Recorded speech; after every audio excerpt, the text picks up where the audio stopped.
Good morning and welcome to the wee Gaitherin. This is the daytime part of the Scots Language Awards. Over the course of the rest of this morning and right the way through the whole afternoon, we're going to be hearing all sorts of interesting discussions, roundtables, presentations about different aspects of the Scots lead and how it's working in our culture today. At noon, we have Bruce Ewanson for Education Scotland hosted a discussion around Shetland for Words. That is a community-led initiative to promote the Shetlandic dialect of Scots. At 2 o'clock, we have Frida Morrison coming in to host a discussion called Fa, Fit and Fit Why. That's looking at Doric in the northeast. At 3 o'clock, we have Laura Green for the Scots Language Centre, hosting a discussion around Scots in education. And at 4 o'clock, we have a look at Our Vice. That's a political group that are looking to make changes in the political sphere to help promote Scots. That's going to be hosted by Joanna Kopacik. I'm delighted to say that's kicking off the wee Gaitherin and the Scots Language Awards Day. We have the sound of our own voice, local language and song as a community enabler, and that's hosted by the excellent Steve Byrne. Good morning, Steve. Morning, Ali. How's it going? Top of the bill. As you can see, it's a bonny day here in Dundee. Everyone well with you? Oh, aye. That's an old footy. No live. Well, Steve, look at here in East Lothian. Nae do. I'm looking forward to watching your presentation and hearing your ideas. So without further ado, I'll let you crack on. Thanks, Ali. Good morning, folks. Well, I've got a presentation for you here today, which is looking back at some of the work I do with an organisation called Local Voices. I'm going to present most of it in English because I'm a wee bit of a late addition to the programme, but nonetheless, I have a full presentation for you this morning. So we'll just fire straight in with this, the sound of our own voices, local language and song as community enabler. The idea really is to look at how you can use local song and language to kind of encourage and empower bairns mostly, but folk in different kinds of communities to use their own traditions to build communities and capacities for learning and resources and such like. So we'll just start off.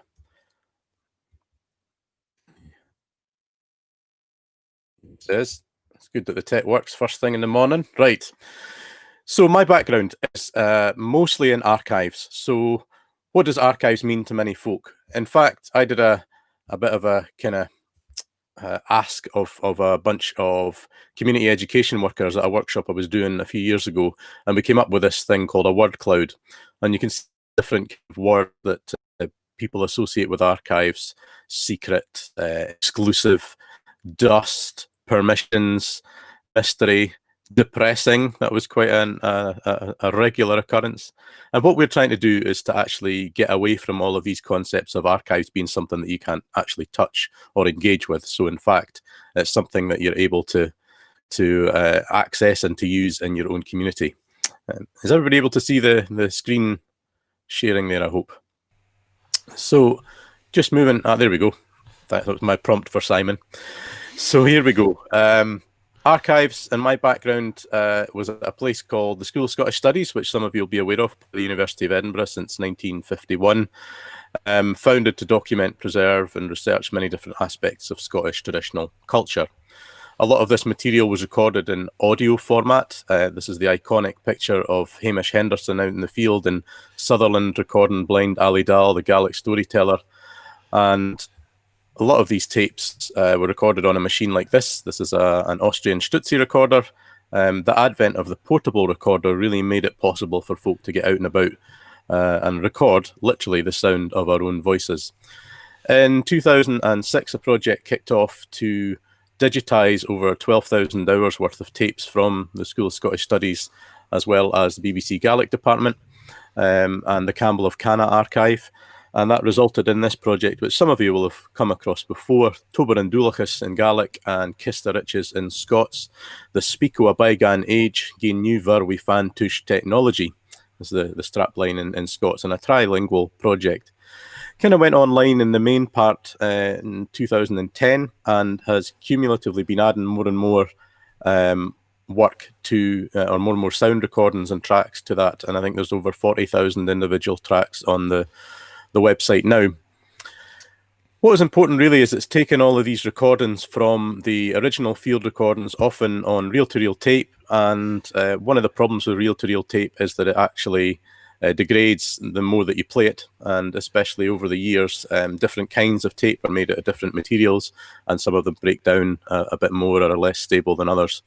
So this was all transferred obviously to digital format, and for the first time people were actually able to access the material through the website Tober and Dúlachas Kista Riches, which looked at one point like this. I think it's got a slightly different interface now. And this is really just to give you the background, I suppose, that there was at one point an issue, and there continues to be issues with people accessing their own local traditions. One of the reasons really that the School of Scottish Studies wasn't able to get that material out to people regularly, apart from the fact that the tapes are, can't be accessed all the time for practical reasons in terms of preservation and damaging the tapes.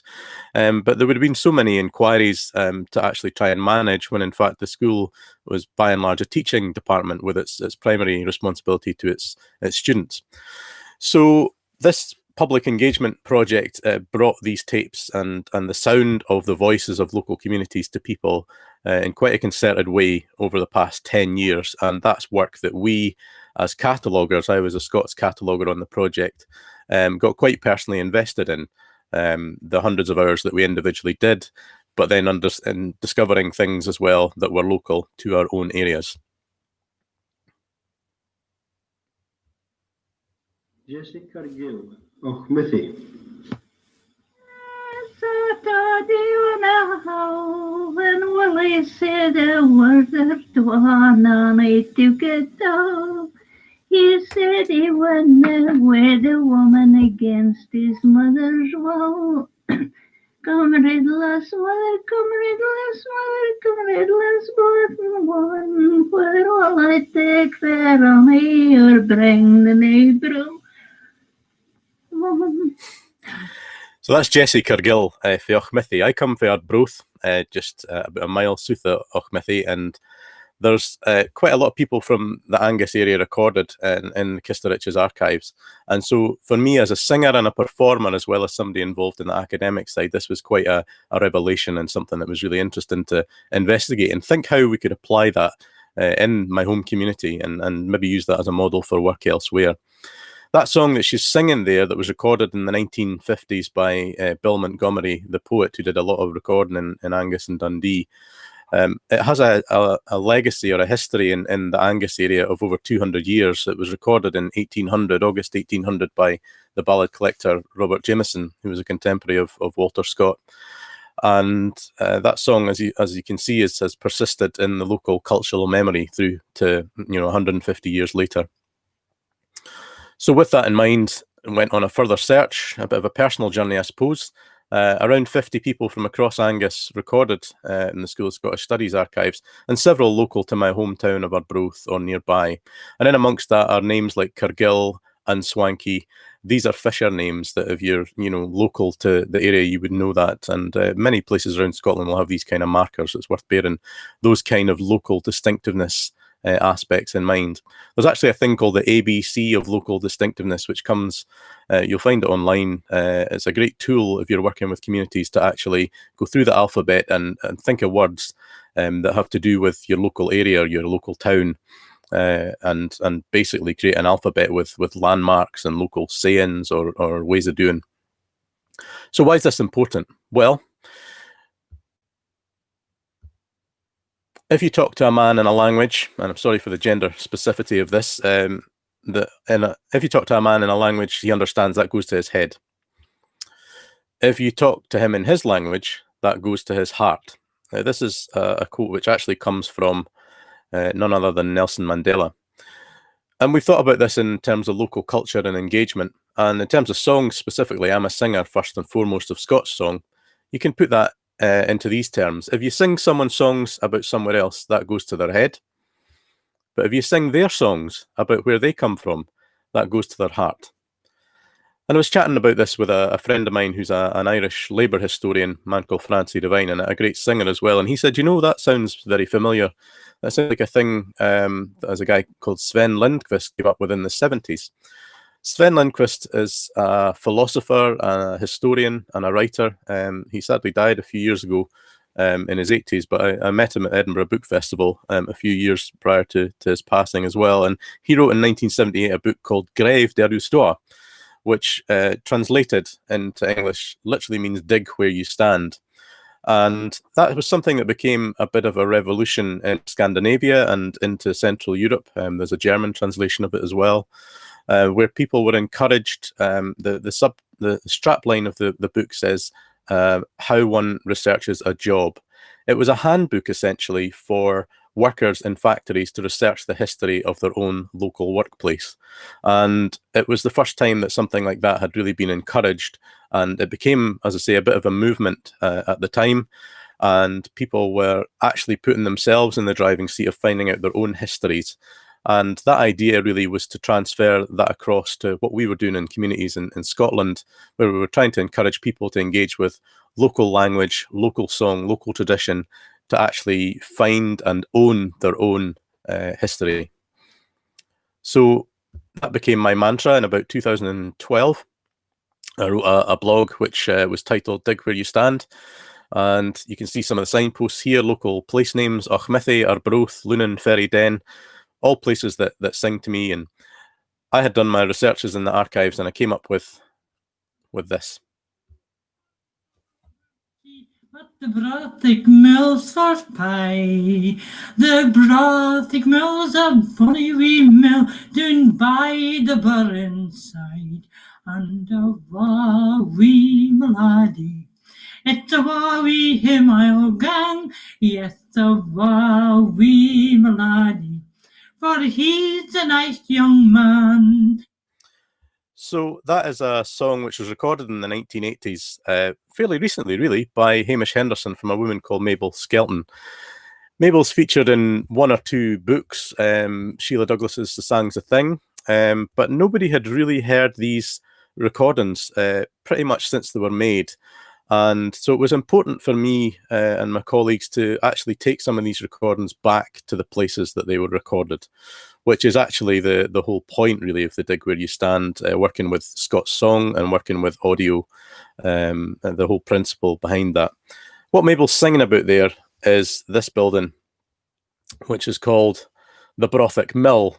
And you can maybe just make out that it says in the side of the building at one time Arbroath Herald. It was originally a flax mill and became the local newspaper office for many years. It's now turned into flats. But it's what we would call a Ken Speckle biggin in the tune. Aberdeen kens what it is, and you kind of miss it if you gang through Arbroath on the road to Dundee. So it was a real hook for the kids in the schools in Arbroath and the area to understand exactly what we're talking about. And maybe folk had studied social history, local history, but they hadn't necessarily thought about the folk that were in the buildings. And Mabel contends that the folk that were in the Brothick Mill sang this song, A Wawie Maladi. And this was essentially the result.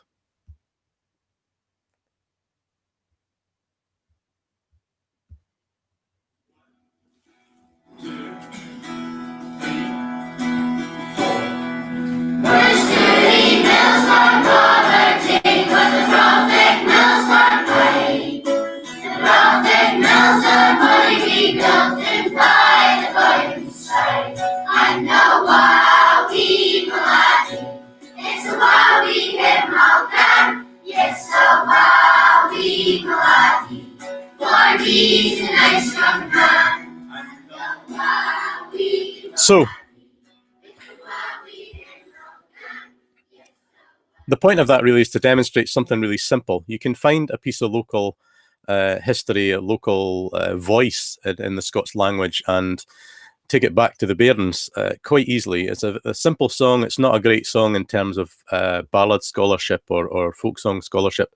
A very simple song of the maybe I'll get married yet genre, and being able to use Scots language as a vehicle for kids to actually realise there's a song about their town.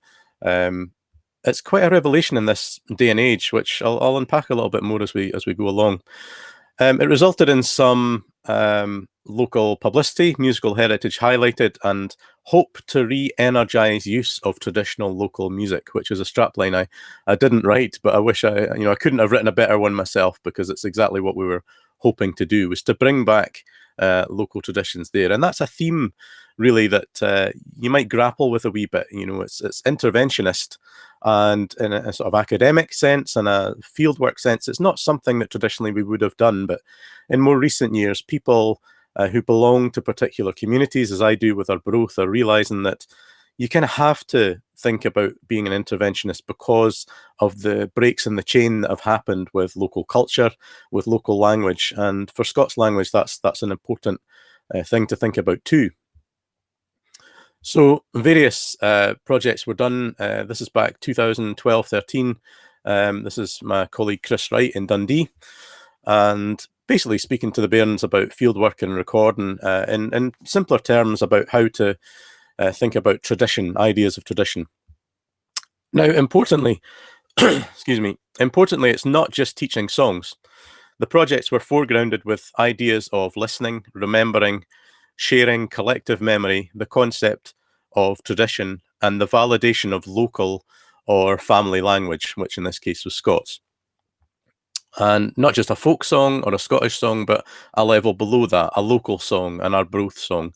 And the same applies for language. There would be local words that folk would understand as well. As I said earlier, it was revelatory to the kids that there were songs from and about their hometown. And we developed a singing community as a result of this project. And I think that number's actually out of date now. It's probably more like 600 pupils now know a few songs local to their area. Of course, some of these bairns will now be at university, but there you go. What was behind that then? There's a bit of, I suppose, theory to go along with it. Cultural equity. Now this applies for Scots culture as well. All cultures need their fair share of the airtime. And we've talked about this, I suppose, in the past as in relation to broadcasting especially. When country folk or tribal peoples hear or view their own traditions in the big media, projected with the authority generally reserved for the output of large urban centres, when they hear their traditions taught to their own children, something magical occurs. They see that their expressive style is as good as that of others, and if they have equal communicational facilities, they'll continue it. It's a little bit of its own, of its time, the language that's used there, but the sentiment is a clear one and an obvious one. For the sound of our own voices to be heard in the media that we consume for Scots language is absolutely crucial. Even in this industrial age, folk traditions can come vigorously back to life, can raise community morale, give birth to new forms if they have time and room to grow in their own communities. The work in this field must be done with tender and loving concern for the folk artists and their heritages. This concern must be knowledgeable, both about the fit of each genre to its local context and about its roots in one or more of the great stylistic traditions of humankind. And that comes from the notable American folklorist Alan Lomax and his idea of cultural equity. And his foundation is called the Association for Cultural Equity. So that's something that's always been at my back, I suppose, thinking about this kind of work. And unpacking that into dig where you stand style projects like the one I just showcased there, the potential is that you can replicate these projects in other areas of Scotland and further afield. They're quite low cost but high impact. Finding a piece of local culture that you can then tease out into a number of workshops can be tailored to be accessible to all ages. And you plant the seeds and ideas of localism, tradition, community and sense of place, and really that idea of ownership, that they, the bairns also have their own local traditions in which they can feel ownership and feel civic pride. They're catalysts for community development, particularly cross-generational, because what we encourage the bairns to do is go away and speak to their parents, their grandparents about songs and words and ways of doing in their local community. It encourages human interaction versus digital dependency. Now, that's obviously going to be something in the short term or the medium term, perhaps, that will change, and we'll need to think about how that works in the post-COVID era. Potential for exploring wider issues of collective and personal memory, for example, in care settings with the elderly.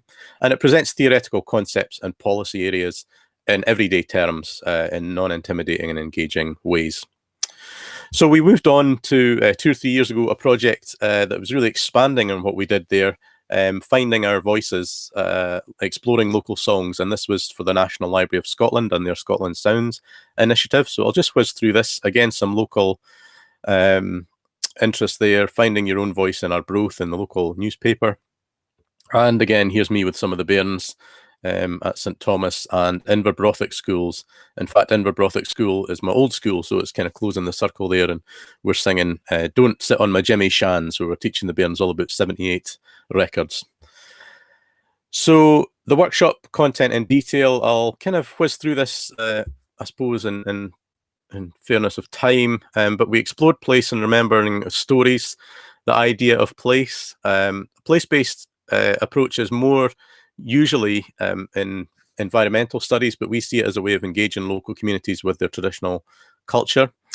And children are asked to pair up to listen to their partner tell short stories about themselves and share the details with the rest of the group. We're really getting back to basics there, talking about ideas of listening and remembering, which nowadays, when you can call up anything on the internet, there are studies and theories out there that show that it's changing the way, Google especially is changing the way that we remember things. So it's important to try and keep some of these skills up. We talk about the idea of tradition towards the concept without necessarily even using the word, the idea that if lots of people remember the same thing, it becomes a tradition. If people become aware of the value of their own local stories, memories and experiences in relation to their place. And song obviously is a way of remembering, maybe an easier way of remembering in rhyme and melody. We talked about favourite songs and Scottish songs, and we drilled down further to find out that, of course, there may be local songs about their own town. And a source of great interest to the pupils, especially when it was later illustrated by audio from the sound collection. So you might think the bairns might not be into a daft wee song about doing at the harbour at Arbroath, but actually, when they find out it's about their own tune, it's a whole new ballgame. Introducing the idea of archives and field collecting, how you might hold on to these things if people aren't able to remember them. And we explored the archive as well, and looked at ideas of how you might think about local landmarks, place names, local characters, etc. And we use visual aids as well, the resources of maps. There are great maps online from the National Library of Scotland now, NLS maps. They have digitized lots of older maps, which you can overlay with modern maps or put them side by side, and that allows you to find older place names that have changed, and in many senses might have changed from a Scots word to being anglicised, or indeed from a Gaelic place name anglicised, and farms that aren't there anymore, etc. So that's quite a useful thing to use. And then Scots language. Going through the texts of the songs for learning, we would discuss Scots language and the meaning of phrases and words, and then if the bairns might use these words themselves. And it's usually a real source of fun, as many of you will know from working with Scots language in schools. It's familiar language to the bairns from their families and not often used in the classroom setting, so we encourage them to use it and to feel comfortable in doing so.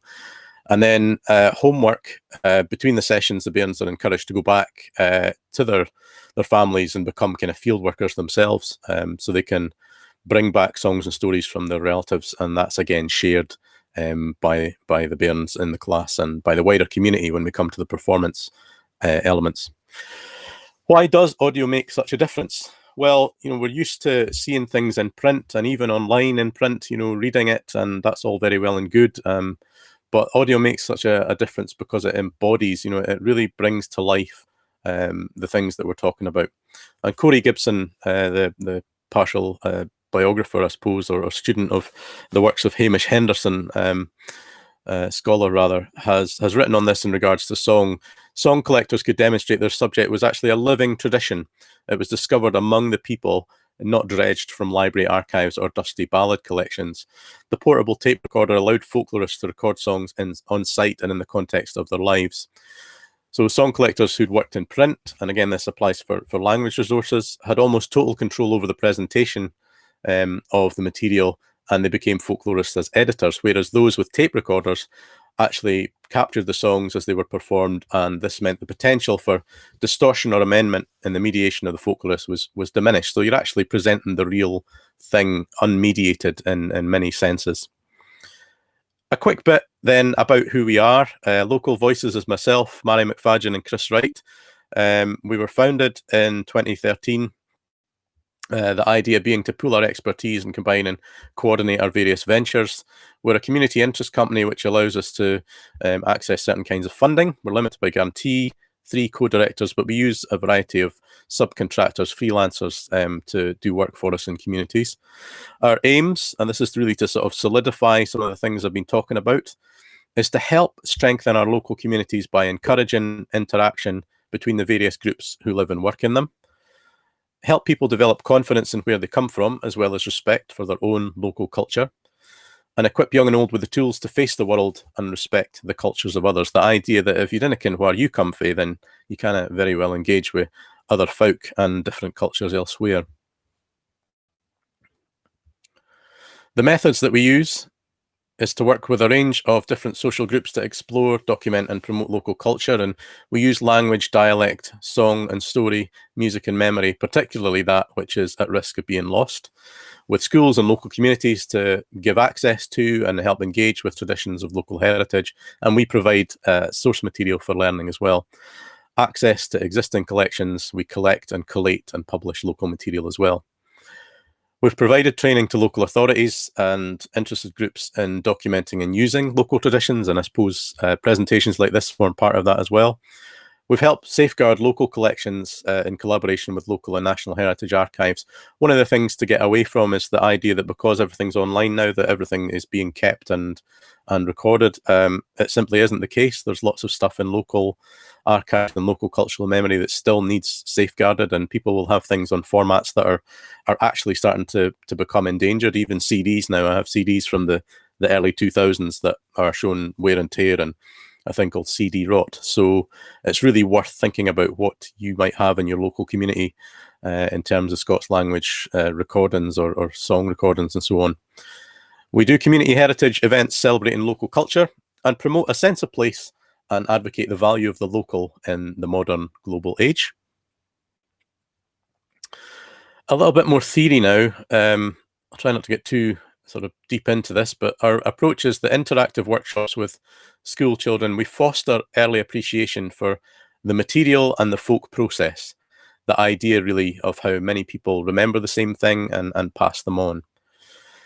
Interestingly, social class isn't completely absent in schools, but it's a little bit ironed out. We help to develop a narrative with the children by exploring these simple concepts tied to learning through traditional means with, as I said before, connections to family and community, and starting with these simple traditions that the children can identify in their own families. Introducing songs and stories and other material from the Kista Riches, for example, to help explore wider local heritage, language, social history, etc., and strong links to the Curriculum for Excellence and class projects. The key themes then: place, maps, place names, they create meaning. Objects such as material culture, visualization, embodiment.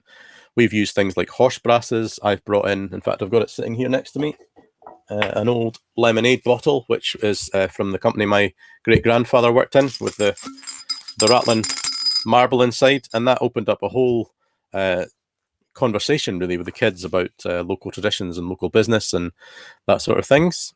People, potted biographies of local folk and their connections. In my case, it was my great-grandfather. Personalized, and that's a really important thing, is sharing stories, practicing remembering, and valuing each other's voices.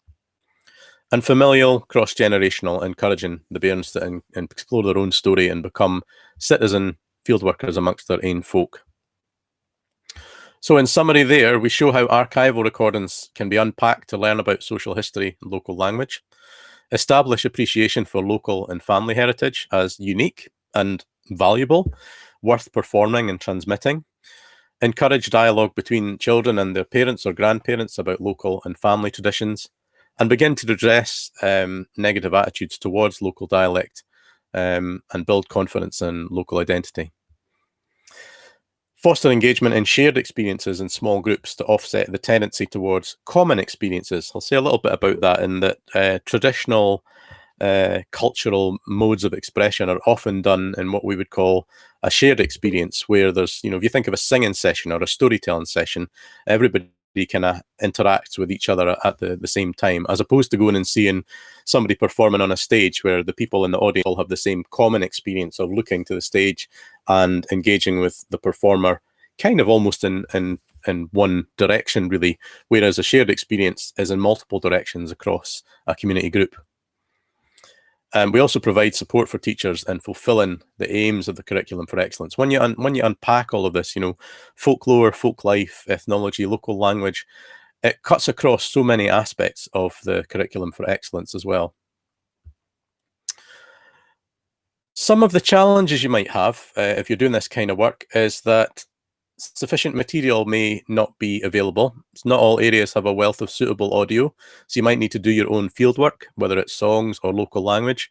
You might need to go out and find some local folk, presumably, the older generation, do some recordings of them to actually play back to the bairns. Authenticity, local knowledge and research is important, and if you're working in areas that you don't know particularly well, you have to really know your stuff and get the buy-in from the locals.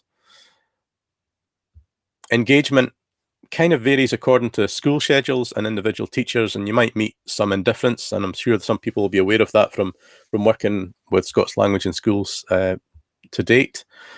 Provide and support. Be sure that you can actually provide material for the teacher's own use between the visits in a timely manner. So resources on Scots words and meanings, or resources on songs and audio recordings to practice in between sessions with the kids. In the school schedules, you have to really think about all stages, from the earliest planning to the final performances or final workshops or community events. The time of year and that local authorities obviously vary. We're quite aware of that just now in the different lockdown scenarios, that the school holidays are they're over in Angus, but they're still on here in East Lothian, all that kind of thing. So you have to think about that. And then permissions for photographing, recording, documenting your projects. It varies school to school, and also in terms of the audio recordings that you would need to do to use in the community, you'd need to get permissions, and usually your local archives and local authorities can help with permission forms. Some of the projects that Local Voices have done over the years in various parts of Scotland, for Traditional Music Forum, National Library of Scotland, we've done an oral history training programme in the Clyde and Avon Valley, Dichty Connect in Dundee, Scots Music Group in the Lothians, all sorts of things.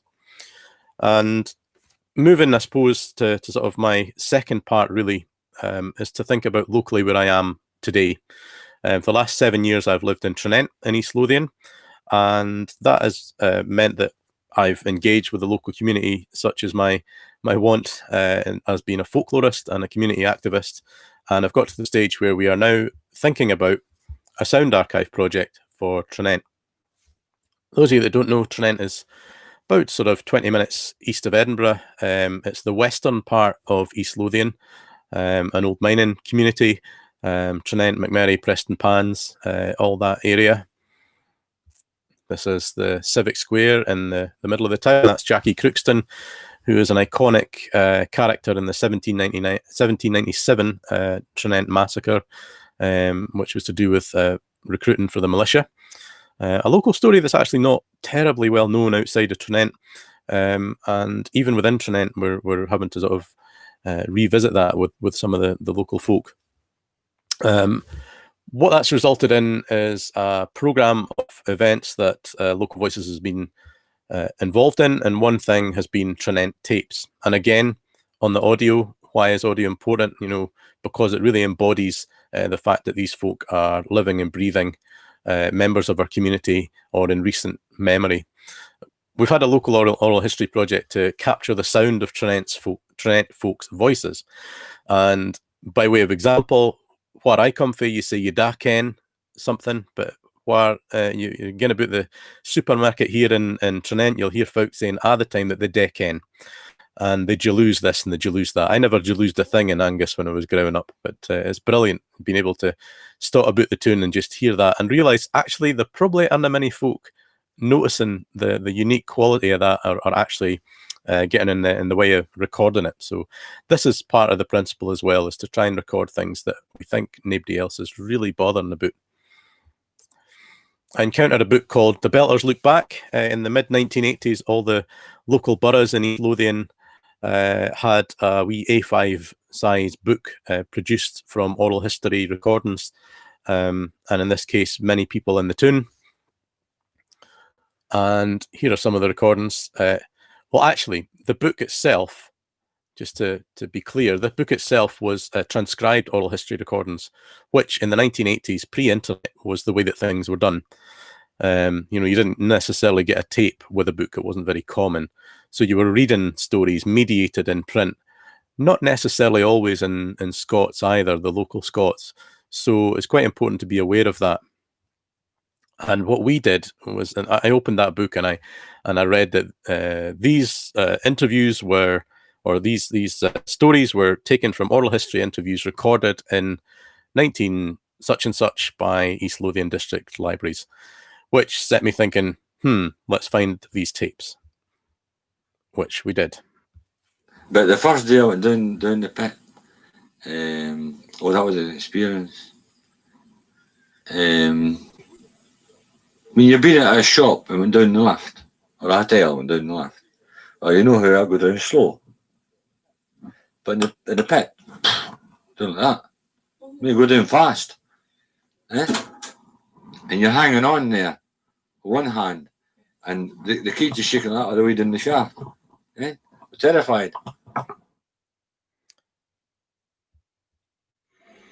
We worked, from Monday till Saturday, and we finished at 12 o'clock on a Saturday. So that you had the half day on a Saturday, and you had this, and you had the Sunday. And I was a great run for football. A goodness football. Train engineers at that time had a great team, and we followed them everywhere. And we got a bus, Dick's bus from Dalkeith, and they took us there. And if there were big matches at Tynecastle, like this Rangers and Celtic coming, in the Hearts, and then the big team it came used to go in. So I was a great football fan. Great football fan. So the point of playing that to you really is to demonstrate that behind a lot of this print material there is actually audio, and that the impression that audio leaves is night and day. Hearing George Hamilton speaking about going down the pit is completely different to reading it off the page. So I'd ask you just to bear that in mind in terms of engaging with local communities and local schools. If you're doing any sessions and reminiscences and things like that, you should actually try and record it, because written down is a different ball game altogether. So to quickly whiz through some of the other material that's available in East Lothian, there was a thing done around the millennium, which was the fourth statistical account. That was a project really to gather information and stories about the town. We're still looking into whether there's recordings of that, because again, it's presented on a website that is of its day, showing its age. Actually, no audio material on it whatsoever, which is a bit of a missed opportunity. In various parts of Scotland, including East Lothian now, there's a thing called the Regional Ethnologies of Scotland project. Ethnology is essentially folklore and folk life, the studies of local communities, and that's part of the University of Edinburgh. They, in these darker areas in Dumfries and Galloway, over in Argyll and Angus and so forth, they've had various projects of regional ethnologies in Scotland, and they're doing one in East Lothian now. In Tranent, we've been involved in a project called Apogi, which is a place of great importance. And this happened really because I was going along to these public art consultation meetings, and it was all well and good, and people were putting items into these cairns as part of a public art project in Tranent, and being able to give their story, a local story connected with a sort of memento. And this is the idea in Scottish tradition that you would put something in the wall of a house when you were renovating or building it. And in this case, folk brought in all sorts of things to do with their family, to do with local ways of life, local work, and so forth. And I, being the person that I am, said, "Is anybody actually recording this?" And they went, "Well, kind of." But we've actually, the last couple of years, recording folk stories. And it's proven to be a great success, because people get to know about it, and everybody's got a story. No matter what, there is a story, either a poignant story or a funny story, and it's the history of the community which is going to be lost unless we get an opportunity to put it into some sort of format, and that's what we're doing. So the point there is that everybody's got a story. Everybody literally does have a story that is worth, in the terms of cultural equity of actually recording, acknowledging, and valuing it and passing it on. And that's the principle that we've moved, away from the songs, but actually into local oral history and local language. And the devices that are out there now, it makes it so easy. You can see one of them on the table here. This is just my little Zoom recorder. You can literally go out and record folk very easily. Obviously, these days we need to think about COVID restrictions, but when things return to normal, there's no excuse really for not getting out into your communities and starting really with your family and making recordings of the sound of their local voices and local dialect, because you'll find it changes the way that you can engage with bairns in particular and communities, finding real highlights and snippets and real gems of Scots song and language to bolster the message that you're trying to put across. And this photograph is just from a local traditional skills day that was organised by the area regeneration scheme. Trinent's part of the local town regeneration initiative, and this is looking at various aspects of the town and rebuilding part of the town. But the person who's running the scheme, Lucy Schofield, is also very keen to get the stories of the people that lived and worked in those buildings. So that's where I've come in and been working on that for the last couple of years. And some of the work that we've done and are going to be doing is an Apogi book, a place of great importance book, collating all the stories submitted for the cairns at the Public Art Project. We've done a series of Trinent talks where we've had people coming in from various organisations in the springtime, looking at things like the old Winton Cinema, which is in the middle of the town, is now turned into a local community centre. Scotland's Urban Past, part of Historic Environment Scotland. People from the European Ethnological Research Centre, National Library of Scotland maps, looking at local place names. And the Trinent Tapes project, which I showed a slide of earlier, where we just met in groups and recorded oral histories and did some walks around the town. So we've actually done something a bit different too. Geared ourselves up with kind of outside broadcast material equipment rather to go and record people on the move, this kind of walking ethnography, if you like. And TrinentVoices.com, a standalone website which will showcase some of this oral history material, people speaking in their own local voice, going online early next year. And just to remind you, to finish off, And it's proven to be a great success because people get to know about it and everybody's got a story. No matter what, there is a story, either a poignant story or a funny story, and it's the history of the community which is going to be lost unless we get an opportunity to put it into some sort of format, and that's what we're doing. So, with that, everybody's got a story, the sound of our own voices, local language and song as community enabler. Thank you very much.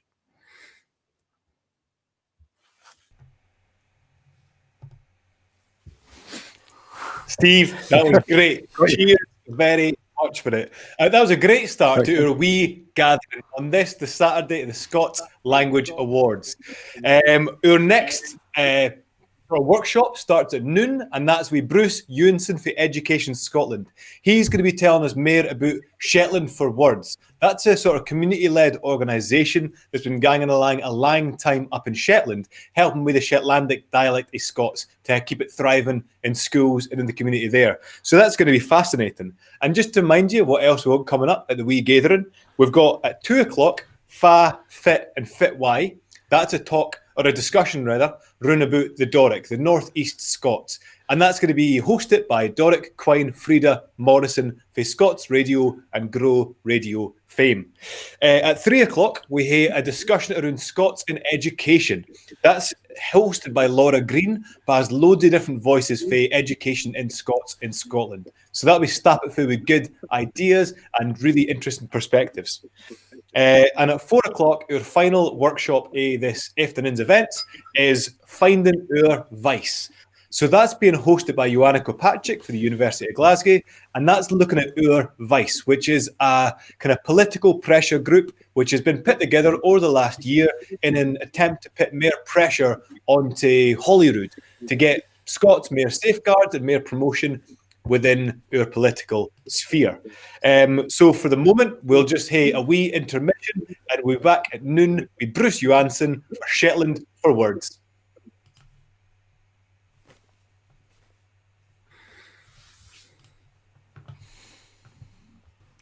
Right, you can go.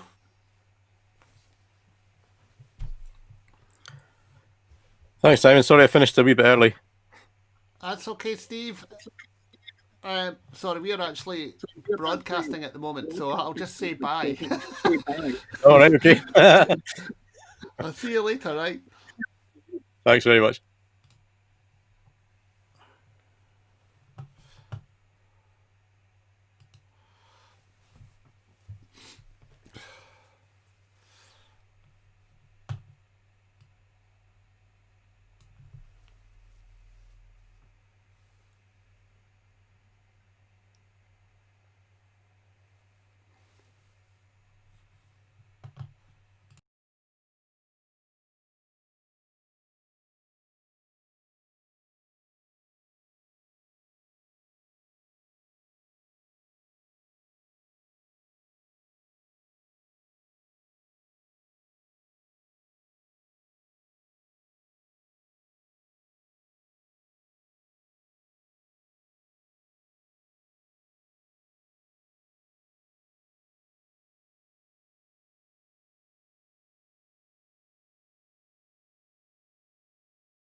Good afternoon, Abdi, and welcome to the second event in the day's Wee Gaitherin.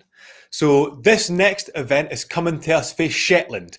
Shetland, of course, we ken for the 2011 census, has the highest density of Scots speakers in any of the Scots council districts. And they've had this group, Shetland for Words, for a long time, making sure that Scots maintains its vibrancy at community and education levels.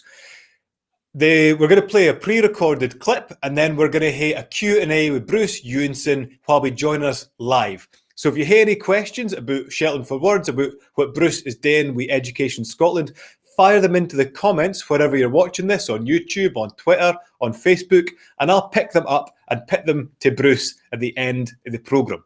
But for now, on to Shetland for Words.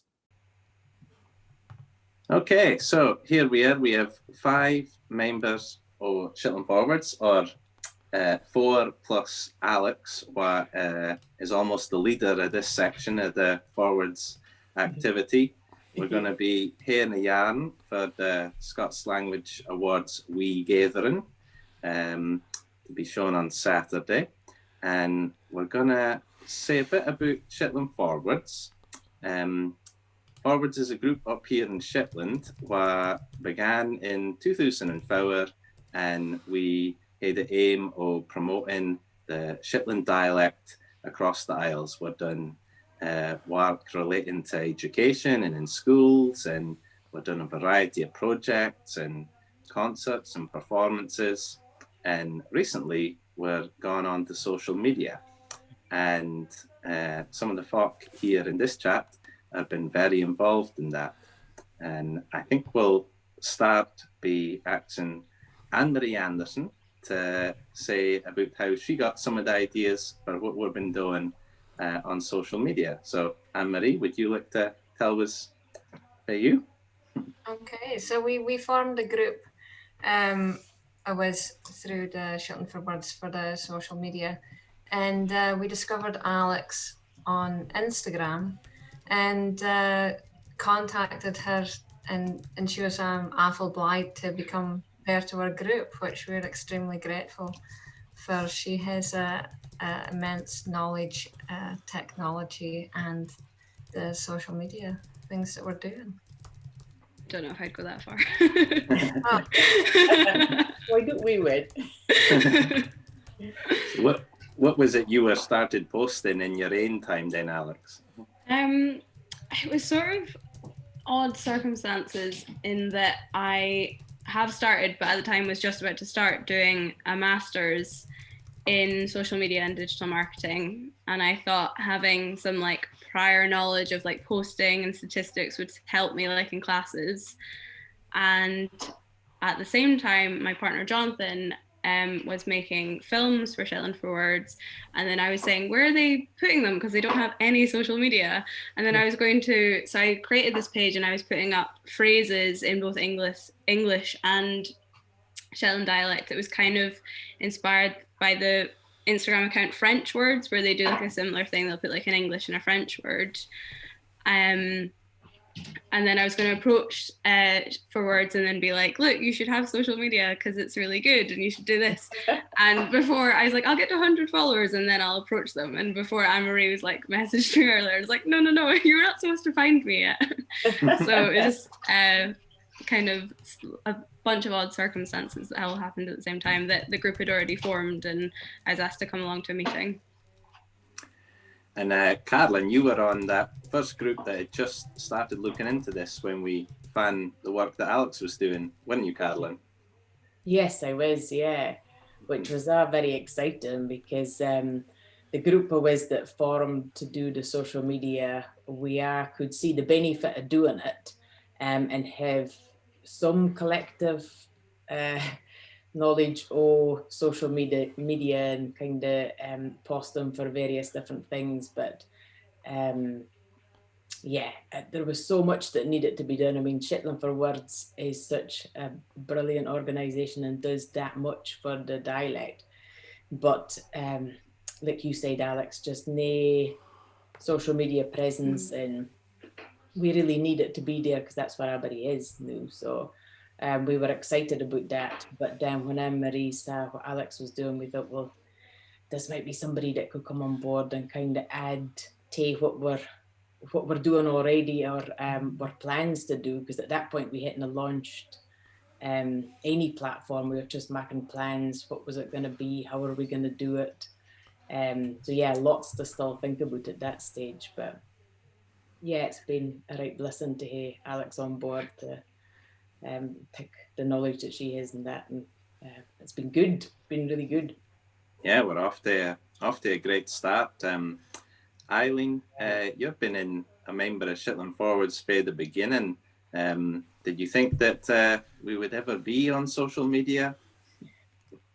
I think I hoped we would. I think we've discussed it many times over the years, and there was a kind of a very bit of a worry about branching out on social media, no in terms of sharing information. I think it was always appreciated that it was a good idea, but there was a pretty bit of concern over how much work it would involve and how much work it might create if a whole lot of folks started engaging with us. So it was that kind of want to do it, but we're a voluntary group, and at that point, the times we were discussing it in the past, a kind of aging committee as well, so maybe folk didn't have the same experience and skills, so there was a pretty bit of reticence about going down this road, and certainly 2 or 3 years back we spoke more about supporting folk who were already using social media and promoting the dialect in different ways.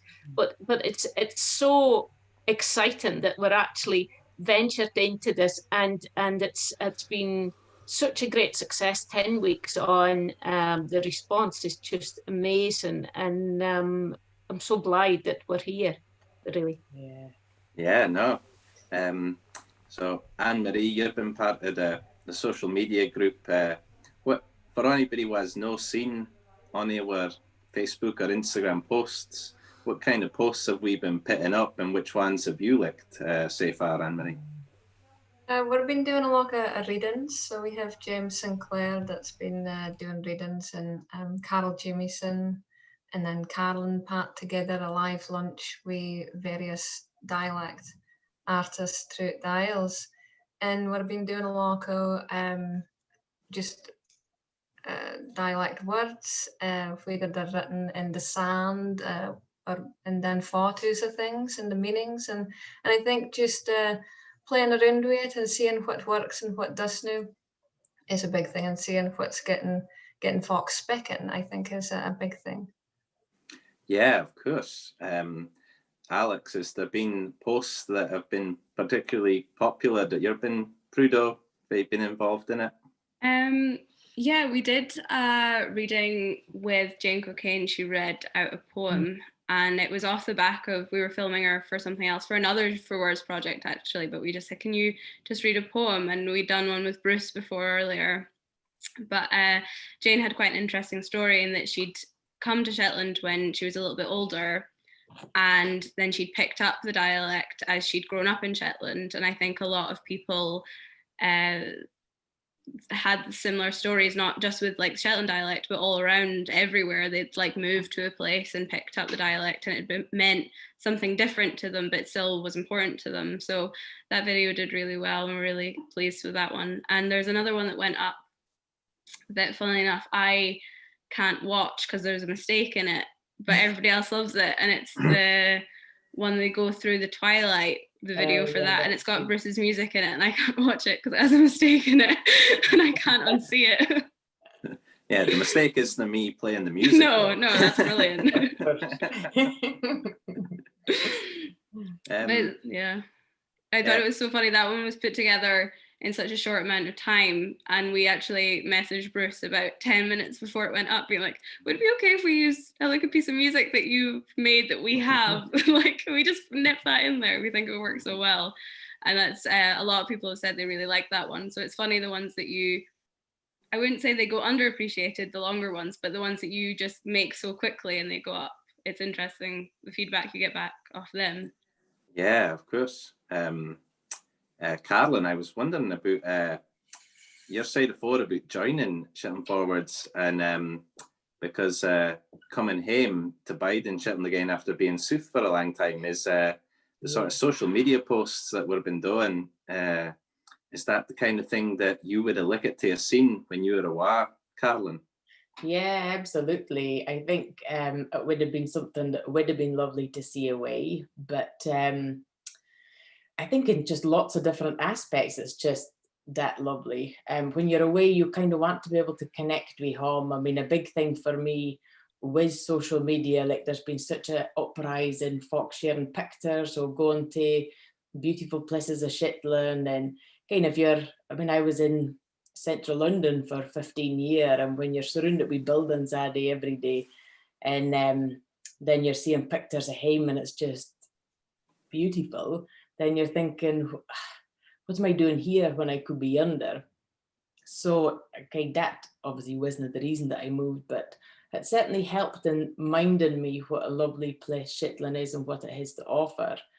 And we being away and just coming home on holidays, then I really noticed how much the dialect was declining and just wasn't being spoken in the same way. I mean, when we were pretty missed folk spoke dialect, but knew, well, like Bairns wise, Miss Bairns spoke dialect, but knew Miss Bairns dunna. And that was something that I felt really interested in about Jane's poem and her sort of story, was that when she was pretty and moved to Shetland, everybody spoke dialect, and so she spoke dialect to fit in.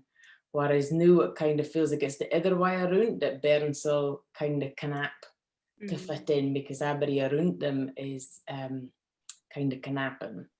So yeah, I was excited about social media being something that could encourage folk about Shetland, encourage them about the dialect, and hopefully make it more accessible for folk, because in a way it could become this, or kind of was becoming this thing that young greens weren't engaging with, and was it an old fuddy-duddy thing, and was it uncool to speak dialect? And it's like, if we didn't challenge others' ideas before it's too late, it will be gone. And that would be a real shame, I think.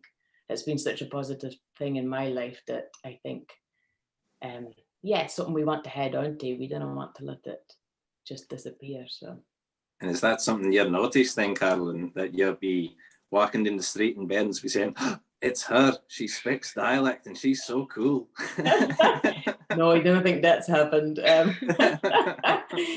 No, but I'm hoping that we folk that are cool like Alex on board, kind of younger generation that is in touch with what young Marines are interested in, that we can kind of put it for them in that sort of way. Because I think it's really cool seeing the responses to the stuff in dialect. It's really cool seeing dialect casually spoken on social media. Yeah, and you get like the different spellings as well, because it's people that have maybe never written in dialect before because they didn't write it in school, and they just usually speak it, but now they're using it on social media, so they're writing it for the first time in their lives. It's really interesting.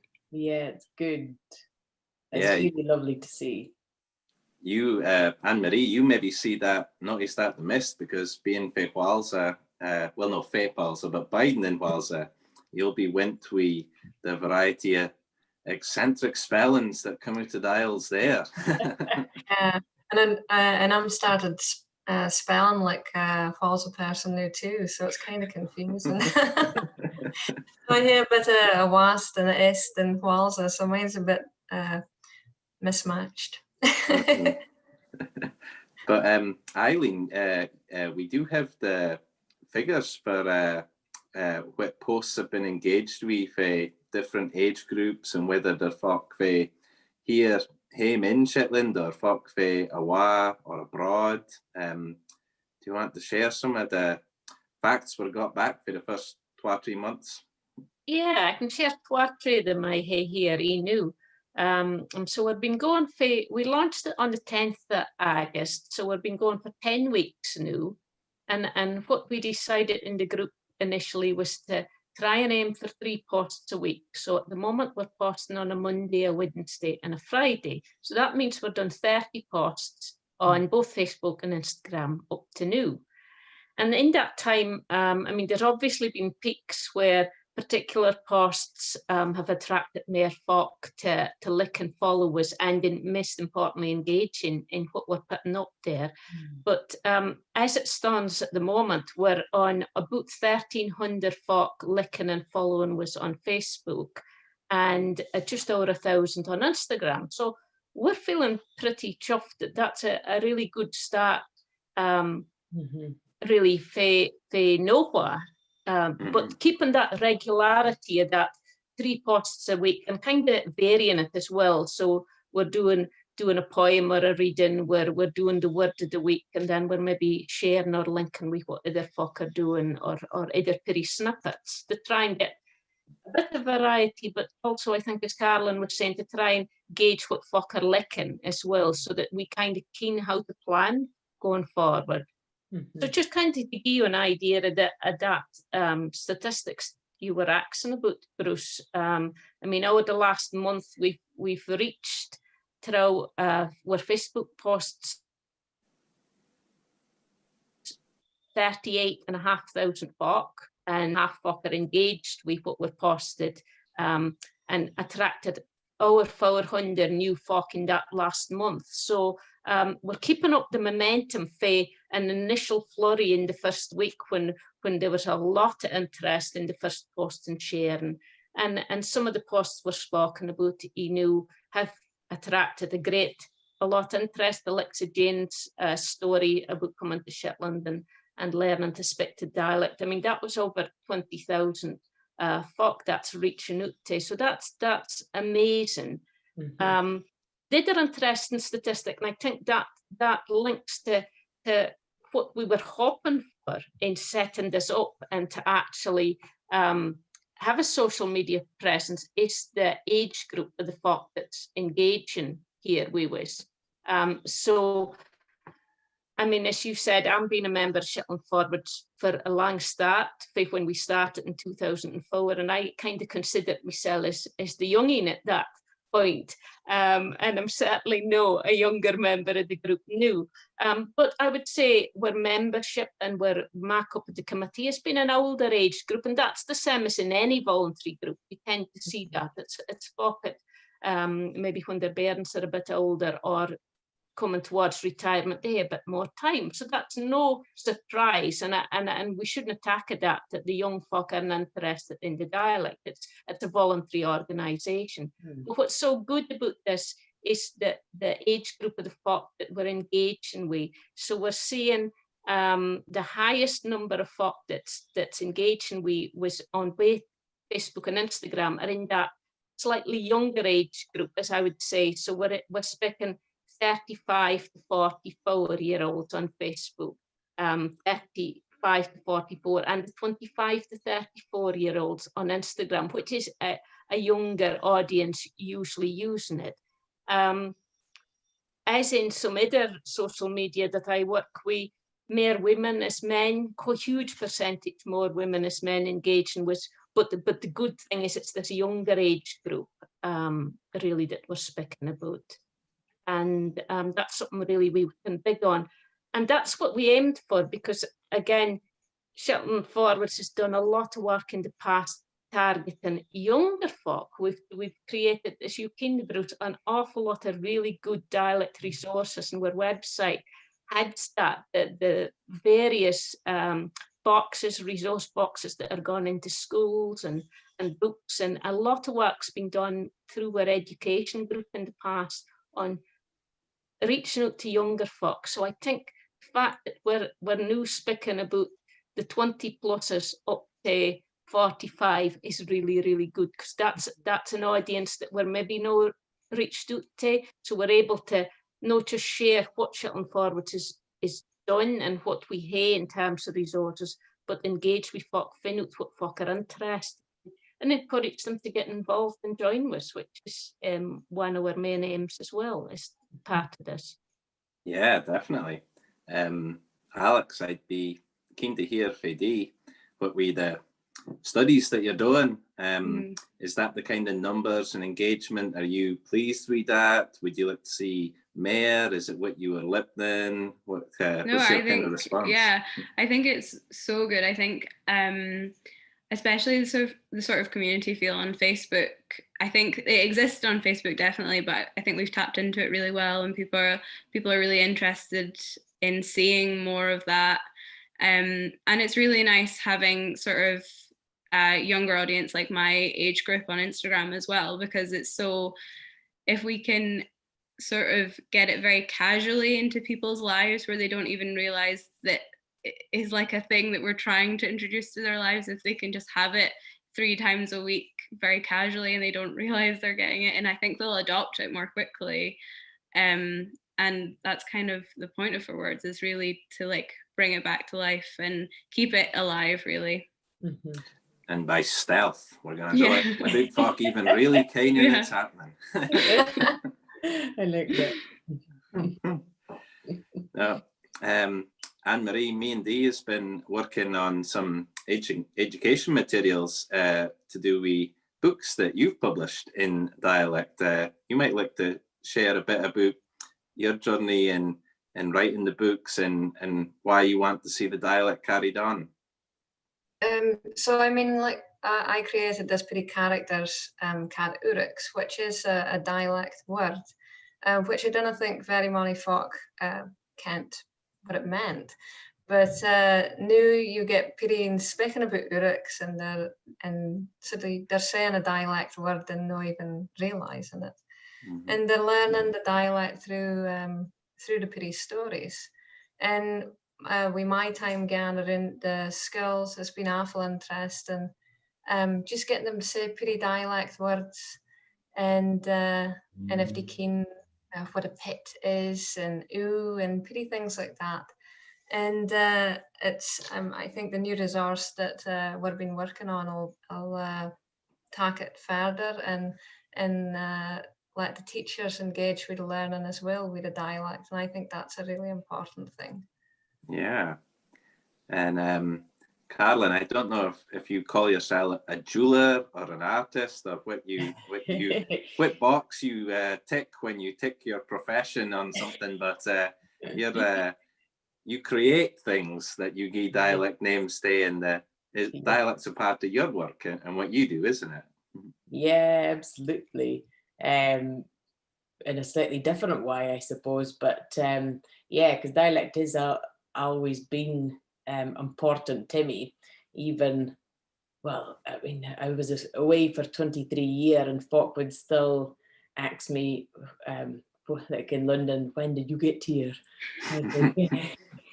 Yeah, it's been a while, but I mean, of course, I canap when I'm in London, so it's my kind of English version of dialect, but I never really got, well, I didn't get rid of it, why would you? But it's something that folk are been surprised that I do still hate dialect, but it's really important to me. It's folk speak dialect in my family. I grew up with granny, strong dialect, and mum as well. Mum very proud of it, and it's something that I am just very proud of, and has been a big part of mine. So when it comes to creating and making jewellery, it's something that I wanted to bring into it. And when I was making the wings collection, then I had a brainstorming session with some of the lasses, which just kind of consisted of cocktails and speaking about the jewellery.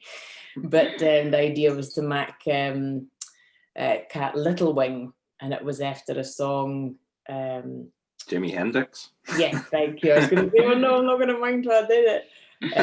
So yes, it was kind of after that, I suppose. And then when I was making the Perrier wings, then I thought, well, it has to be something Shetland, because that was Little Wing, and it's no. I would always try not to use the word little, because it's feels funny in my mouth. Yeah. But, so yeah, the wings was Mooty Wings. The Perrier wings was Mooty Wings, and then the Shetland Open Work collection, it was about Shetland and about the Shetland lists, and so then it needed to be a Shetland name. So that was open work. So, And you find that like customers or folk buying for you, will they ask about the dialect side of it? Is that a part of the product that they like?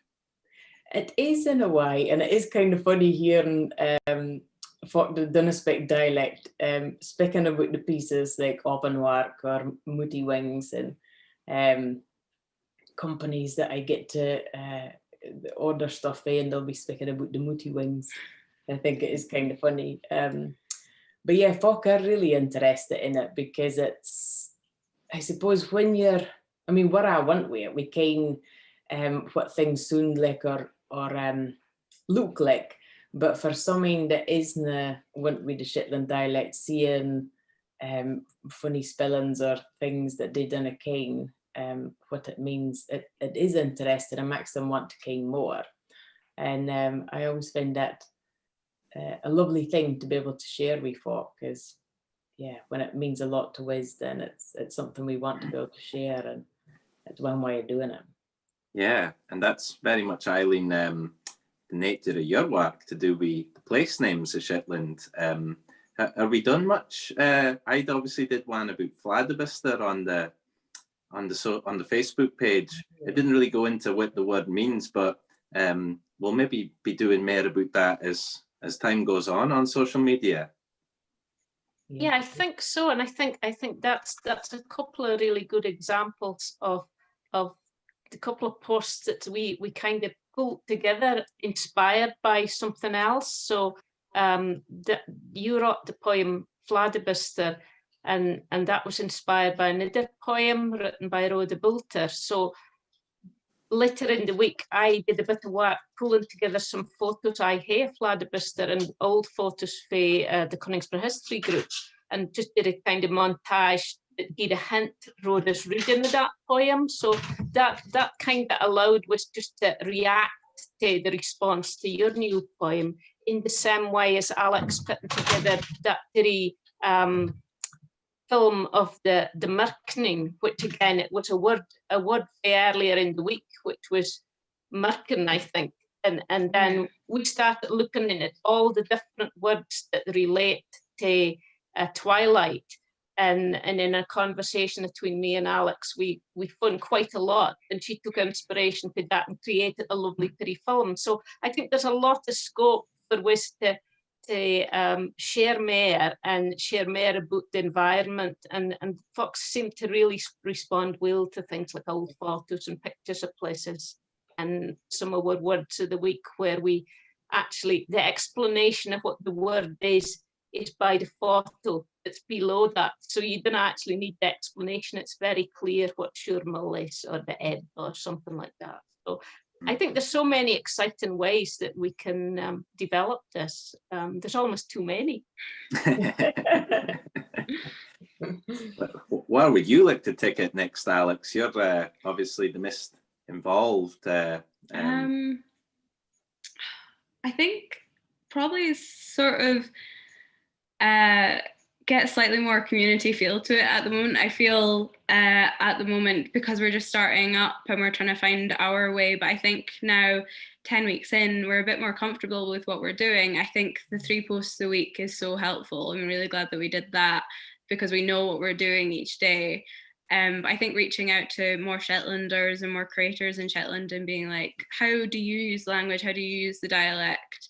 And I'm really enjoying doing the poems. I'm really excited, maybe when lockdown restrictions lift a little, to get into more people's homes and hearing either poems they've created themselves or poems that they really love from the dialect, or readings they really love from the dialect, or stories they really love, and really like putting a voice to the dialect rather than just, here's something you need to learn in school. Like, no, this is how it's used every day, and this is the people that use it. Yeah, that's obviously an important part. It's not, this isn't always going through history. This is words that we're using and Yeah. is being used across Shetland. Mhm. Do you share the pages with your classmates at all, Alex? I did actually recently. We were talking about projects that we've done, so I shared the pages. So it is now it's out there in Dundee University. It's there's a link to it. I wonder, maybe an idea for the future is we could have guest sort of curators in a way, like folk who come on with ideas for content and cover different topics and words that we haven't touched on yet. Yeah, What it's do you definitely think of that? something. Yeah, we've talked about it at some of our meetings, and we think it's a really brilliant idea. Yeah. What do you think, Anne-Marie? Does that sound like something would be good for you? Yeah, it's all going in the right direction, and I think with the social media, you're not just you're opened it up not just to the folk Shetland, you're opened it up to folk far and wide, and I think the more folk that you can get that engages with it, the more folk you're getting the dialect out there and getting folk speaking about it, and I think that's the main thing so that the dialect doesn't disappear. And if we can do that, then we're heading on the right path. Absolutely, yeah. I think for what you were asking before about the statistics, Bruce, I mean, that showed really clearly in the week we tried to tie in with Shetland Wool Week, which this year wasn't happening as it normally would. So we had a virtual event. So we tailored the posts that week to have a new theme. And that really showed that community, that worldwide community that's interested in all things Shetland, really licked getting that aspect, which was the dialect as well. And that, I think, is a really important thing to get.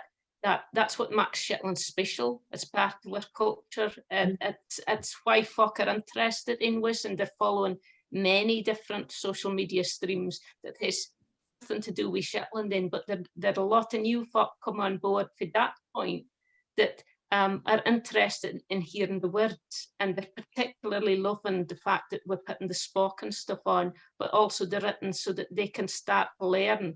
And a few comments like, well, I've tried to learn and find out what some of these words mean. So this is no even folk who have come into Shetland or are interested in moving to Shetland, but they have got a deep interest in what culture's all about, and they're desperate to engage in anything that's got something to do with the dialect, which is again another great area that we hadn't probably thought about when we were planning in the early stages.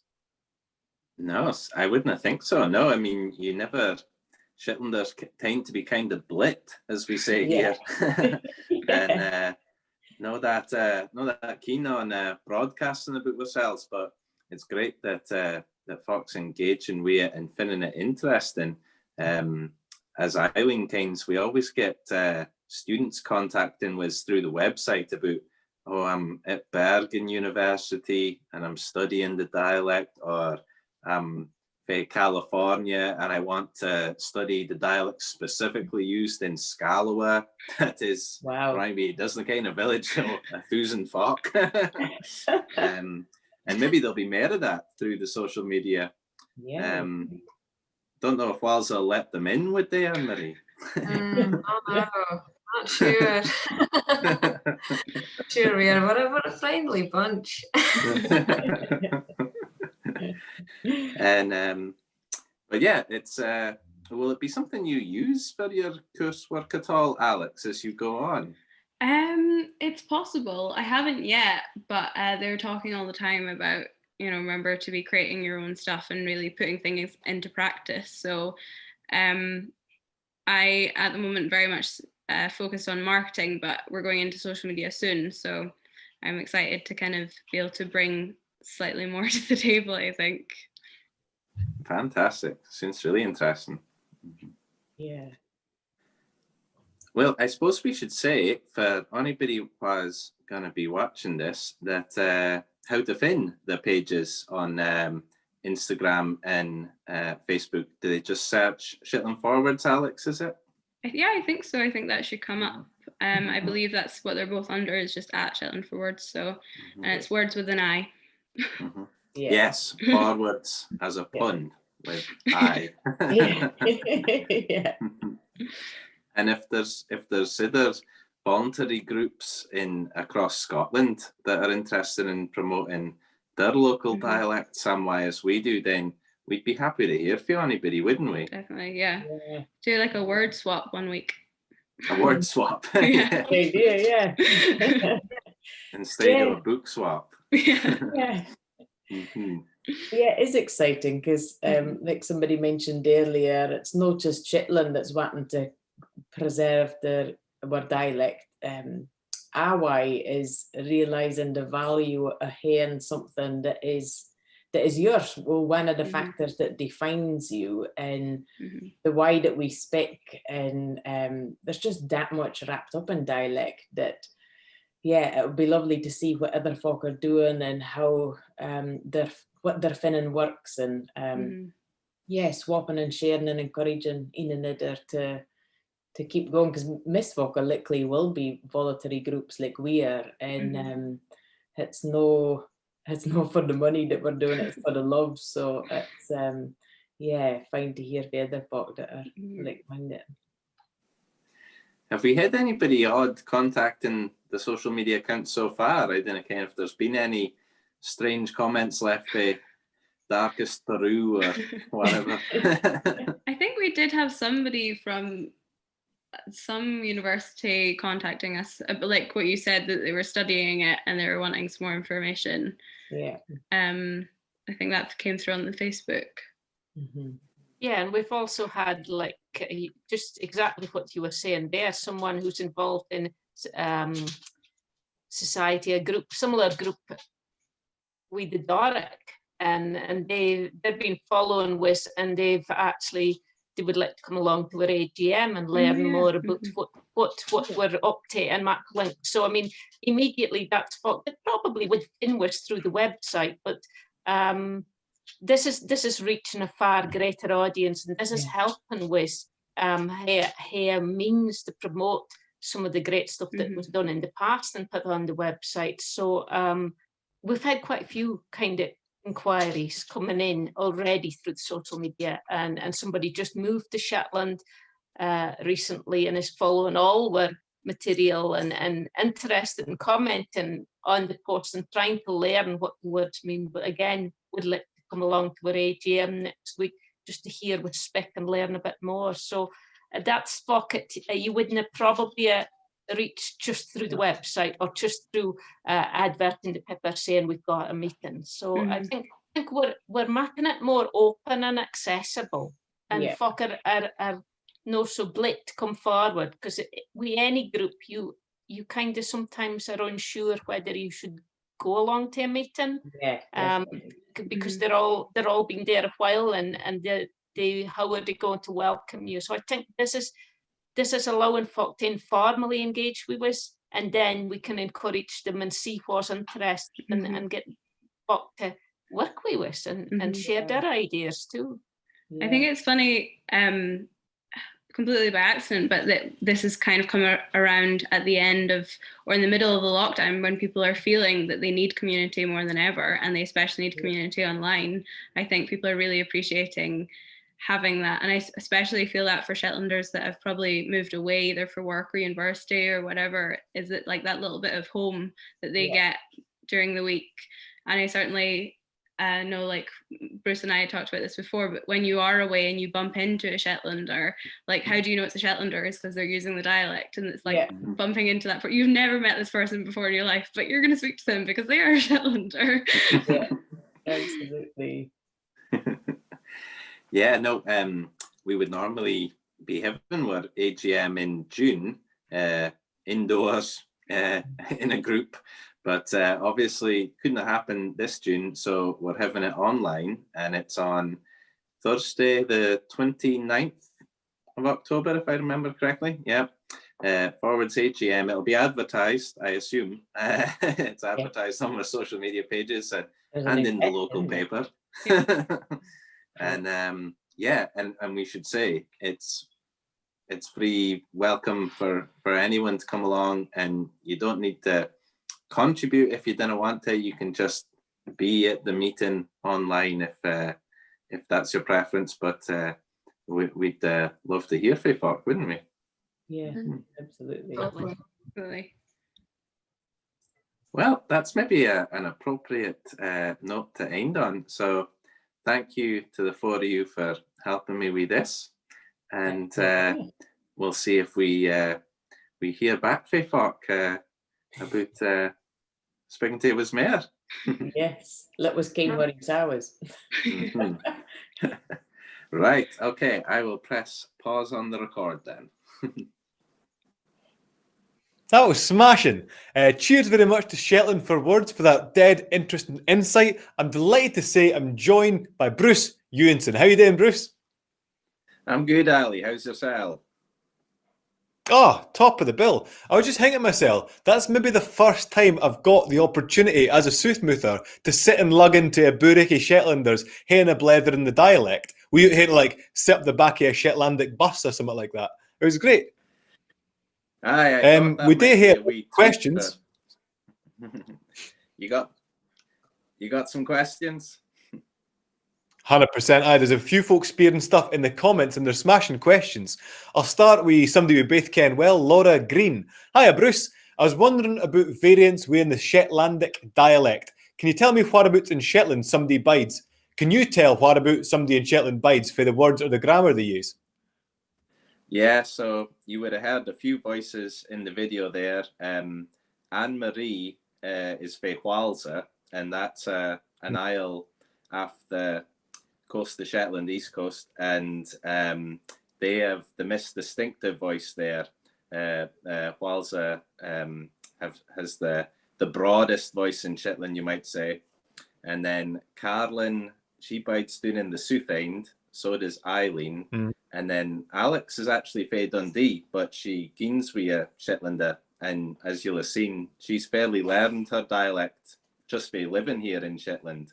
So it shows how immersing yourself in a language or a dialect is a great way to understand it and start to use it yourself. Oh, aye, no doubt. I'm sure you wouldn't have much of a choice flitting to Shetland if you want to be in amongst Abdi but to use a bit of the dialect. So this is more a comment nor a question for mind your language. Other dialects of Scots could learn a wheen fae is, smashed into areas, raxin out. So one of the things I was interested in terms of learning fae is, there's loads of dialect regions of Scotland that have a dead rich Scots dialect, but didn't have a community organisation sick as yourselves. How did Shetland Forwards come about? Yeah, it came out of a conference that was organised in 2004 where various interested folk here in Shetland, along with visiting intellectuals and folk for unis, came, and there was just a chat. It was just a series of presentations about the dialect, the future of it, and as you can imagine, the main point that came out of it was that we want to foster and promote the dialect, and that's how Shetland Forwards began. It was set up. There was a lot of work at the beginning for 12 women in particular, Mary Blantz and Lorraine Johnson, and they've been we was at that 16 year, and I've done a power of work, and I've been working with them for the last 10 years, as you can imagine, doing a lot of education work. And now we have folk like Alex, Carlin, and Anne-Marie on board, and they were right keen to get forwards onto social media, and it's been an exciting new venture for us.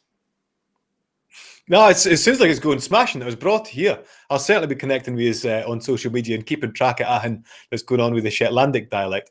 We have another question here for Stephen Mark Browning.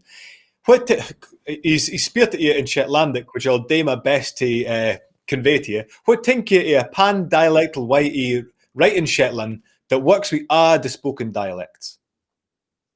Yeah, well, it's Shetland is really a microcosm of Scotland, and the dialect in Shetland is all the issues that go on with Scots and the various different ways of spelling, pronouncing, sharing the Scots language across the different areas. That happens within Shetland, where different people, whether they're a 30-year-old or a 60-year-old, have different ways of pronouncing things and writing them. But I think what's worked well is that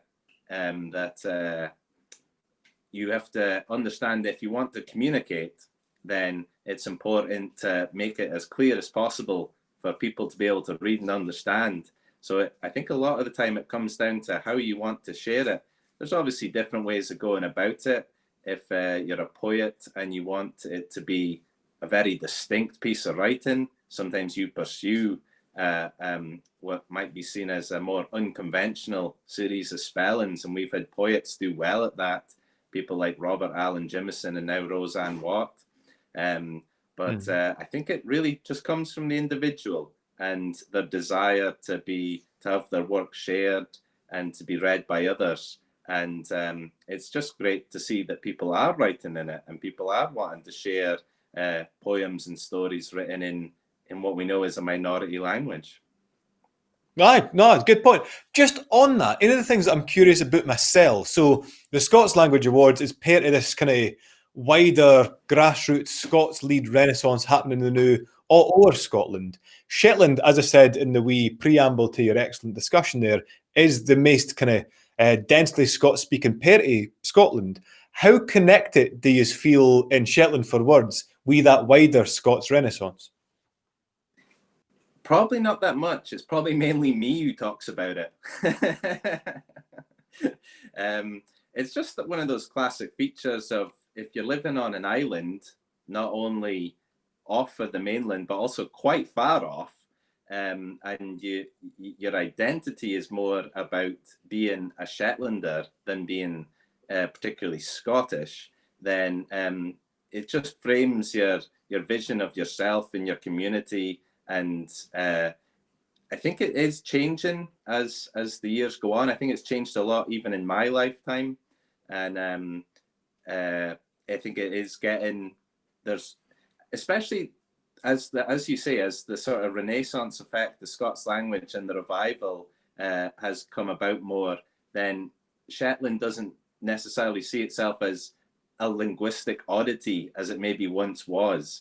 I think we're really starting to understand that the dialect that we use has a great many shared words and a great many shared expressions with other parts of Scotland, and we're recognizing that we can be a group that engages with more than just Shetland. Shetland's obviously the heart of it for us, but I think as the years go on and as things happen more in Scotland, we're seeing that we have more links with yourselves. Aye, well, that's what I'm selfishly thinking about. How can we harness all this broad work happening up in Shetland and bring it down here while we're needing it? But no, I'm sure with the social media stuff you're doing, that'll really help us be more connected and just pinching another's good ideas. Well, absolutely. Bruce, we'll leave it there for now. We're at a wee Gaitherin's lunch break, but I'll let you go because I can that we'll hear you back this evening. I'll look forward to seeing you again tonight. Cheers very much for that. It was a smashing insight. Excellent. Cheers, Ali. Speak to you later. Speak to you later. Now, I'm delighted to say that we didn't just gang blank for the hour of lunch. We had a smashing wee interview I did earlier in the week with Penny, who has been really big on Twitter recently with her Scots word of the day, as well as some braw Scots poetry. This is Penny.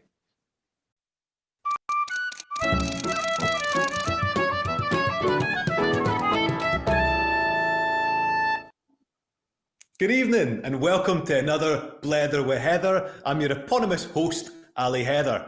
Now, you're joining us for this special programme in the run-up to the Scots Language Awards, which are this Saturday. You can tune in live. It'll be getting broadcast for all across Scotland at 7:30 p.m.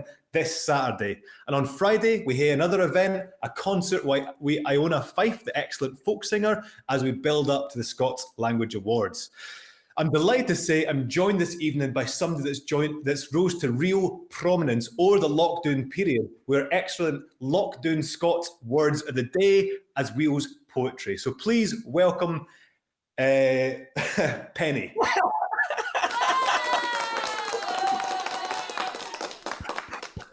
I'm awfully sorry. I couldn't mind exactly what you'd asked me to call you, because of course Penny is a wee bit of a stage name. But Penny, it's absolutely smashing to hear you with us, and it's been really good fun kind of going through your videos. I've been following them for a wee while now. First off, for folk that didn't really ken these videos, that maybe haven't come across them yet, can you just tell folk what you've been up to over the lockdown? So what I've been doing is basically I take a word or a phrase in Scots and I give a meaning, and then I put it in context. I'll put it in a sentence, and sometimes the example sentence will be in English, just because as someone who's learnt another language, I know that often if you're presented with a big wall of text saying, you know, this is the word, this is the etymology, it just goes right over your head. So it's just short, concise words of the day, and that way we can all learn together. That's a really smashing thing. We're going to talk about the Scots words of the day in more detail in a wee bit, but I thought to give folk a wee into something that you did that went absolutely viral, we'd actually start off with your poem, because it's an absolute cracker. So this poem is called I'm No Having Children. Hi, this poem is called I'm No Having Children. I'm no having children, I'm going to hae wains, and you can ask what I cry them, know what are their names. They'll be getting a piece, no a wee packed lunch. They'll be haeing a scran, no having a munch. And they'll fanny about, they won't waste time. And when they write their wee poems, I'll make sure they rhyme. I'm no haeing children, I'm going to hae wains, who'll be gowping and beeling when they've got aches and pains. And instead of don't worry, I'll say dinna fash. Instead of stand your ground, dinna take any snash. My wains will be crabbit, no in a bad mood, and they'll greet, no cry, when their day is nae good. I'm no haeing children, I'm going to hae wains, with a proud ancient language crammed in their wee brains, and whenever life tells them their English is bad, I'll tell them the hassles that their mammy had, and I'll say my ma's words to the day that I'm deed. You'll be alright, hen, you've a good Scots tongue in your head. Thank you. That honestly, it wasn't just me. Abdi that's seen it just thought like it cheered us all up. It was so bright and so optimistic and so hopeful. In the tweet itself, you put the video out with, you dedicate it to your own mammy. Tell us about how you she got into the poem and based the tweet. So basically, my mum she's from sort of the Airdrie area, so her accent is quite thick. And the Scots that she speaks is the Scots that I learned growing up with her and my grandparents. And she's a teacher, and she was telling me how in the classroom she doesn't speak Scots, she speaks English, just because, you know, obviously there's a sort of national cringe around Scots, and you're not supposed to speak it in the schools, and you know, it's a historical thing. So when she was saying that, it reminded me of the ways that sort of the hassles that I'd had, where, you know, you speak Scots and you get backlash, you speak Scots and people don't understand you, so you sort of repress it all. And I thought to myself, no, I'm going to dedicate this to my mum. Like, it's going to be a love letter to the language, but also to my mum. So it's going to be, you know, her teaching me because her mum taught her, and it'll be me teaching my wains, and it's just sort of like just carrying it right through, just making sure that we keep the language alive and you know, keep family alive in the language. Yeah, that's a really interesting way of putting it, keeping family alive in the language. Because Scots is sort of kent as the language of the hame, but it doesn't need to be that. Can I ask, what did your mammy make of the video? Did she see it before it went out? No, well, I'd read the poem to her the night before, but then when I put it on the, you know, on Twitter, she saw it on my Twitter, and then she sent me a message saying something like, I can't believe you're mine. Like, I'm so proud. I'm so you know, because I've been saying poems to her since I was wee, and she used to say to me, "Oh, you don't write poetry, you write poems." So, you know, there's always been a distinction in my mind between poetry written in English and poems written in Scots. So the fact that something so personal could go so public and people can actually resonate with it, you know, it absolutely meant the world to me, and I know it meant the world to her, because she was, you know, we're getting emotional over it. That's what it's all about. It's such an emotionally connective language, because it is the in you can for your bairnhood. And what you put into words there was something that hundreds of thousands of Scots experience all the time, because it isn't just folk that can speak Scots or didn't speak Scots. There's that hale grey area of folk that ken the language inside out, but didn't feel it's the right thing to use. How come you feel able to claim it? Where do you get that confidence, Faye? Basically, just like, you know, when people tell me no to do something, when people say I can't do something, I'm like, do you know what? I'm going to like, because what's the harm? What's the hassle in doing it? Like, you always feel, and I myself even feel sometimes, oh, this isn't the right word to use. This isn't the right context for Scots. But see last semester at uni, I was studying Scottish music, and there's all these academic texts about Scots in English. And I'm like, so Scots is good enough to study academically through the lens of English, but we can't analyse it in Scots, we can't write essays in Scots, we can't write our own poems in Scots or books in Scots. And I just thought, you know what? No, we're going to like, and if the world can't adjust to that, then that's the world's problem. See, that enthusiasm makes me just want to punch the air. I couldn't be agreeing more with this stuff. It's exactly what I want to be hearing. So you study language at uni. Do you think that helps give you that, to use your phrase, that kind of lens to better understand the situation that Scots is in and how it functions?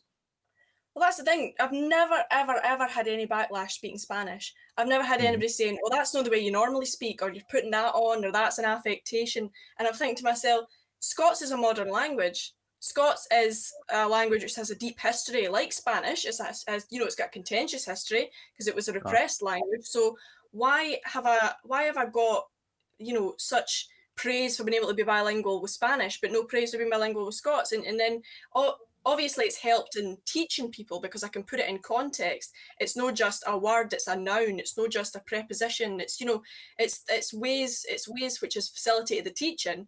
But in terms of being proud in it, yeah, it definitely has, because it's made me respect Scots as a language. Aye, we'll get onto that in just a wee second. I should say, for you lovely engaged audience members at home, I've got the feed your comments just at the side of me here, so you can fire in any comments you like into that chat and we can discuss your questions on air. Or if you just want to say really nice stuff, that's also welcome. So let's have a look. As you say, you started off doing the Scots word of the day.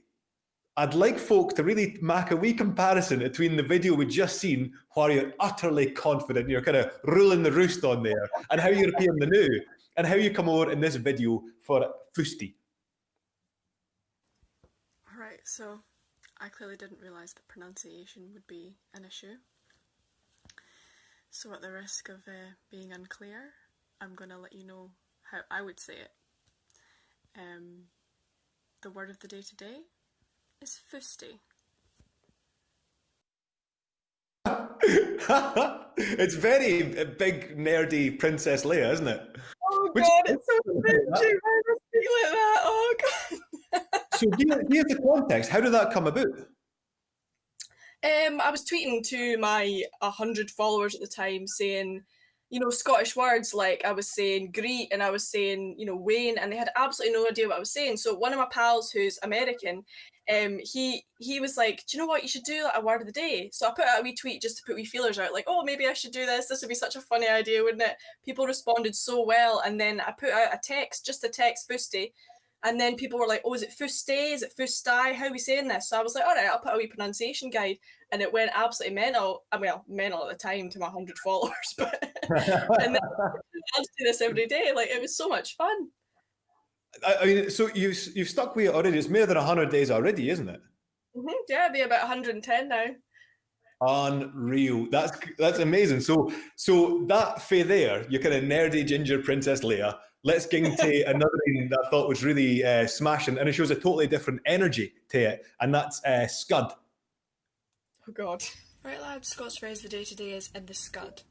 This means naked, nude, without clothing. And an example sentence is, what are you running about in the scud for? Scuds are naked pictures, so send scuds means send nudes. And if I see a single one in my DMs, I will hunt you down and kill you. Very. I mean, aggressive. Scud. You've got to do. Such a funny term. Like, such a funny. Yeah. It's in the ones. For me, that was like when I seen that and thought of scud again. I didn't immediately think of anything sexy. I immediately thought about my dad when I was a bairn, howking me out of the bath and rolling me naked in the snow. Like, in the scuds, oh my God, what are you doing? Like, it's that kind of, there's something so kind of fun and innocent about it. Like, scuddy dooking is what I'd call skinny dipping. Yeah. And it's something I go enthusiastically into whenever I get the chance. But tell us about that transition. How come you got more comfortable with the format, and how come you stuck with it? It was, I mean, I started it because it was lockdown, I was bored, I was not getting out, how do you get out of bed if you're on furlough, and and then I thought, no, I'll get up, I'll put makeup on, and I'll film myself teaching Scots to the internet, and it's the response really that kept me going, because like for every person that was liking it, every person that was asking questions about etymology and stuff, it really just lit a fire under me. And I was like, do you know what? This is what I'm passionate about, because this is the language I speak, and now I can share it with people. And oh my God, it's been amazing. So yeah, it's phenomenal. I love it. It is. No, it's great. And you can see that folk are really positively engaged with it. And you can see why, because you explore all this smashing stuff. I've got another video lined up, and that is it's a phrase this time, actually. So let's have a look at that, Ian. All right, lads, Scots phrase of the day today is Lang may your lum reek. This literally translates to long may your chimney smoke, or may you always have fuel for your fire, and is something that we say on birthdays and other celebrations to just let people know that we love them, we hope their life is long and blessed and happy. An example sentence says, happy birthday, mate, lang may your lum reek. So something that you do so well is really, you just pick and choose for the whole kind of Scots vocabulary and the whole kind of phraseology, all the Scots swords we have for the last 500, 600 years. You pick the things that really resonate. Ken, you didn't have many stinkers. I'm like, it is a word, but it's not a word I care about. Like, you pick these things that are dead central. How do you mark your selection? Are you sitting there with a Scots dictionary? Are you ringing your mum? No, well, that's the thing. I've got so many friends from across Scotland, so people are always like, oh, where'd you come from? Because I've not heard this word, I've heard that one, I've not heard that one. I'm like, well, I've got friends from Fife, I've got friends from Airdrie, I've got friends from, even people who live in all the best places. Fife to Airdrie. Fife and Airdrie. What else is there? So yeah, I mean, that in Lang me your lumreek, I did on my birthday, so it was kind of, it was me just a bit tongue in cheek there, but no, the thing is, like, there's words and phrases that I have never heard before that I'll do because I think, wow, that's amazing, and I think if I didn't hear it, there's chances are loads of other kids have not heard it, or loads of other teenagers, or loads of other adults. So the thing is about Scots is that there's so many dialects within the language. If I could create a sort of an online database of Scots, it can be a bit demystified, and then you can even search it on Twitter if you hear a word. If I reference a word like mock it and you think, what does mock it mean? Just type it in and up comes a video. Here, that's a shout. I'll ask for folk that are in the comments, folk watching this at home. There's already folk joining and just saying lovely things, like Kirsty Cromie. Really enjoying the chat, guys. Cheers, Kirsty. Feel free to chuck us in. If there's a word for your area that's dead specific, Ken, like if you say, Orkney, some part of Glasgow, where you hate a dead localised word, chuck it in the chat and see. We've got Grant Robertson. Hi, I'm fae Dunfermline. All right, Grant, man. Is there some wee South Fife word that maybe you ken that both of us will know, and you can give us the definition on air? That'd be really cracking.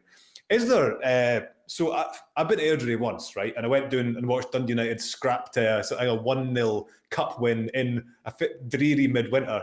And truth be told, I didn't speak to anybody from there. I didn't interact with them at all. What would be words that are more common in Airdrie than that are over here on the sun-struck bonny East Coast? I'm not even sure, because like some of the things I say, like people at work even now are like, why are you saying that? Because the other day I said the now, and I'm not even sure if that's an Airdrie thing or whether that's just what we say in my house, but I've always said the now. And my friend was saying that comes from Gaelic. There's a certain phraseology that has transferred from Gaelic to English, or from Gaelic to Scots, when you're saying the now, the day, the morra, the night, stuff like that, I always say, but apparently that's not a widespread Scots thing. Here, no, I ken that most folk around me would say the now or the new, but with a Gaelic, I might make an absolute fool of myself, but that'll not stop me. I think the new in Gaelic is Andrasta. Yes. Is that right? Yeah. Aye. Hey! Yeah. Brother languages. We're all in this together. But the new thing, I'm not sure about, like, because Scots has its own sense of time. So you can hear things like, Ken, I thought the time was universally Kent. Do you meet up for a pint? You meet up at the back at 8. Like, just roughly the back at 8, and that's kind of this like you're in the pub. It doesn't matter if you're there at 2 minutes past, you're there at 37 minutes past. It's all the back at 8. Yeah. But it wasn't until I flitted to New Zealand. Exactly, flitted to New Zealand, and they're like, "Well, I'm going to need specifics, mate. Like 8:15, 8:30. What is it?" It speaks to like a nonchalance about that's a French word, but yeah, like the sort of laid back, easygoing, humorous, lighthearted. That's how people, when people are like, oh, why is Scots so tied to the culture? I'm like, well, the language and the culture inform each other. That's it. You can't express yourself out with, like, language is the way that culture marks itself out, and that's the great risk. Say losing Scots or Scots thinning out would be a weakening, thinning out of the culture. I think. What's your take on that? Well, I get a lot of comments like, why even bother? Like, why not just speak English? And I'm like, well, why? Why are we so Anglo-centric that we have to default to English? When you're growing up and you're in school and it's like, it's not a piece, it's a sandwich, it's not a cap, it's not a bunnet, it's a cap, and you're like, why can't it be a piece? Why can't it be a bunnet? Why can't it be, baffies or lugs or, Why are we so Anglo-centric that we have to speak a language that was, enforced and imposed upon us? Aye, it's the worst sort of arrogant glaicatry that folk would think being monolingual is better than being bilingual or trilingual or whatever. Hold on, I'm just... Thomas Kane is just saying that Kevin Bridges makes the observation that Scots doesn't measure distance with miles and kilometres, it measures it in time. So, it's only 15 minutes away. Aachen's done by time rather than done by actual distance. Well, I suppose it depends how you're travelling. Cheers for that, Thomas. Hi, Thomas. That's my pal. Pal. All right, Thomas. How you doing, pal? Where about me? Just back home. That's my brother. That's my brother. That's Greg Penny. Greg Penny. Really prudy hen, mither and feather. Well, hello to the Penny clan. Where are they? Are they central Scotland somewhere? Aye, back in Dublin. Yeah, there. Oh, God. I'm hoping you're happy lockdown. They should be awfully proud of you. Actually, I thought we'd actually go on just before we run out of time.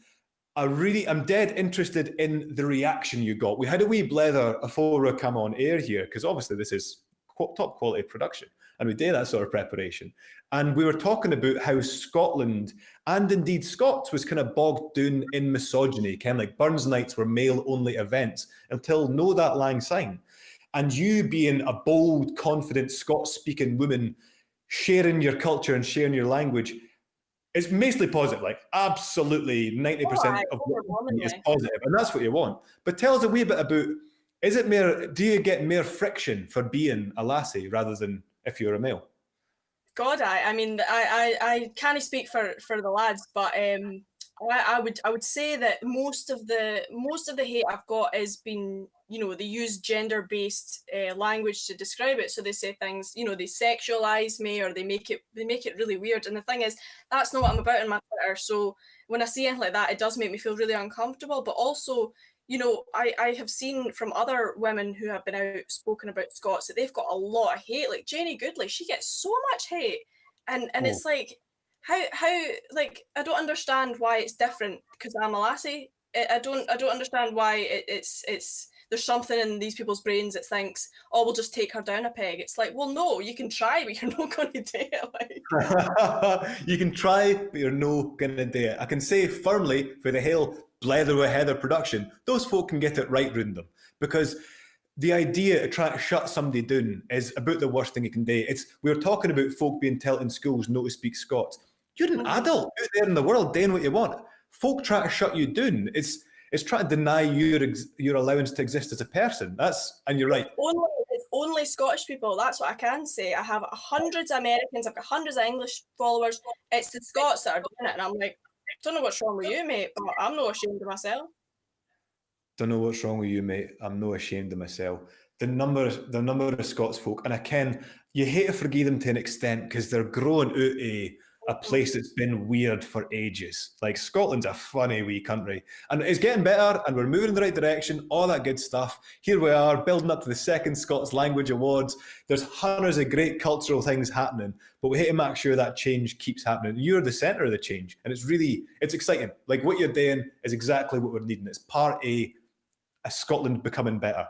I thought we do have a couple more clips lined up, but it'd be a shame to let them go by. So we can play out another of your Scots phrases. Right, lads, Scots phrase of the day today is, it's a lang road that's no got a turning. This is a phrase which means things will turn around, things will get better, the sun will shine and you will be happy again. My example sentence today feels particularly relevant. If you're going through it, keep going. It's a lang road that's no got a turning.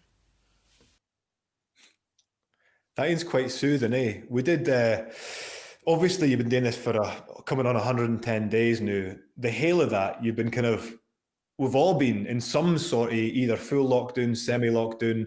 There's a lot of time spent alone. There's a lot of time spent away from folk that are essential to you, your like your social circles and all that. That phrase is one of the things that gives you that smeddum to keep moving for it.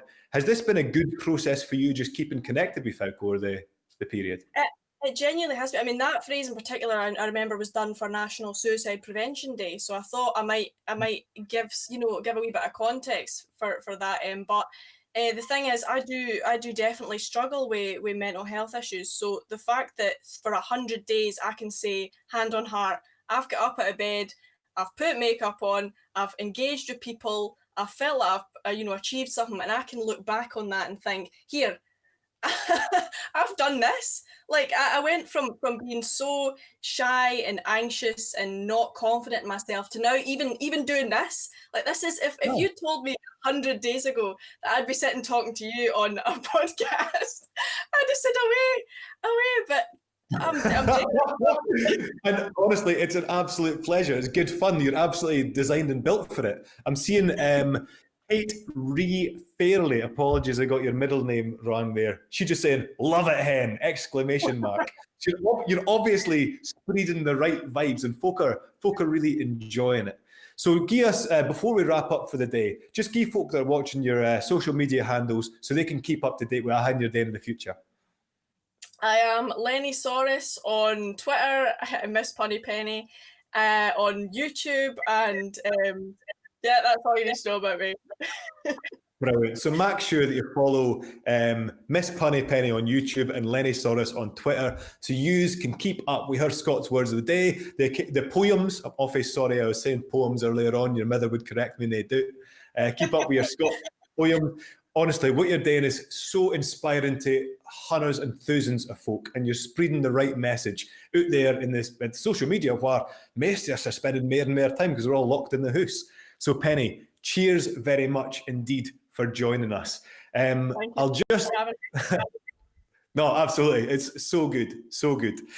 And our audience sat at home, joining in, saying lovely things. Thanks very much for joining us as well. I'll mind you, 7:30 this Friday, Iona Fife is playing a live concert for us. It's going to be sensational. And then 7:30 Saturday evening, join us right back here on the Hands Up for Trad YouTube, Facebook and Twitter. We're going live with a big, fun, laughter-packed event with loads of awards celebrating the Scots lead.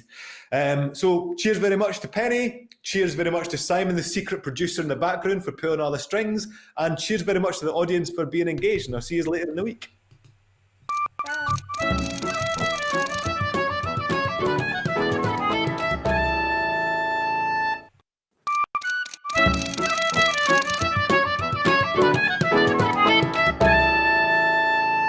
Okay, well, mince and tatties, James. Yes, that's a good place to start, really, isn't it? Your tatties and my mince, I think it was. The connecting link, the link that connects the both of us and really how we first met each other was through Hugh McDermott, and the fact that both of us at different times stayed in his old house at Brunsbank down near Biggar. I was there for a couple of years in the mid-90s, and then you followed on as the next writer in residence there. And it was really a plate of mince and totties that you cooked for me one time that we started to dream up the idea of a Scots language publishing house for bairns. And the whole reason we started this is because both you and I were going to schools in Clydesdale and meeting bairns who were broad Scots speakers, incredibly talented people who had nowhere to go with their Scots. And whenever I looked in the bookshops and saw what was available or in the staff bases of schools, it was obvious there was a gap in the market and a huge chasm in education provision. And I think between the two of us, we thought we wanted to do something about it, and that's where that all came from. That's how I mind it as well. And it wasn't just that there was a market, there was this crying need, as you said, in educational terms, because there were that many young folk bringing Scots, their own language, the language of their home, to school, but once they got into the classroom, there was nowhere for them to actually read, write, or speak it. And we really wanted to try and change that. Especially because we were biding in Hugh McDermott's house and sleeping in his bed, not at the same time, right enough. But just about to say, not at the same time. I mind we used to do tours for schools, and I mean the wee laddie came in, and I was talking about Hugh McDermott's cottage, and this is where he spent his time, and the wee boy said, "Does he no mind you staying here?" And that fun, and that enjoyment, and that sense of humour that bairns bring to school and to their reading. It's what they want to read. And the books that were available were all right. They were worthy, but they were black and white. They were kind of hame knitted. And what we wanted to do was find a way. Anyway, we had no idea when we had our plate of mince and tatties how we were going to do it, but we kept on to do something. And we moved also forward. weren't that many of the books as well. There were just a few of them, and then, as you say, the teachers often had to resort to old photocopied sheets of paper of quite old, often quite sentimental wee poems that they would get them out to recite around Burns Night every year. And it was teachers finding their way in a landscape that had no good books. And like all teachers, they improvise and they'll find a way to do it. But there's a poem I absolutely love, The Sair Finger. The Sair Finger is a brilliant poem, but it's only the fact that it was done to death for about ever since it was published to when we started thinking about doing this. And I think the teachers weren't scunnered with it. Folk just it seemed to be a habit, and it was the settled will that this was how it was going to be for Scots, and also that if a child spoke it. But when I was at school, I got thumped for speaking Scots, and when I was at Brownsbank in the 1990s and going around and sort of trying things out with schools, the bairns weren't getting thumped, thank goodness, but there was a kind of settled will that this was slang, and this was something that they shouldn't be doing apart from one time of the year. That's when they brought out the photocopied sheets or the wee books that didn't engage the kids, and that's what they. So we took it forward for there, James, didn't we? We went and had a go at it, a right good go at it. What was our first book? What our first books were? Our first books were 2002. The Scots alphabet book, and then we did. I wrote a wee book about the history of the Scots Parliament, if you mind, and then we rapidly moved on to wanted to try to fill that space that we thought existed there. You know, that time of the year, the one time of the year when Scots was really kind of allowed into the classroom at that time was around Burns Night. And we thought, rather than bairns just having to go back again and again to the Sair Finger, great poem though it is, we should really try to create a whole new slew of poems that they could dip in and out of. Contemporary. Have we got any there, James? Well, the very first book we did was this one, which is called King in the Midden. I can't get in there. I've got it behind too. Let's snap. Manky Miggin rhymes in Scots, and if you mind what we did there. Can I mention, James? Can I mention at the front of that book, there's a wee Shetland cuddy on wheels. Aye.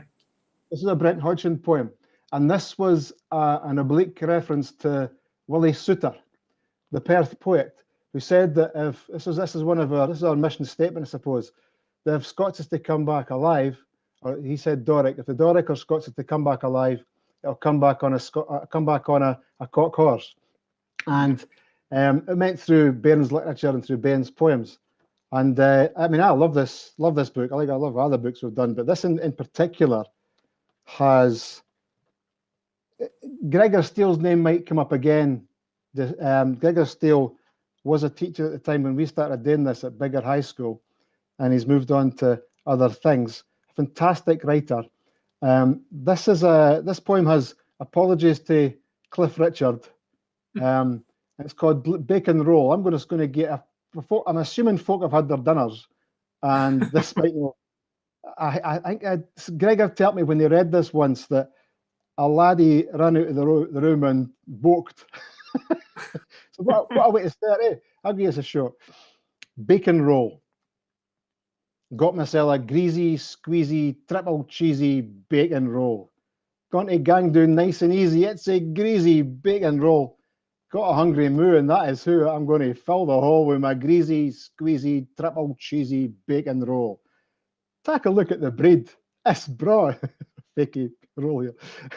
It's got pickles and red sauce and all. I'm going to hate it now with iron brew and a snowball for my tea. Oh, had myself a boufing, hinging, honking, minging, bacon entertainer, bacon roll. With an aching wham, I'm going home for I just canna thole another mouthful or that hanging, minging, bacon roll. Apologies to Very good. Abdi. Yeah, I think my memory is what we did was we approached about 20 or maybe even 30 poets, markers that we can, and said, here's the remit. We want bairns, we want poems for bairns that are going to make them laugh, that are going to be ones that they can learn quite easily, but also ones that are a wee bit clatty and minking and so on, and that was the remit, and they fulfilled it in spades, and Gregor Steele as well as anybody else did.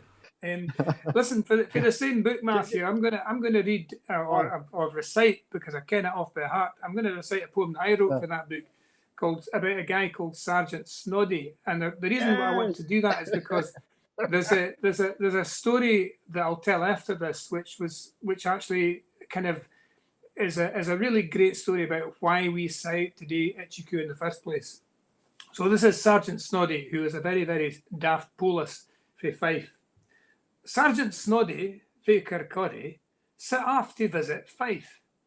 He merged 100 mile and mair on a jam piece frae his wife. He didna rest till Inverness. Was this Fife? Tell me true, sir. Upon my life, you come frae Fife, you're in the Highlands noo, sir. Frae Fife, said Snoddy. No, laddie. What tell you that, you fool? Fife's in the west, near Budapest, by the peatbogs o' Kabul. It's up the Nile, ayont Carlisle, on the firth of Rawalpindi. It's a Roma's Kent frae Rome to Ghent. I can smell it through the windy. He left 100 mile and mair till he camped done it heed. He took a sniff, fell off the cliff, bounced twice, and sign was deed. They sent his body to Kirkcaldy by parcel post express. His wife said, that's the first time Pat's come hame to this address. These words were writ upon his grave. The tourists knew besiege it. Here lies Snoddy frae Kirkcaldy, a total utter Egypt. Now, the story that I want to tell about that is that some years after that book came out, I was at a private party in somebody's house around about Burns Night. I'm talking about maybe 7 or 8 years after that book came out. And there was a wee lassie there that I was chatting away to. She was probably about 8-year-old, and she said, oh, we're learning poems for Burns Night. And I said, that's great. She said, and I've learned one off by heart. Would you like to hear it? And I said, I would love to hear it. What's it cried? And she says, it's cried Sergeant Snoddy. And so she then recited that poem, word perfect, getting all the intonations, getting all the humour into it and everything else. And at the end of it, I said to her, that was absolutely brilliant. Do you ken who wrote that poem? And she said, no. And I said, I did. So then we had a bit of a barney about the fact that I couldn't possibly have written it because it was in a book and so on. But finally, I convinced her that I had written it. And to me, that was a beautiful example of what we were trying to do with Itchycoo, because it didn't matter that she didn't ken who had written it or that I was. That didn't matter at all. What she had done was she had found a poem that she really enjoyed. She had learned it off by heart. She was able to recite it to a total stranger at a party. And that poem and all that Scots language and humour was going to be in her head for the rest of her days. And as far as I was concerned, that ticked the box and said, why did we start this in the first place? Correct, yeah, correct. And it happened quite quickly as well. I think there was an appetite, a hunger, and folk were really wanting to see books of this kind. Well, one of my roles was James was the general editor and still is a general editor. And my role for about 9 years was the Scots Language Development Officer, going around 1,000 schools and training teachers. I did about 500 in-service sessions.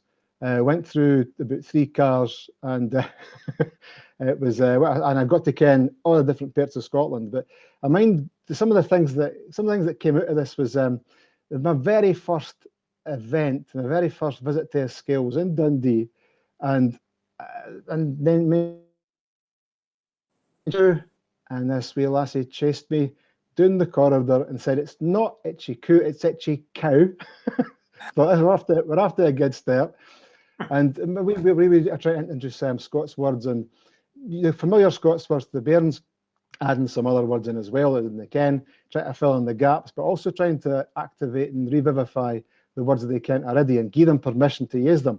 And skelp clearly is a great Scots word, the word that the bairns, it's kind of well known in the various sessions that we did, because that just got the kids absolutely laughing. But I mind, this isn't that long ago, but I mind a laddie getting a wee bit fankled and saying he wanted Abdi in the room to Skype their bahookies. It's wonderful. So again, now we could, some folk would have picked him up for that, but that's not what the spirit of Itchy was about. Having fun with language, enjoying it, and giving the bairns permission and confidence to use it. And I remember a number of amazing comments from pupils. An astonishing laddie who said that he wanted to ken why there was so many Scots words in his German homework. It was amazing because he had completely worked it out himself. And but also sad stories where there's one laddie somewhere in Dumfries who told me his teachers weren't, or Dumfries and Galloway, who weren't letting him use Scots in the classroom. He wanted to study Scots, and they tell him he wasn't allowed to use slang in the classroom. Very, very sad. And head teachers of schools who quite happily were telling young lassies that they would never amount to anything. And it's really, really sad stuff that I came across, and really the need for these books and for the outreach, also the lobbying of government that we did too. So kind of a really big project at various points, you know. So it was very important that we did it and are continuing to do it. There's a couple of things that you've said there that again, it's amazing. You know, we've been doing this now for 17, 18 years, and a lot longer really. But Itchy Coo's been on the go for that length of time, so you forget the stories. But you said something about the bairns permission to use Scots in the classroom with the Itchy Coo books. But I mind a lot of teachers saying that to us as well. Teachers saying, "You've given us permission to bring Scots into the classroom," and that was a kind of odd thing for them to say. But then you remember that they had been through the same system, they'd been educated in the way that they had, and they'd been told when they were bairns that you shouldn't speak like that in the classroom, and that Scots was kind of like on a lower kind of scale of language than English was. And I think, to be honest, I think that attitude has changed massively in recent years. Aye, absolutely. Of course, we didn't do this ourselves, because it was a muckle project, and B&W Publishing, who are our publishing partners, have been astonishing from the very get-go. And I think we're up to book number 70. Something like that. Again, it's something like that. And we've also had brilliant illustrators like Karen Sutherland and Bob Dewar and so on as well, that you know, because we were absolutely determined that the quality, the production values of these books had to be as good as all the other books that you could get in bookshops. Otherwise, folk would always choose the English book over the Scots book if it wasn't the same kind of quality. And you're right, we have to. It's a big thank you to our publishing colleagues, Black and White, for doing that, and they took all that stuff on board. There's also as well, there was Gavin Wallace, who was a very important part of what we did. He was at the Scottish Arts Council, latterly Creative Scotland, and sadly is no longer with us. And he's an astonishing individual who kept us going. I'm seeing folk flashing their names up on the screen here who are also part of this. Susie Briggs' name was there just a minute ago, and Laura Green. I mentioned that I seen one of us came to Jordan Hill and spoke to them. Teachers have been an awful big support to us too. It's just something something that has been quite amazing. We've got ourselves into a lot of translations over the years too. We started off doing original work, but the translations seem to have clicked an awful lot, and we've got a wee bit of time, James, to just read a wee bit of some of the translating work that we've done. I didn't mind kicking off if you didn't mind. This is Roald Dahl has been an astonishing Roald Dahl. Can't get this right. There we go. I've worked out. Roald Dahl's Wrekin' Rhymes is one of a series of Ichiku's Roald Dahl titles. Matilda by this one translated by Anne Donovan. James is Sleek at Mr. Todd, and the I can't find the Egypts. There's Egypts around here somewhere. Anyway, lots of translations of Roald Dahl, and I'm just going to do a quick reading for the Wrekin' Rhymes book. The Panto season, I'd imagine this year is going to be a bit more limited than it always is. Panto in Scotland is one of the great supporters of the Scots language. Whether I'm not quite sure if they're interested in the Scots language, but they use Scots at the time.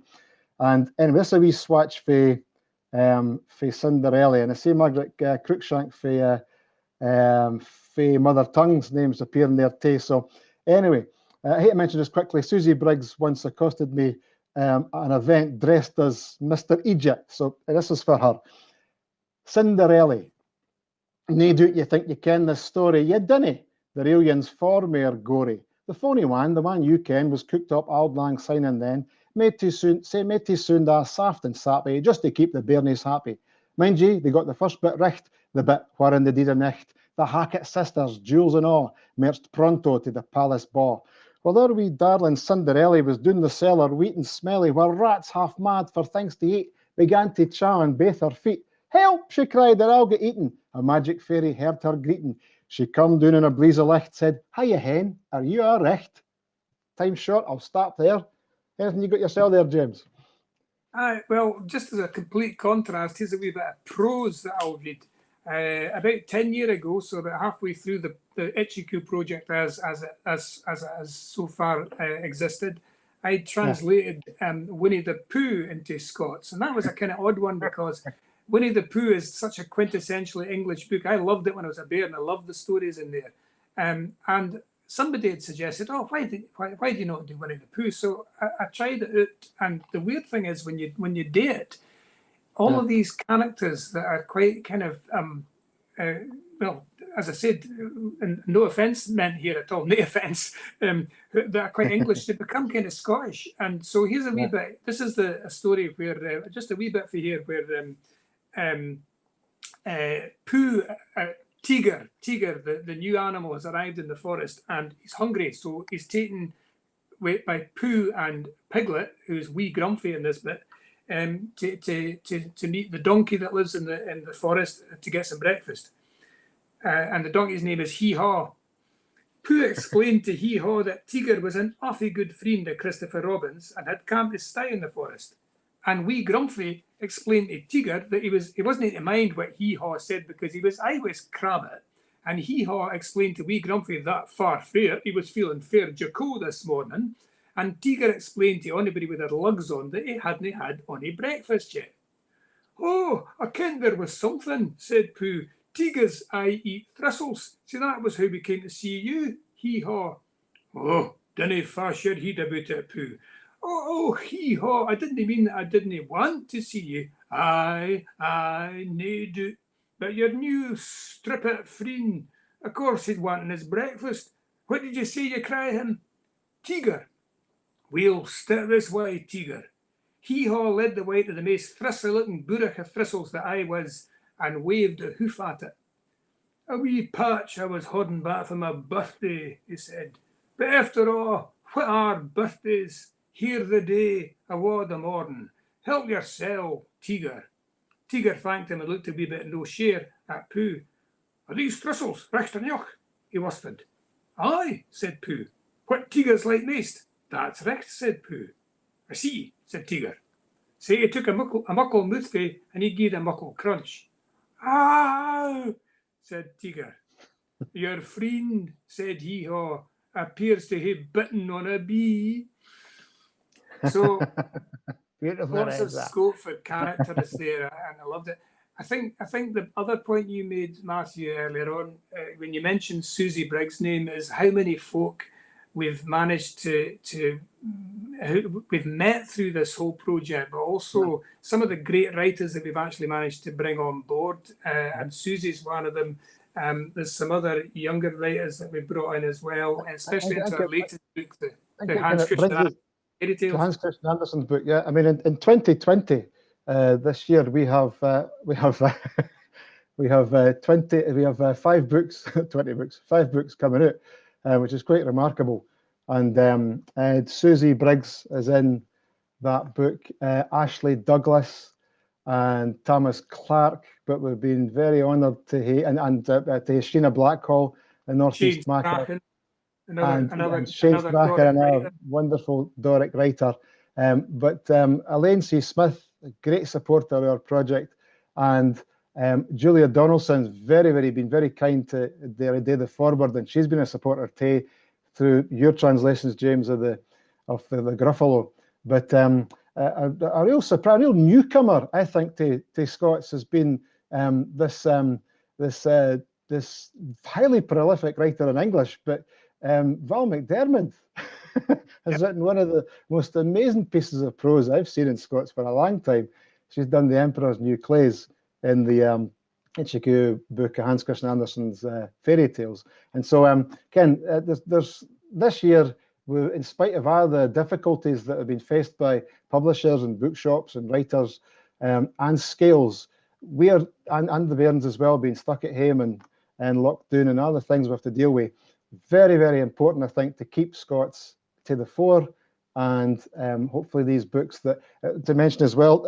There's Thomas Clark's Diary of Wimpy Wayne, Roderick the Raj, and his first book, Wimpy Wayne, and your own Paddington book, which is you can do it better now. Paddington is there. It's worked out. It's all backwards. And the Snowman, which is is coming out quite soon too. So 5 books, and Ken, we're still going. We're still sitting. We're still breathing anyway. We're still going. And I mean, one of the rewards for me has been the fact that teachers have taken this on. And I mind a number of years ago, I think it was doing in Gala, I was doing in service, and a teacher had said that she'd in the past thought it was her duty to ensure the bairns didn't speak what she called at that time slang. And she was very clear on that when she started teaching. That was what she thought her job was. But because of the availability of high quality books in Scots, and she mentioned quite a lot of the Ichiku books, she said in front of a number of colleagues, she felt that it was now her job to teach Scots, and part of her remit and part of her professional development to learn more about Scots. So that was a remarkable moment for me when I heard that. And so, I mean, I'm sure that there's folk listening who that has a resonance with, and that folk have some sort of affinity to. That to me again is part of why we did this in the first place. You know, when you and I started talking about this, 20 or more year ago, but also that thing about, for so long Scots was excluded from the education of Scots speakers, from their formal education. And one of the things that we were absolutely clear about was that when Scots got into the classroom, it shouldn't in turn exclude folk that didn't hate Scots as their first tongue. And so one of the things that we've tried to do with the Ichiku list is to make sure that teachers and parents and pupils can all actually enjoy these books, whether their first tongue is Scots or no, because one of the most important things to remember about Scots is that it is part of Scotland, it's part of Scottish culture, it's part of Scottish life. And if you bide here, it's kind of essential that you ken something about it, because you're going to hear it going on all around about you, wherever you're from, whether you're your first tongue or no. And so I think the inclusivity of this is really important. It's definitely up to who comes after us and the next generations to come. The laddie who was in a school not that long ago, and he made the point, how are we meant to speak this language if nobody's ever taught us it before? It's just amazing. It's a 15-year-old, 14-year-old laddie. So maybe in the future, well, I think definitely in the future, the books are available. I'm kind of sad, Alistair, didn't make it in here, because if I move my head here the other way, my Dundee scarf is strategically positioned on the back bookshelf there, and that was just to kind of give him a wee bit of support. And maybe that's why maybe that's why he didn't make it on, because he took one look at that and went off. But I can see we're up to the half-hour mark, and because we didn't have our moderator on, or any editing, or any a clue what we're doing here. Are we all right, Simon? Are we done? Or are we? Well, you can carry on. It's amazing. Well, we right. should probably think about winding it up straight enough. Let's think. There's a wee thing I'll add on to what you've just said, Matthew, which is basically I fundamentally believe, and I've believed this, from way before Itchycoo came into existence, that if education is about anything, it's about enabling young people to make the most of their lives long after they've left school. And it seems to me that if you're talking about education and language, one of the things that education should do is it should enable a young person to be as articulate as they possibly can be in whatever language it is that they hear or that they're learning. So, and it doesn't matter whether it's Scots, English, Gaelic, Polish, French, Spanish, you name it. If language has got any value at all, it's as a means of communication and as a means of being who you are, because language is so central to people's individual and communal identity. And by getting Scots into the classroom, that seems to me to be such a huge change in the way that Scots used to be viewed. And if we've had a wee part to play in making that change, then that's a good reason for having spent 20 years doing it. Thanks, Tape. Itchycoo is the sponsor of the Scots Skill of the Year Award. That's coming up very, very soon. You can see it soon in the border of our screen here. And I've got to say a massive thank you to Simon Toomey for making that happen. And the skills that are being awarded, there's also the Dominee or Teacher of the Year. The names that are there are absolutely deserved. And you can see a real range of folk from across the country. There's a couple of folk there who were named last year too. They're that good. One of them is Jamie Fairbairn, working away at Banff, who's an astonishing individual. But there's folk everywhere. And again, without these folk, and the bairns themselves, we've been doing this that long, James, that some of the bairns that we worked with are new teachers themselves. And have got bairns of their own. And are amazing at taking Scots for it and making sure that their pupils, that they, and even their own bairns, use Scots too. So, as I said, Ken, it's something that the books are there, and we hopefully will be able to continue making these books. And I'd like to say thank you to Simon for having me on today, and it's been bra. And Abdi Liston, thank you so much for tuning in, and maybe we'll catch up at some point. I'd love to see folk again once we can get back into scales and the libraries and everything. And in the meantime, hopefully some of these wee poems that were read and the bits and pieces that were in some way a bit of compensation. But all the best, and see you again at some point. That's bra. Me too. Cheers, everybody. Thank you. Cheers. Bye now. Thank you.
Hello and welcome back to the wee Gaitherin.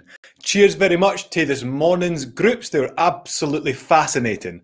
Just to mind, at 3 p.m. we hae another Gaitherin all about Scots in education. That's being led by the Scots Language Centre's Laura Green and has some great invitees. So nae doubt the ideas kicking about there will be fascinating. Mind and tune in for that, Ian.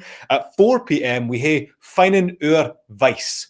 That's being led by Joanna Kopacik for the University of Glasgow, and that is basically looking at Our Vice, a political campaign that's been running for about a year now, that's looking for ways to bring political pressure to bear to see political change for the Scots lead. But now, I'm delighted to say that our next event is called Far, Fit and Fit Why.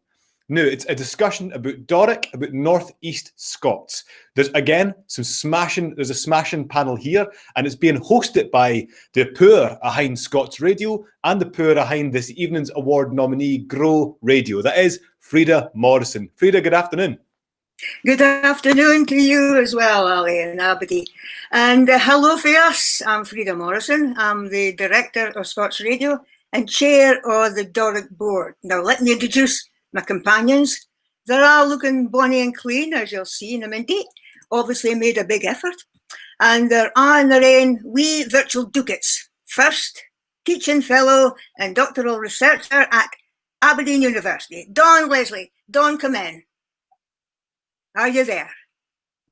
Is Don there? Yep, Yes. Hiya. Oh, isn't this magic? Don, as you mentioned, has just started and running a new undergraduate course on Doric and Aberdeen University. Who's the gone new then, Don? Is it started off wheel? Aye, it's gone grand. Aye, it's all good. Yep, they're really engaged, which is super.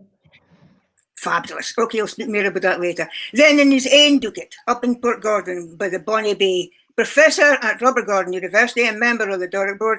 Hello, Professor Peter Reid, come in. Aye, Frida, fit like. Like your bookcase looks infinitely more tidier than my bookcase, I can tell you. You're more organised, obviously. The camera's guy strategic, though. Pleasant, okay. And my colleague for Scots Radio and Grow Radio, we're programme manager and member of the Doric board, coming to us for Aberdeen, for the Broch, Andrew Davidson. Andrew, you're there. Eyes there. Aye, Frida, I made it. You found the link. You made it. With a bit of a panic trying to find your link.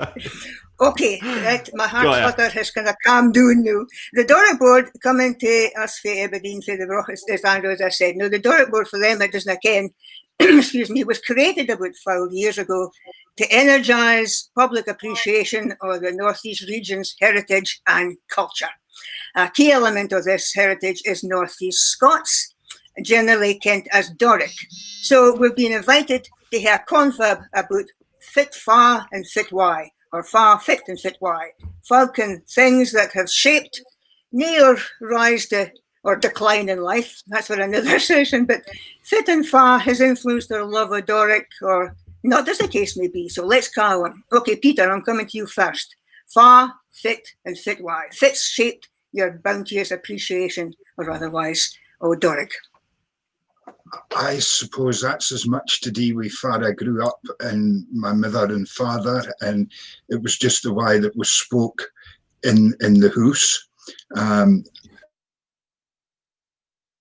And ingrained, I suppose. So I would hate to say my mother and father, but I suppose folk like Flora Gary, they've played enough a big part, a huge influence in I think about the Doric, and I suppose it's the Doric that we have here, this sort of coastal West Banffshire Doric, that makes me, I suppose, endlessly fascinated in the little variations that you go as you travel 5 or 10 miles. So a whole combination of things. Aye.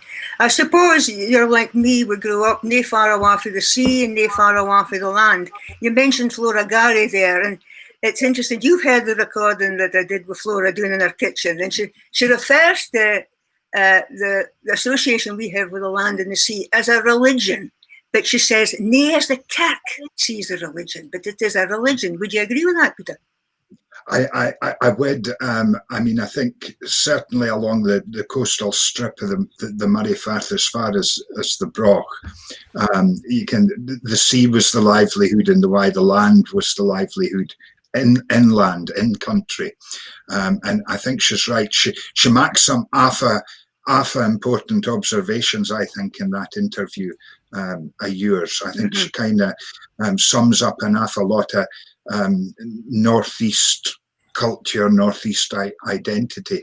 And as you say, of course, you were brought up just along the road here. I don't think I've ever told you this, but my mother, I was used to say, "Wheesht, that's Frida Morrison in the wireless. She's paper naughty weekend. She's doing half a wheel." Goodness, the thing that I love about growing up in that area, I've been away from that village, heaven knows how many years, but I still get messages from folk up in Portnoy saying, "Fan you coming home?" And it doesn't matter how far I am in the world to say it's fan you coming home, because we need to speak to you about something, or can you play golf with us next week to fan you coming home. It means sick a lot to folk like me and you, because we're ken far we belong. And that's something else I think is important. Don, I'm going to bring you in with this as well. We're speaking about Flora Gary. Do you have a sense of belonging? Aye, but I don't think I really come at this from a creative angle. I wouldn't say I've got any real attachment to Doric poetry or music and so on.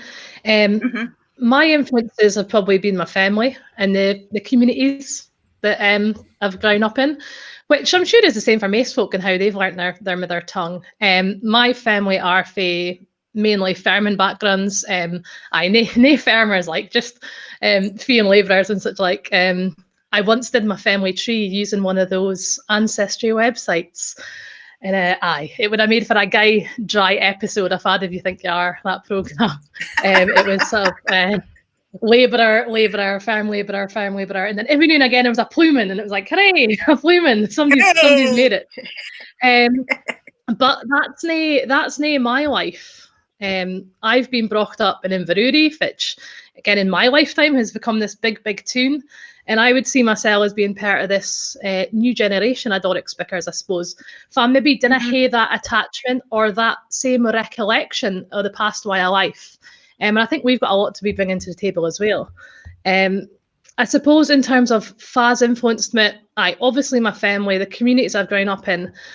But I think also when I went to university for the first time, I didn't go to study linguistics. I went to study English and history. But then we got some lectures by folk like Derek McClure and Robert McCall Miller. And it was during tutorials Robert, and he would say stuff like, Don, how would you say sick and sick a thing? And I would say, oh, well, I would say this. And that was the first time it really made me realise that, oh, Ken, something interesting's going on here. And maybe the way I speak at home doesn't just hate to be the way I speak at home. Maybe there is something really interesting going on here with the way that we speak in the Northeast. And I think that was a real sort of wake-up moment for me. But again, whatever we say, if it is, Doric or Scots language is a means of communication. It's the brig that connects Arthur. As one of my other mentors used to say, Flora Gary was a mentor, but Catherine Hollingworth was another mentor. Some folk will remember Catherine. She started the Children's Theatre in Aberdeen. She was a legend. Folk came from all over the world to see what Catherine had invented in Aberdeen. And she used to phone me up when I was on the wireless and say, Frida, I've been listening to you, and you're mumbling again. I said, but Catherine, you're deaf. She says, it doesn't matter. There's a lot of people who are deaf listen to the wireless. But she was stickler for communication, and she kent the difference between just filling spaces with words. She said, are you going to fill spaces with words, or are you going to communicate? So she made sure that my enunciation was right, whatever language I spoke in. And it's stuck with my otherwise rune. And I suppose for a lot of our languages is like a river. You know, if you try and dam it or stop it, it doesn't work. And some folk want to stop it. It's been tried for centuries and it's still going on. Some folk want ownership of it. That doesn't work. Then some folk want to hear effect about it. I just want to speak it. And that's what I think we're all coming in. Andrew, I'm going to bring you in here. Fits your influences.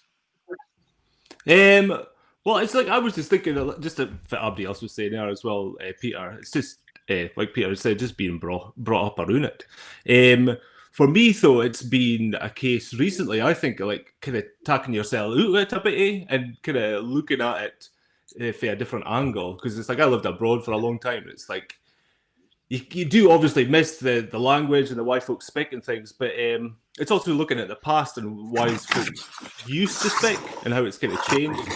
I did a film recently for Across the Grain Festival, and I used some the audio for some of the films that Jim Taylor had done, and it was like folk fae round about the broch, like fishwives and folk that lived in farms and stuff, just speaking about the area. And like I've watched that interviews before, but it was like taking time to kind of like listen just to the audio and to kind of try and match that up with film and look at the whys, just like the poetry of their language and how rhythmic it was. It was just it was really lovely just to kind of take that time just to listen to why folks spoke in that way, and just how it's kind of changed. Because like Peter was saying, there's like different nuances with different villages and areas are the way up the coast. So you can go like in the Broch, you can go St. Combs and then Bulgar and then the Broch, and then Abdi speaks in a slightly different way. Although it's nae as maybe as pronounced as it was in the past, because it's like I think folk are kind of losing that thing. But it is just amazing for me, like the difference in language in that respect. But to be able to kind of listen to recordings of these all our folk, because they were done in the 80s, and these folk were in their 80s, so a lot of them were born just at the turn of the 20th century there. So listening to the way they spoke, so kind of talking myself out of it, and kind of almost like, although I lived there and I was brought up there, like being an observer in the language, I thought was a bit of an influence I had recently. But it's funny as well, because you're speaking about Flora Gary, like my dad obviously is a massive fan of Flora Gary. He's always bursting at the price of breasts and that. But it was funny as well, because I was out with Frida for lunch the other day, and we were speaking about this, and Frida had said that she had visited Flora in Combray, and my father's side of the family are fae the Broch, but my mother's side of the family, my granny, they're actually fae Combray.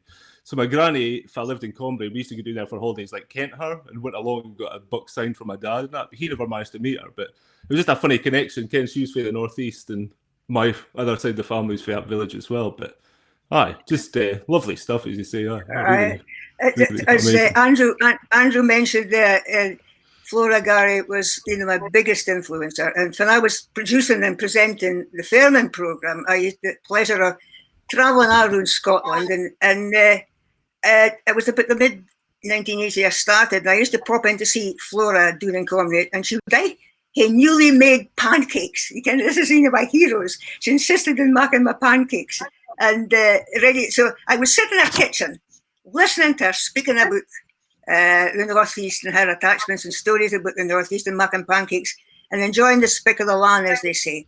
But one of my most treasured recordings, Peter, you've heard it as well, was made in that very kitchen, us speaking about the Northeast, and Flora reading her wonderful poem, Benagok. Remember Benagok? There just isn't a poem in Doric like it, as far as I'm concerned. She grew up in the firm of Achmingle, just outside New Deer. And this is, can you see this book? This is Flora's book. I can never find this camera. It's difficult to, there we go. And I looked inside the book, of course, to see it, and it says, Flora Gary, 11th of September, 1990, to Frida. And it's, I didn't have a lot of treasures in life, but this book is my treasure. And just let me read the first line, you'll understand. It touches your heart. She grew up in this firm. She says it was just a scalp of the muckle firth, a skleiter a roch grun.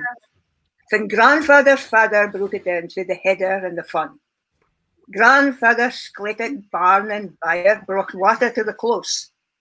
But fail dikes bend the bare bray face, and a girt road to the moss. She had this amazing ability to touch the heart. He said, to me, it's the bell that touches the heart. That's what Doric is. And the senses, the bell that chimes, I would say, deeper and louder when it chimes in Scots or Doric. I think that's why it just does. Peter, would you agree? I would agree. And curiously enough, I have my copy of it sitting here. Oh, I think it does rug at the heart, as Charles Murray says, and I think it's maybe for me personally, it's got a lot to do with the fact that it's the way I spoke to the folk that mattered the most to me. At home, with mother, father, aunts, uncles, cousins, whatever it might have been. That's the way I spoke. So for me, I think it's kind of intrinsically tied up with the fact that when I think about speaking Doric or Northeast Scots or a mother tongue, whatever you want to call it, it's tied up with the folk that I think most fondly of. So for me, that's quite an important, potent thing, I think. Mm-hmm. Definitely. It's the folk you meet, it's the folk you maybe grow up with, it's the folk that have influenced you. And I was thinking about this before we come on, just the folk, the teachers especially. I think we underestimate just how big an influence teachers and lecturers, Peter, have on our lives. And one of my biggest influences and introduced me to Northeast literature and poetry was a teacher for Keith called Dennis Dick. Mr. Dick was just an absolute brilliant teacher. And he was at Bucky High. He introduced me to the Scots Square, for instance. And I was listening a day, driving along in the car, listening to broadcaster and journalist James Naughty. Mind James Naughty? He was brilliant on BBC Radio 4. Aye. And he was speaking about folk that had made the biggest impact on him. And he said immediately, Dennis Dick, because he had Dennis Dick as a teacher in Keith. And we forget that an impact teachers have on our lives, goodies as well as baddies. And see the responsibility you have, Peter, on your shoulders. Well, I'm just bowled over with it.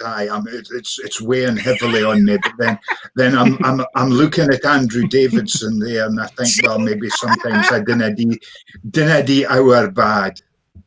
Aye, well, you see, marvellous lectures out with that. So you have to mention.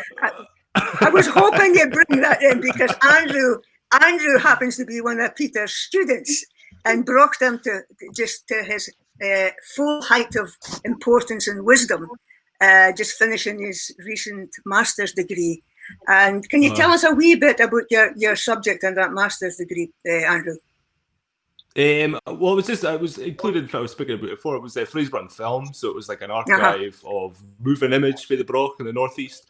A lot of it was concentrated on Jim Taylor as like my dad's second cousin. He started recording oral history in he started in the 60s doing it just in audio, but then started filming stuff in the 80s onwards. And it's just become for me, because I've got an interest in film, it's like a lasting testament and document all lives and stories for the northeast. It's just although I kind of collated films and put it together, it's like I kind of take full credit for it because a lot of it's stuff that other folk have done. But for me, it's just it's stories for the northeast corner captured by folk firsthand, and it's just just fantastic, really. Can I tell you a wee story, Frida? I mentioned this in a class. I was speaking about the sort of heroes of local history and the heroes of local culture. They're nae folk like me that sit in varsities. They're folk out in little villages and towns who really, through their own enthusiasm and diligence, preserve stuff, whether that's film or photos or whatever. And I had Andrew's class in front of me a day, and I was spouting on as usual, and I spoke about this remarkable man that's up in Rosehearty, because I'd been looking at his films that at that point were only on YouTube, and I was hatching something at the back of my mind, and I spoke about it, and of course Andrew puts his hand up and he says, "Oh, that's Jim. That's my dad's cousin." And it just, in that 1 minute, was typical sma northeast world. Yes, I know. That came the fantastic job that Andrew did with Fraserburgh film. Aye. Dawn, what about you? Teachers, are they big in your life? Your memories? In terms of at school, I didn't really mind. Kind of folk sometimes speak about the sort of oppression of Doric and being tell off for it at school. I can't really mind anything about that. I can mind once I had a primary school teacher. I'd written something about some wifey down the road, and she'd said, "Oh no, it's a woman," and I said, "No, she was definitely a wifey." But apart from that, I can't really ever mind being getting into trouble for it or anything like that. I would say that my educational experience afore going to uni about Doric and Scots was just general ambivalence. It wasn't really encouraged, but nor was it punished. It was just nothing. And maybe that's worse than anything, but it's just nothing. And maybe the odd school play, Ken, with Abdi and heat squares and bonnets on and nothing. And maybe you would use a bit of Doric then, but for speaking about the past. But yeah, nothing really at school. I would say it wasn't really until I was at uni that it was encouraged in a sort of inquisitive sense. And that was a real light bulb moment for me. And I think that's what I'm interested in. I'm interested in giving other folk that light bulb moment. I would say that light bulb moment for me going to uni and kind of folk being interested in the Doric and folk being encouraging it. It didn't change the way I spoke, because I spoke Doric anyway, but it maybe changed the way that I thought about the way that I spoke. So yeah, I think teachers can have a huge influence. Huge one. Another question I'll put to the hell of you is, has there been a situation when speaking Doric has benefited you, or has it come in handy, or has improved the situation you were in? Peter, I'm back to you again. Oh, that's quite a hard thing. Well, I suppose the obvious thing for me, and you was there, so you ken it. When I had to do my professorial lecture, I was determined that I would do it in Doric. And I was really interested for Don said the new about ambivalence is worse than I think than anything. You can it's really a deleterious thing, and I think I maybe was of the generation for Doric was kind of seen as being for particular spheres. You can the playground or the shop. Name maybe quite so much the classroom, but I did have one very inspirational English teacher. If I did really encourage me and promoted it and introduced me to loads of things. But I think when I did my professorial lecture, being determined to do it in Doric was maybe just for me the opportunity to say, well, actually, you can use this in on a sphere. There's no sphere that's too highfalutin that you can't use your own mother tongue. And I still believe that, and it's still important to me, that. Andrew? It's a difficult area as well to say it's like for it's been an advantage as such. There was one time I was thinking a story the other day, like me and my chum, we were in Vietnam, and we were sitting in a bus, and he said to me, he's like, "Can't fit, we could say anything we want, because nobody in this bus will can fit, we're speaking about that." And there was like a whole bus of boys for the south of England sat in front of us, and like when it came to be like, "Aye, far as I'd be fair, that we were like Scotland," the boy turned around, he's like, "Oh, I thought you were from Norway." It's like, "Ah, no." It's like by that time we'd been sat in the bus with them for maybe like the best part of a day. So in that sense, not that we were speaking about folk, but we could have done in that day.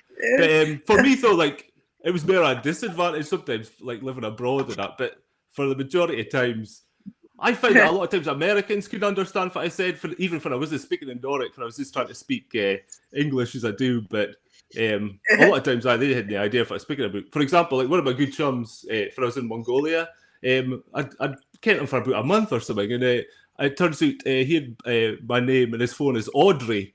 And he thought my name was Audrey, like Audrey Hepburn, because when I introduced myself to him as Andrew, he just assumed that I'd said Audrey and proceeded to call me Audrey that whole time. But no, apart from that, it's like there's not been a time. I think obviously, like you ken a lot of folk, and there is a commonality in the Northeast with a lot of folk, and I think the Doric language just kind of bring folk together in that sense. So, but apart from that, no, like an overwhelming advantage or whatever. But I can tell maybe a story. I don't know if it was an advantage or no. But am I intrigued as to how folk ken to speak Doric. We were, like Andrew, in Vietnam and Mongolia. I was sitting in a plane going down the runway in the Tel Aviv airport. I was across doing a program in Israel. And we were just taxiing down the runway in Tel Aviv. And this man is sitting next to me. I said, "Ken what we've missed?" And I'm my mind was awa about, the idea of Israel being the land of whatever and the milk and honey, etc., etc. And suddenly this voice says, "Ken what we've missed?" Next to me in the seat. I said, "No." And he says, "Keith Show."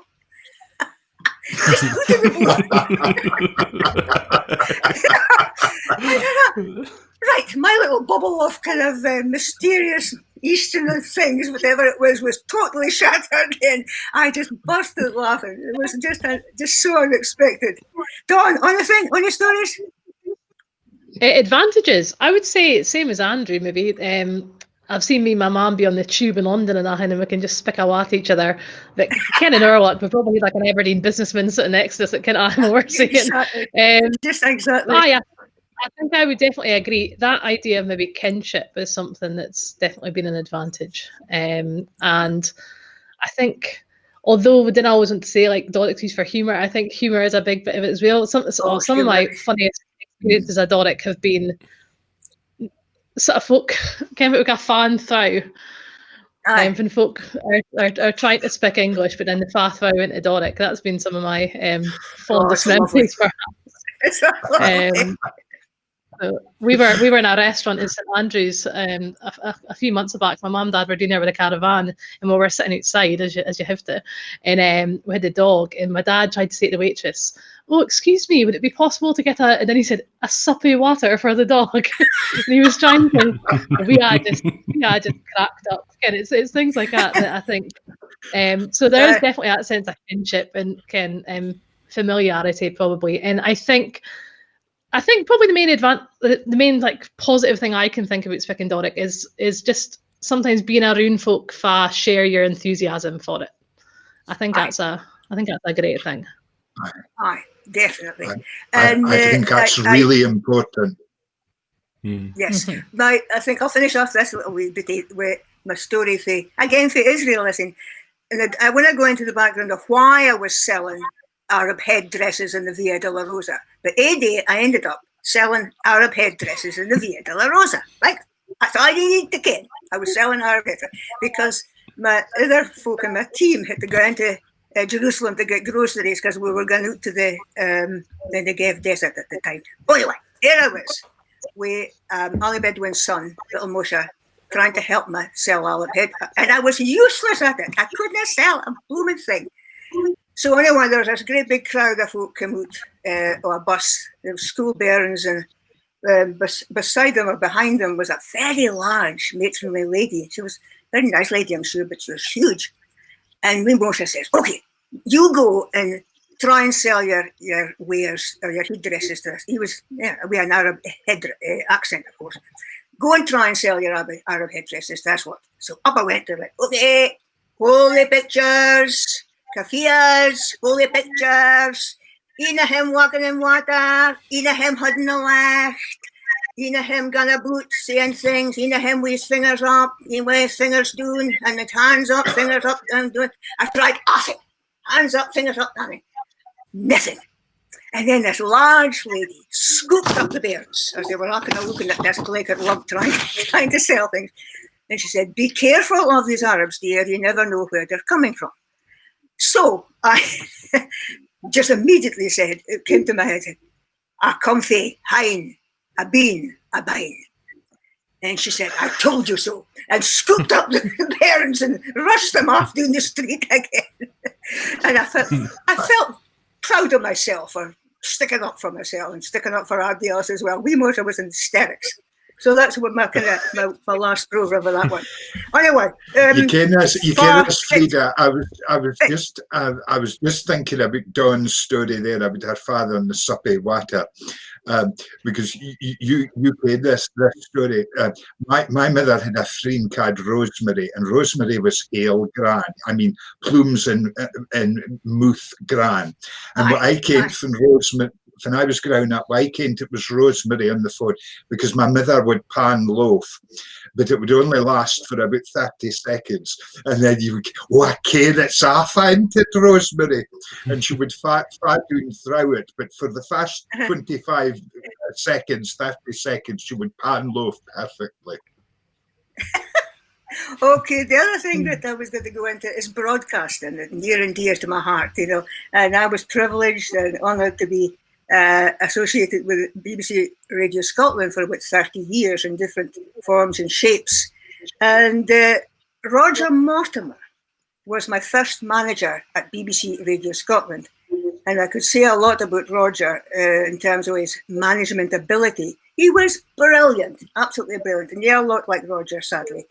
But he gave me the confidence to broadcast in Doric, found it was appropriate. And we used to get sent to London, you see, to get our vowels changed, to learn to speak recht if we were presenters. I was a presenter and a producer. An unusual thing, even in those days, but we had to learn to be presenter. And we had to go to London to get our vowels elongated, because my vowels were clipped.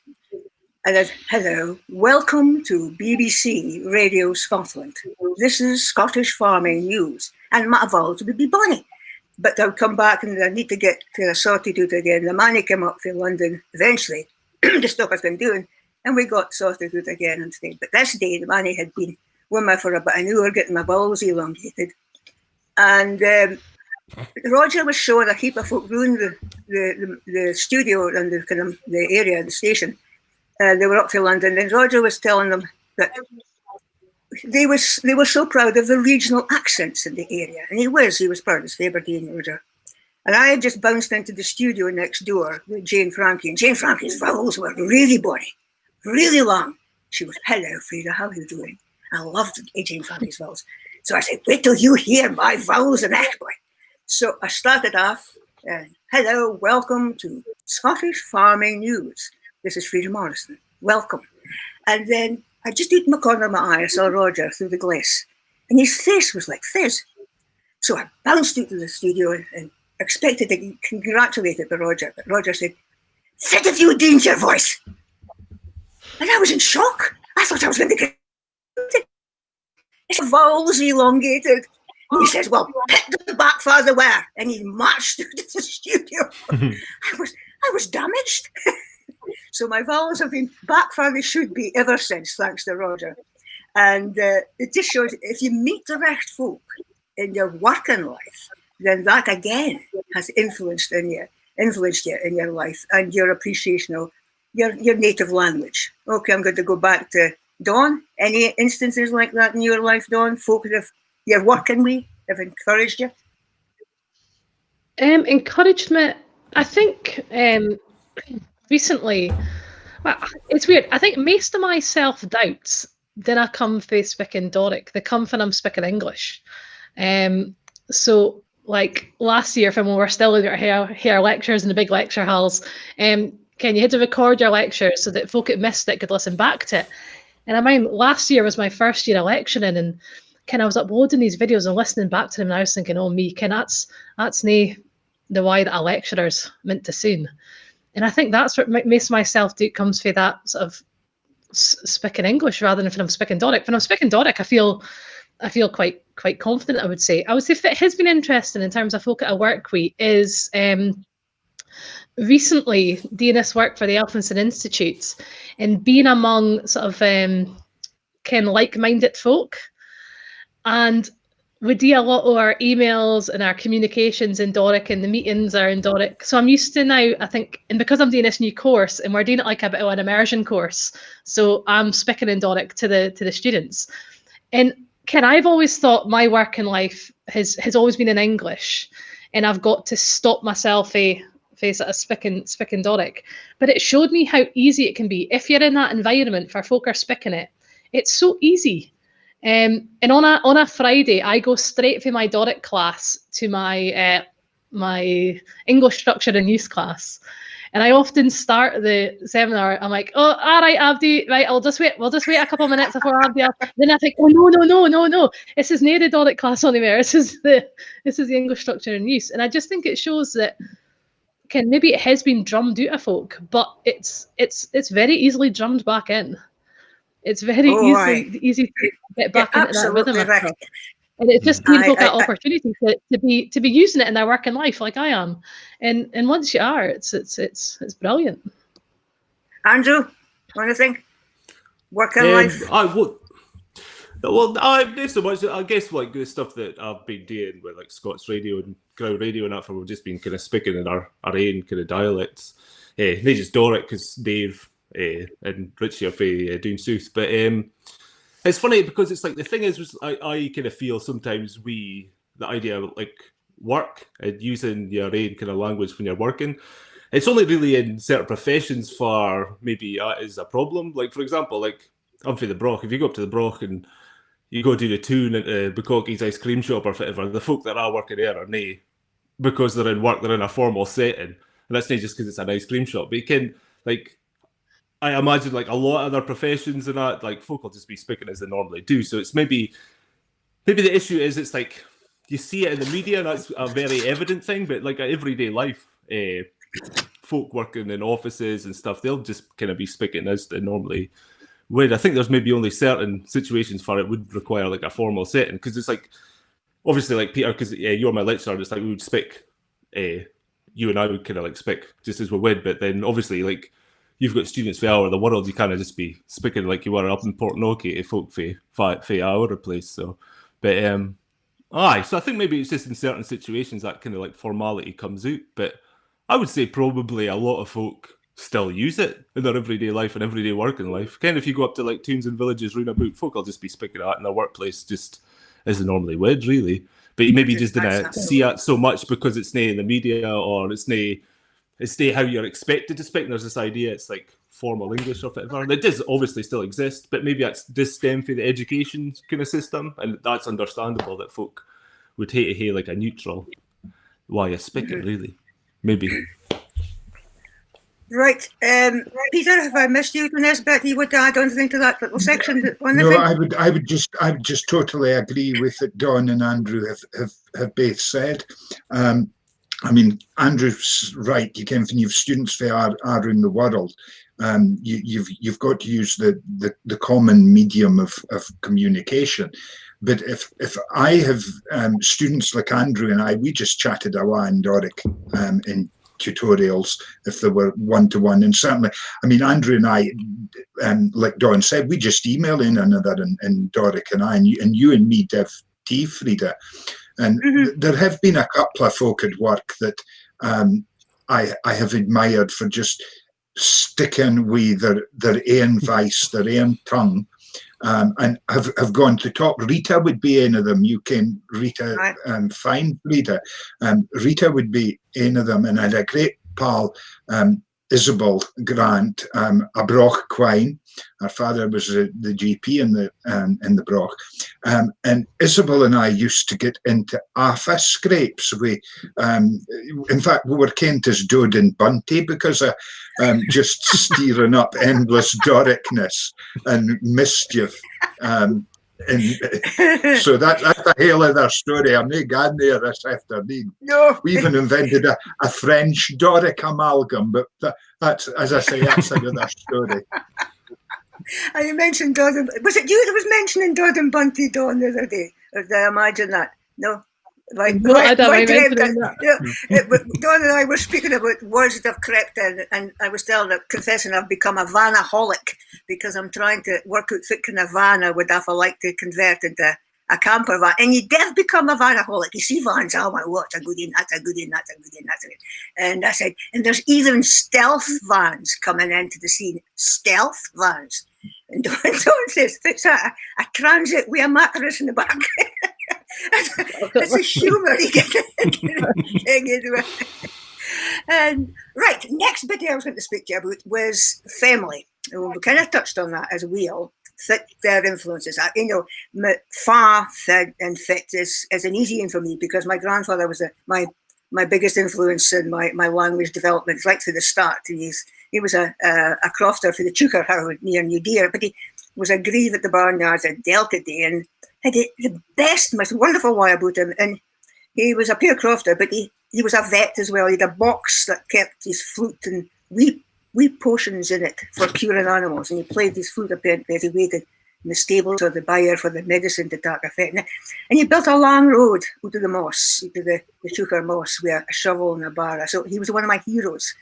And he took me out for long walks and told me stories about the croft, the seasons, the wildlife, and John Christian Smuts. He had a great big library full of leather-bound books on John Christian Smuts. So if I went to school in Portnoy, I said, okay, what kind of books have you heard about this week? I would go, folk would say something about Andy Pandy, and I said, and John Christian Smuts? And folk would kind of look at it, and I said, oh God, the creator, she's got something not quite right about her. I said, but John Christian Smuts is good. I thought John Christian Smuts was just part of the kind of growing up with Baron's books and everything. But he introduced me to lovely words, and I still have a visual mind that kind of looks at words and pictures. And it was Ian, for instance, I kind of breezed into the room, and he said, fish, you garmaloup. And for days and weeks after, I thought I was a garmaloup. But of course, it made me jump in Doric. But a garmaloup is a little scary thing that hides under beds for me forever and ever. Okay, I'm going to start. I'm going to go back to Andrew again. Family influences. Andrew. Well, as I was saying before, I kind of had a dual influence, maybe because it's like I was born in the Broch, and like my father's side of the family, they're off of the Broch. But my mother's side, my granny was originally from Perthshire, but they kind of moved around because my grandfather was a minister. So I guess I had kind of like experience of both growing up.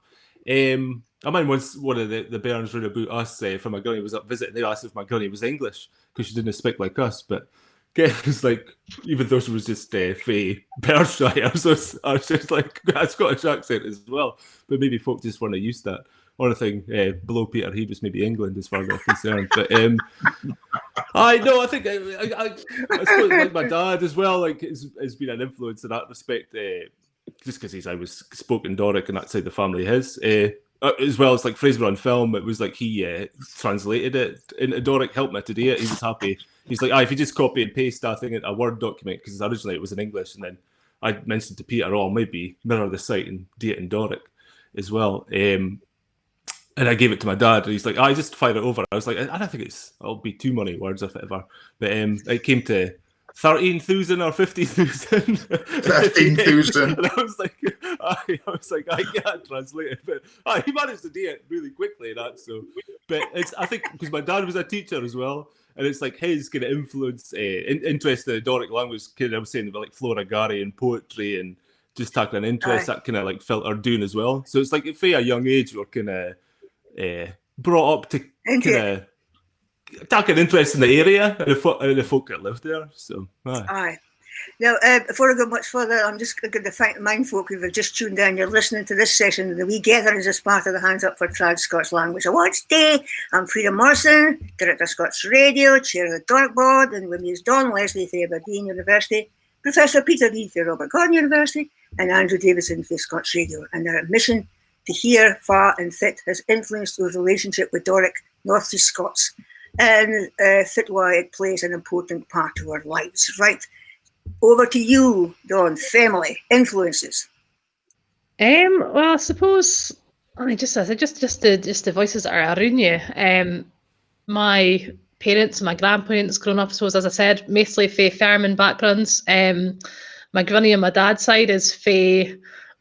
Kind of a bit of ally. Her dad was a farm worker and just moved from farm to farm to farm, but eventually settled in Meldrum.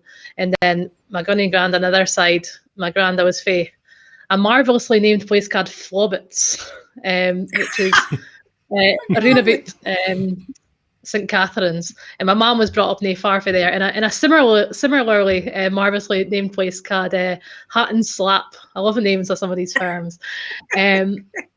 But my granny on my mum's side was fae New Deer. and she was a real hardcore Doric speaker, I would say. She used my other granny speaks really broad Doric as well, but my granny on my mum's side used a lot of Doric features that you just didn't hear nowadays so much. Ken, she would say stuff like sign and stuff that you didn't really hear younger Doric speakers using. So I would say that definitely an interest in language came from listening to them, but obviously a lot of it was passed down to me as well. But I think the most important thing is I was in a family far it was never discouraged. Far we sort of celebrated the difference rather than saw it as being anything that would hold you back or anything that would need to be changed about you. Aye. So I think that's the main thing. Just that it was never ever discouraged. It was just seen as being the way that was spoken. It wasn't a big deal. That's what I would say. It was just never a big deal. It was just fit was around me. Right, now, before going back to Peter, I'm going to put something else into the Bible port and just steer it round about. Are we just presiding over and resurrecting the bones of a deed language and looking after it for sentimental reasons only?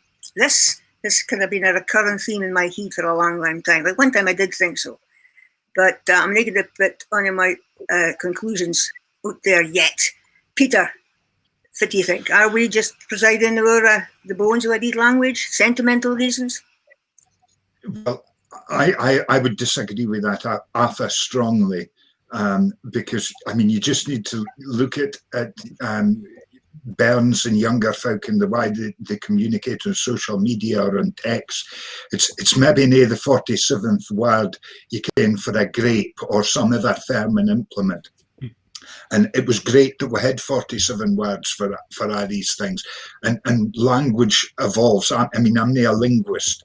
I come at this for the sort of cultural heritage side, but I strongly disagree that we're heading on to something just for sentimental value, because you do see it in the younger generation, and it's evolving. So I still think it's an important part if it shapes this, shapes Scotland as a whole, but in a Doric sense, if it shapes the northeast.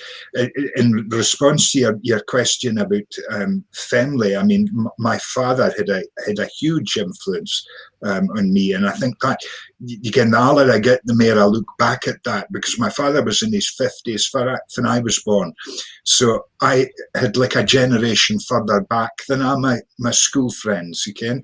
So he was using an other form of the language maybe. And it's often the words that have disappeared that I particularly grieve about. It's sometimes the little idioms that he used that were representative of Doric at the time. You can 2:30 meaning 1:30.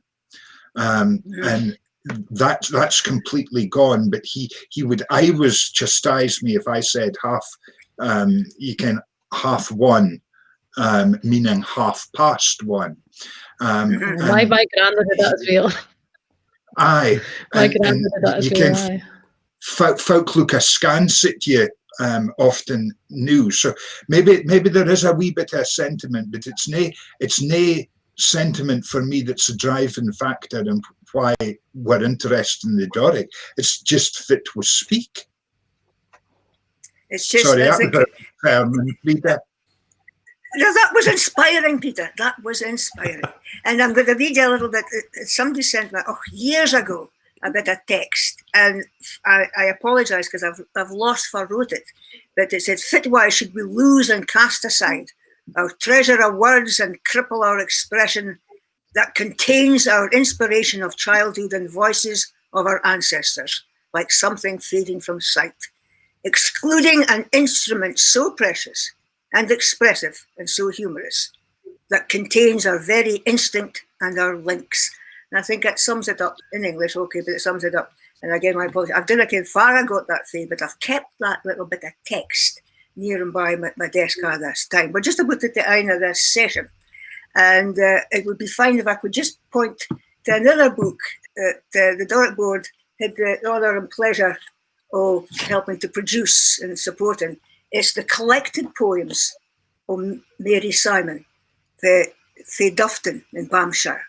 And at the back, you'll see we have our, can you see the, it's often difficult to try and get, you can see the wee logo. Can I see it? Have it in front of your face. There we go. There we go. And Mary Just Simon as well did your a name lovely- the media, Frida. I can, I'm Aye. very good with that. I'm kind of a bit funny with different directions. You should see me when I'm driving. I might lost somewhere. Anyway, she wrote a poem in this book. But I will, before I go into the poem that I was going to quote, and I was talking about that bell that rings deepest, is like something written in Doric or something. And I'll defy anybody that reads The Soldier's Cairn by Mary Simons without a tear in the eye. Try it. And try and get hold of this book. It's edited by Ian Spring and Fred Freeman. It was a pleasure doing it for him. But this is how Mary Simon finishes off. A poem card, or Doric, deed. Didn't it just happen in this century?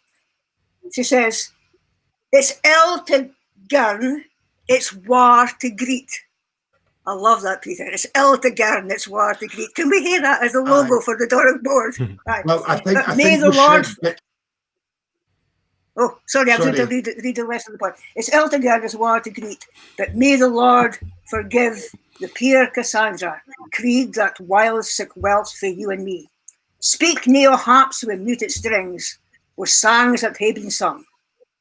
Fae heart to lip, the all prayer springs. Long live our Scottish tongue.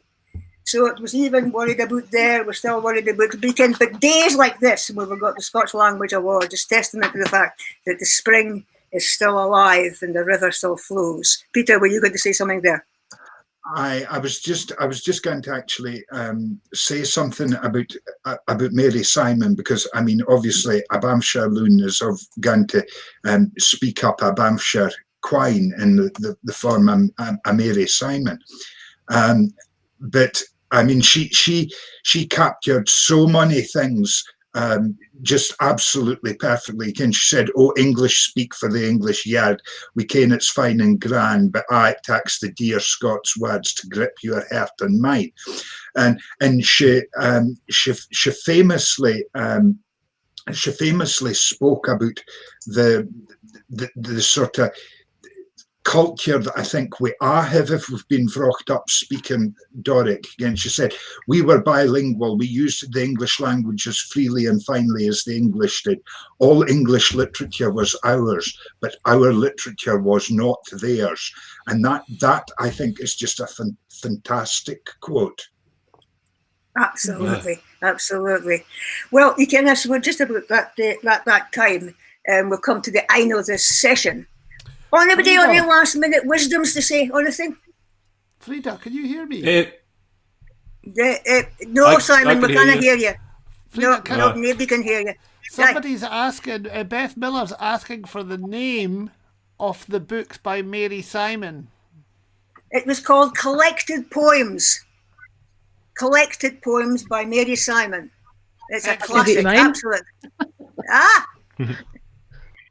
So it's an absolute classic, and I suppose we need to finish off. And hello to Beth, by the way. Lovely to hear you logging in, as they say. Let's finish off with some speeches with hopes for Doric. Is it, as I said, are we save it for dying out? Are we trying to do that? Or Don said to me, it's near that long ago in an interview I was doing, where we're just trying to make sure that folk are given the confidence to speak it. To speak Doric. I think that's what you said, Don. Am I quoting you right? Aye, I think so. I think it's about making sure that that we're nae letting omdy knock us down, but also that we're nae letting ourselves knock each other down. I think that's important as well. Ken, when I announced this new Doric course at Aberdeen Uni, most of the responses were so positive, and it was great to see it. But there were sort of twa camps of different responses. There was some folk saying, "Oh, Ken, fits a point," and you sort of anticipate those kind of responses. But fit I maybe didn't anticipate was some responses for Doric speakers saying stuff like, "Oh, but it winna be real Doric." And I just thought to myself, well, one, fit is real Doric. Real Doric, and two, and two, why would it nae be? just because I'm working at a university, does that mean that I canna speak real Doric? So I think we need to make sure that we didn't make Doric into a competition when it doesn't hate to be. I think if we're all just enthusiastic about it, we can come together. That's what I was saying. You know, some folk want ownership of it, and that just doesn't work. Some folk want the effect of it. That just doesn't work. We just want to speak it. Right, folks. I can hear Simon said, okay, it's time to wrap up, Ewins. I'm sure you'll be thinking that right away. Right, and that's it for us. On behalf of Don Leslie, Peter Reid, Andrew Davidson, and myself, Peter Morrison, may the wind I be at your back and your tackets never roost. Cheery bye. Cheery bye. Cheerio. See you later.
Hello, hello, and welcome to the next pair of the Wee Gathering. Now, I should say, if you're just joining us, the new, that you missed a few braw sessions already. First thing on the schedule today at 11 a.m. was Steve Byrne giving us a really insightful bit of crack around Scots and its value in the archives and its importance in letting folk connect more with their own local history through community organisations. After that, we had a really good insight into what's happening with Shetlandic Scots. A group called Shetland for Words, hosted by Bruce Ewanson, ran us through their initiatives, what they're doing to tack their efforts online, and how they are proven to be successful in keeping their distinct Shetlandic dialect thriving today. We've just seen there, hosted by the excellent Frida Morrison, a great blether around the Doric, North East Scots. So we heard a bit about the new Aberdeen University module that lets undergraduates study the lead. We heard about what's happening at RGU, and also a wider discussion around the place of Scots in the North East today. All of these fascinating talks aren't just off into the abyss. Fae the Modern, you can see them up on the Hands Up for Trad YouTube page. So mind and check out anything that you haven't seen there, because there's hundreds of great ideas that'd be good to see them spread further out into other Scots dialect regions around the country. At 4 o'clock today, we have another gathering, and that is Finding Our Vice. That's going to be hosted by Joanna Kopaczyk, and it can be looking at how you can use the political mechanisms at Holyrood to see advances for Scots in terms of its protections and its promotions in wider society. So that'll be smashing, really interesting. But now, I'm delighted to say we had a seminar on Scots in education, and there's some really expert folk that are joining in this scene, and it's hosted by the Scots Language Centre's Laura Green. Laura, good afternoon. Hiya, Ali, how are you? Hi, doing no bad at all. How are you? Aye, great, thanks. Just managed to punt my husband in the wains and the dogs out the house today to be here. So, Well, I hope it's no streak outside for them as it is up here in Dundee. no, it's lovely here in the Central Belt. We're fine today, actually. I think we've got Smashing. Susie Briggs joining me to start off for the day as well. Good stuff. Hi, We'll leave you Susie. to it. Hiya. Hiya. Lovely. Hiya. So do you we scrub up no bad for the day, didn't we? Well, just start off by saying thanks to everybody that's joining in with us today, and it's going to have a wee blather with us about Scots in education. We've got a really busy hour ahead of us. I'm going to blather about how Scots features in the curriculum and how it's taught in schools. Susie, thanks for joining me today, and you're going to be telling us all about your writing and the work that you've done, the outreach work you've done for schools.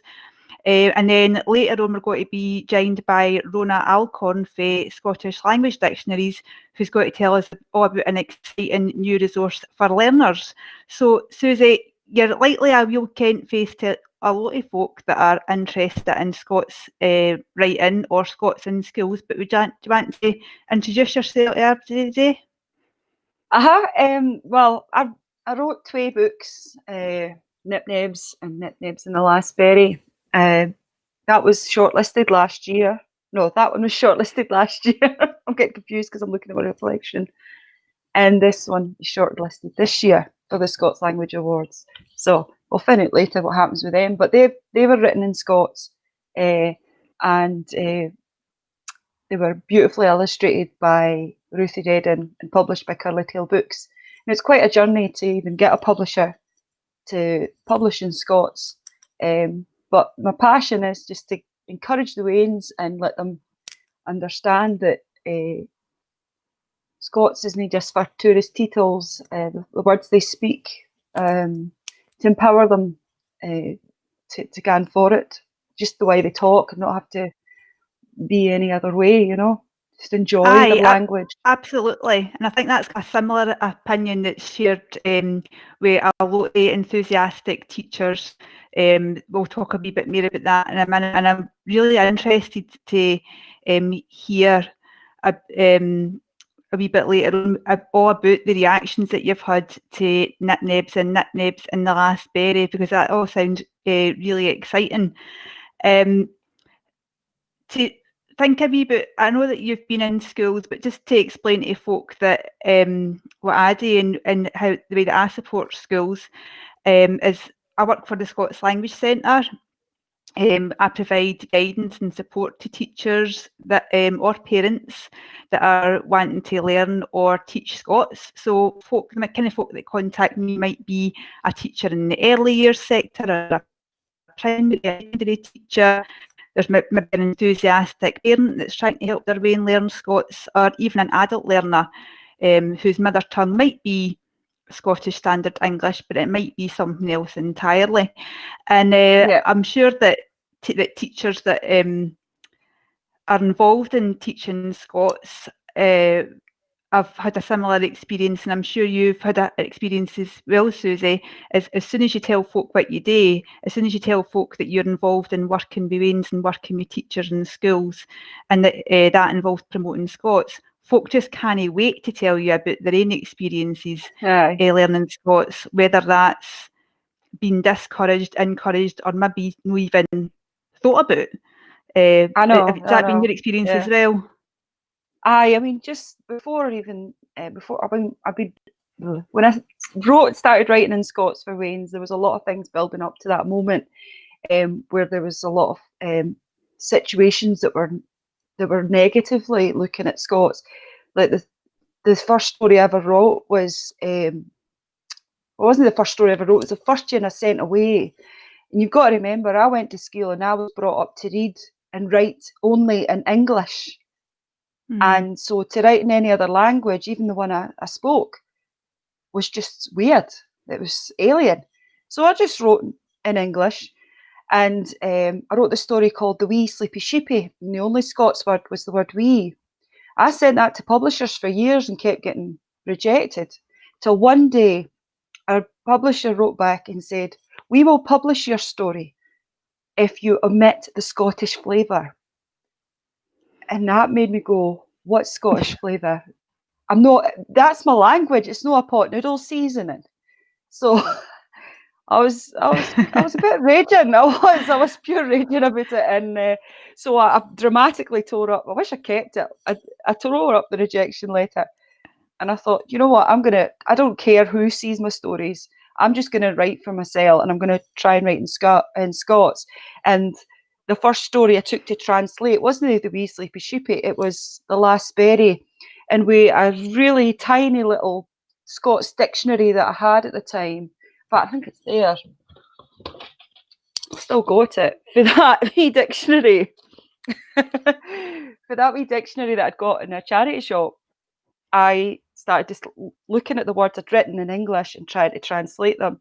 And I discovered these bonny words for frost and winter and coldness, and made me think of Jack Frost, which is called nip-nibs because he nips your neb. Yeah, blows your mind there. And there must be plenty of words in Scotland to describe being cold, right enough. Well, the words like skinkle and prinkle and all, they were just so beautiful. So I wove them into a poem, which then became a book when Ruthie read it and heard it. I spoke it to her, and she said, "I don't understand it, but I'm going to paint it." So she understands it now. Of course she does. Aye, fab. I think that's quite. I wonder if folk that are watching the new would like to comment about their own experiences when they were at school, or their mains experiences and how it compares. It would be nice. It would be good to look at that. Yeah. Because I think folk have got similar stories. There seems to be two kind of camps. There's one camp is folk that,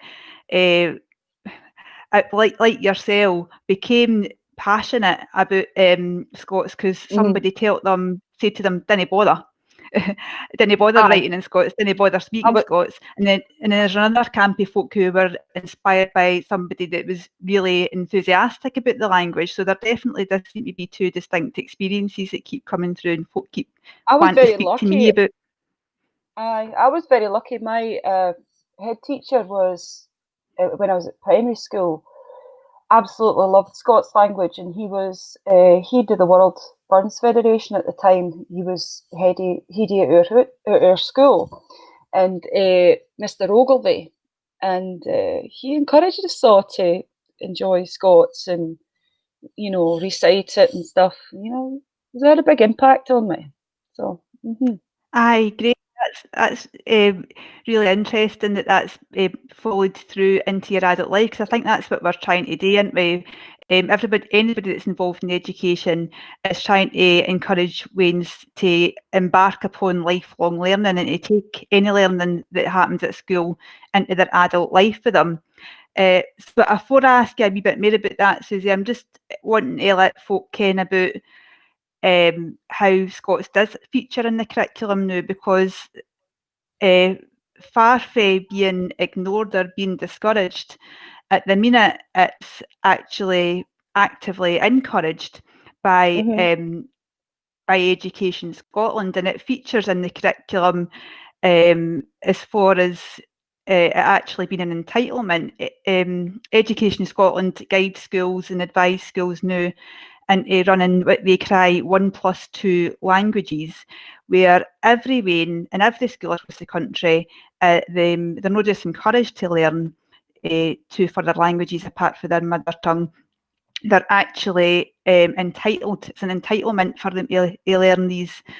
So that's really interesting as far as that's concerned, and that follows Waynes through the broad general education, which is for S1 to S3. But as well as that, I don't know, Susie, if you've heard of the Scots Language Award that's offered for the SQA. I'll be honest with you, no, I haven't. So this is a qualification that learners can engage in S4, S5, S6, and I think some of the teachers that are up for the Scots Teacher of the Year award, I ken Jamie Fairbairn, who works in Banff Academy, certainly delivers this award to learners. But it's relatively new, but it involves learners showing that they can communicate in Scots, so they can either write Scots and or speak Scots, that they can read Scots and understand it, and also they ken a wee bit about the history of Scots. It's brilliant, and I think that's what really helps learners get their head around it, and it's a revelation for some of them, the history of Scots, and looking at how it's developed alongside English rather than developed from English, which is quite a common misconception.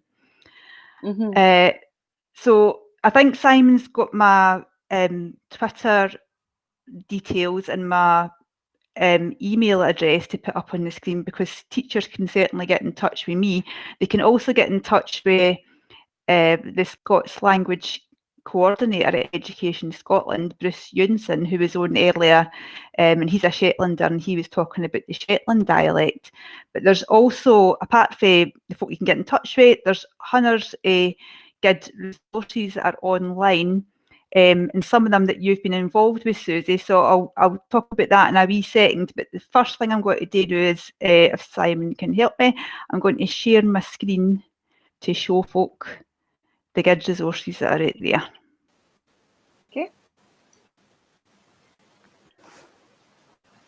I'll just smile until the screen's shared. Technology. Yeah, something's happening. Great, I can see that now. So, one of the resources that's been around for a few years now, and it's got really high quality materials on it, and looks absolutely beautiful. And I think it's up for Scots Project of the Year, actually. It's for the National Library of Scotland, and that's cried Wee Windies. And that takes, it's taken Scots texts and digitised them and made them available for everybody. There's also a learning kit involved in that, and this is one of the examples of the worksheets. And again, Susie, if you're familiar with, you will be familiar with some of these words. Aye. The writing that you do. Aye. So I thought this was a good one to share. This is for the resource, for the text called The Deal in Scotland. And I thought this might be quite a appropriate yin to share for folk that might be interested in helping their weans or their learners learn some of these words. Seems we've got Halloween coming up. Yep. Another yin that I wanted to show folk is on the Scots Language Centre website.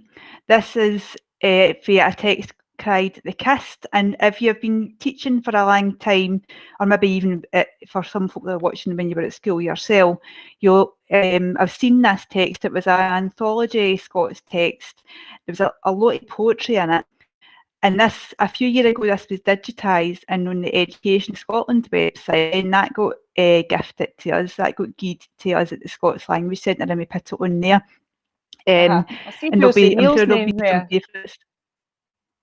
Aye, a Christmas poem. Aye. There's Lovely, Josie. there'll be a few old favourites here that'll be familiar to folk. You must have heard for example, Crocodile. Have you heard of that one, Susie? Aye, I've heard the Crocodile. I'm pretty sure the Waynes had it at school at one point. Aye, my own laddie actually recited the Crocodile at his school as well. So there's loads of familiar yins here. One of my favourites is a Dug. And they've all got audio resources with them as well, because it's really important that Wayne should be able to hear these as well as see them written down.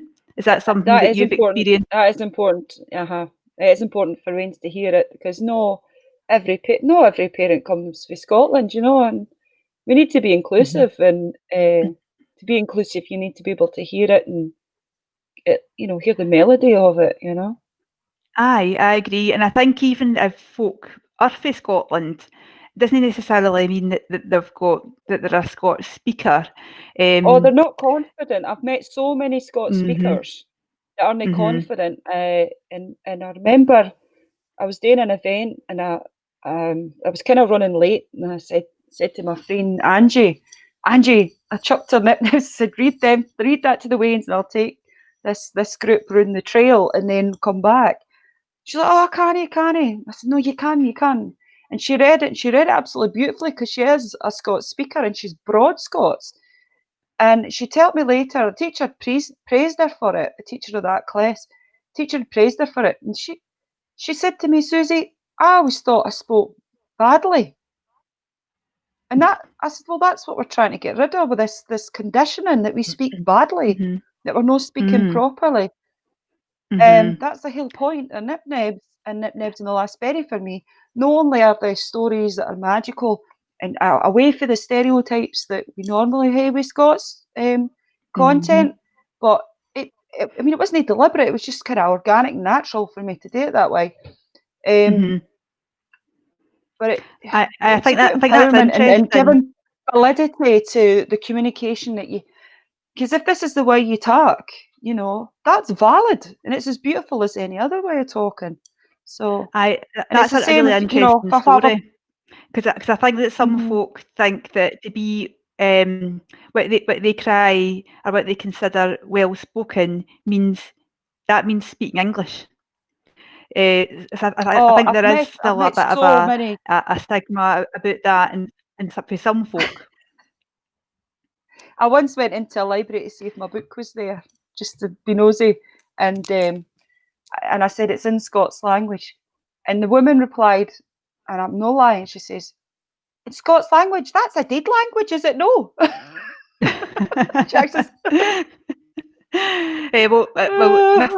You just spoke it.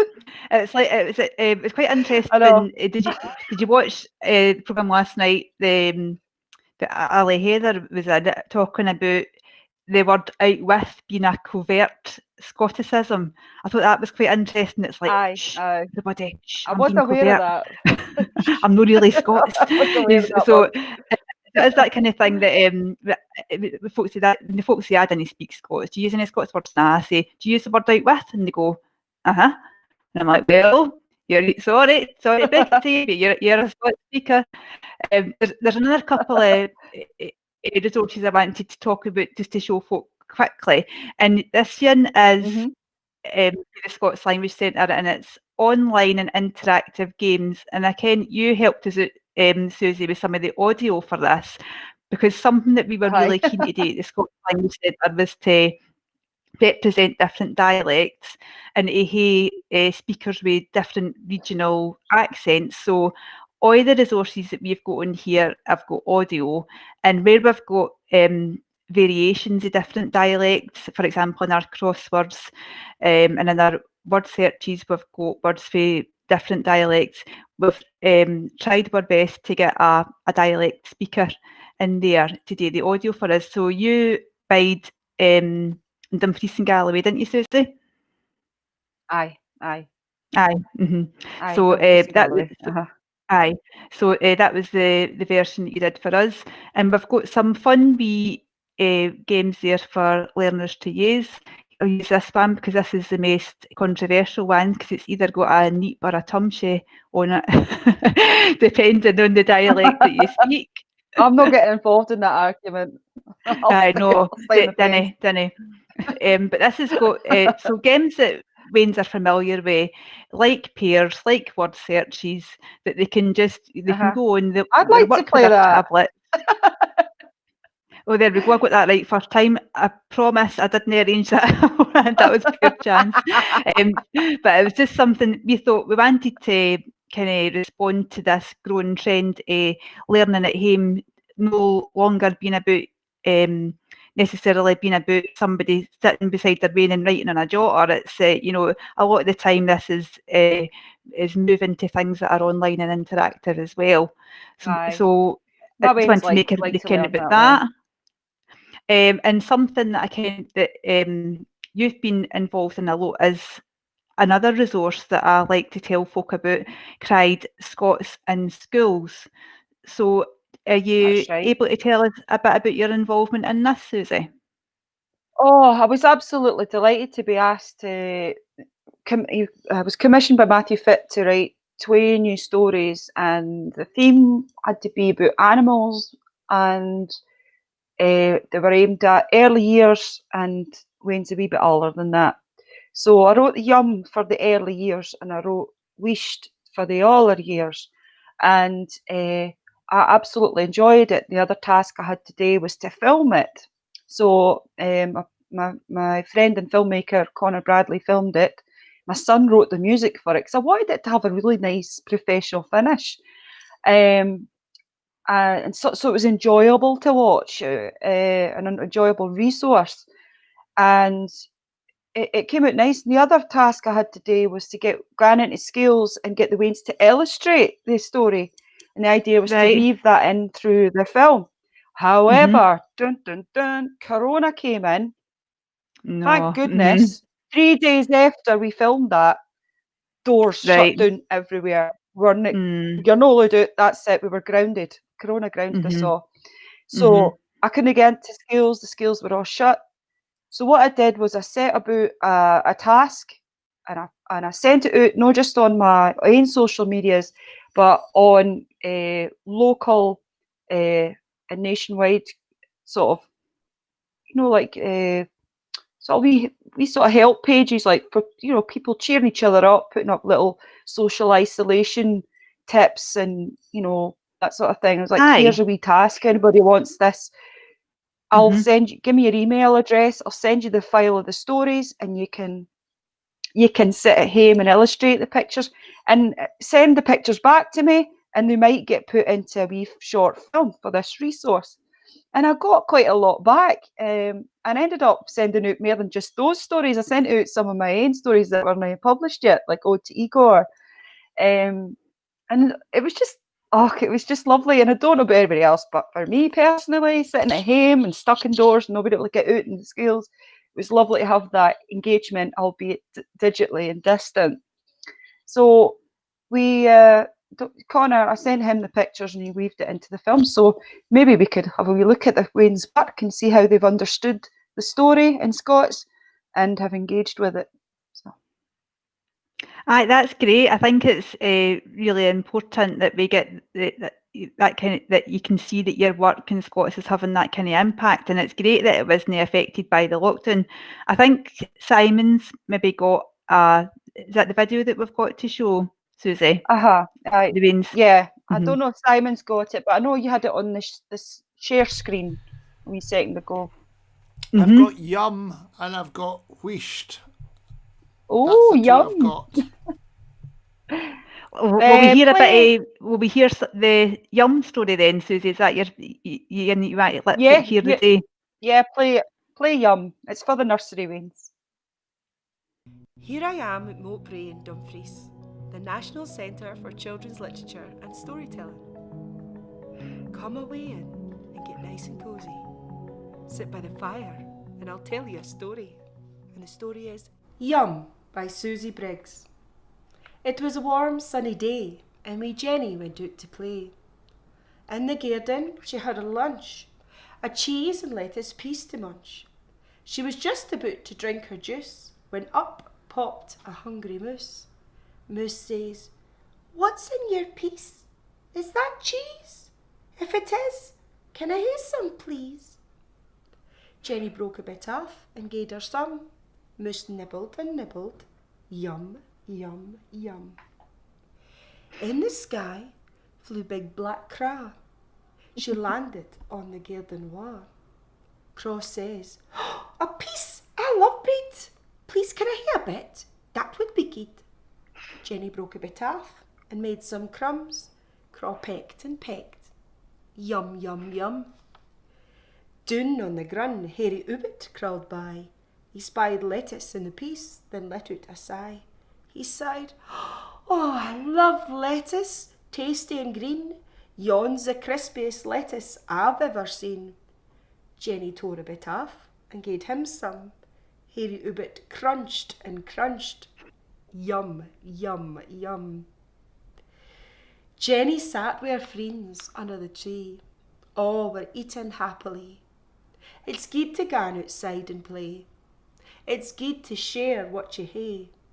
It's good to fill up your tum. Nibble, peck, munch, crunch, yum, yum, yum.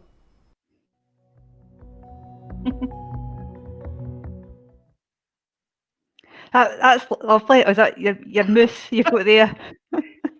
Yeah, just because that was on, because I'm a storyteller, sometimes I like to take props with me. And so I'm trying to get this into the shot here. There he is. This is wee moose. And what I've done is I've got a craw and I've got a hairy Ubbit as well. But what I've done is I've made a cheese and lettuce piece out of fabric. And what you can do is you can tear a bit off. So here's a bit of the cheese. And you can tear a bit off. Yum, yum, yum. So when I get back to nurseries and schools again, I'll be taking this as part of my kit. It's easier for the wains when they see something visual to learn things. And that's partly why I did. And also I just like making things. That's lovely. I think you're right. I think I've found whenever I've done a wee bit of outreach stuff with weans with early years, it is all about that engagement into it. It's about making it fun for them. And there was a time when I went and helped out at a book bug session at Stockbridge Library in Edinburgh.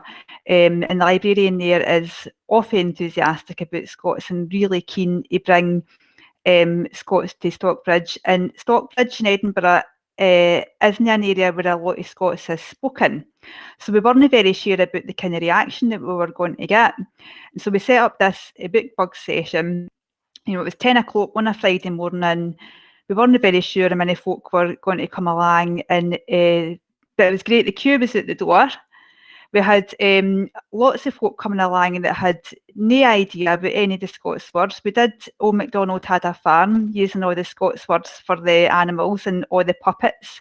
But the parents that came along genuinely they didn't ken what a cuddy was. They kent the word coo, but loads of these words were new to them, but they were absolutely on board and keen and wanting their wains to find out about Scots. Because I think folk can sometimes be a wee bit nervous about the reaction that they'll get, but certainly doing the outreach work that I do for Scots Language Centre, I've never had anything but positive reactions from folk. What have you found when you've been out and about, Susie? How have folk reacted to your books, and how have folk reacted to your outreach work? Most folk are absolutely positive, like you say, and they're amazed. You see, I've stopped presenting it like a novelty.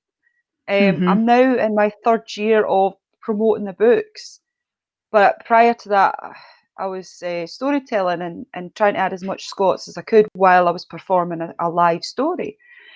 But I always kind of depended on the audience and where I was and what the vibe was. But I just present it as mainstream now. I used to present it like a novel, like oh, by the way, it's in Scots. I didn't do that now. I just go, that's my book.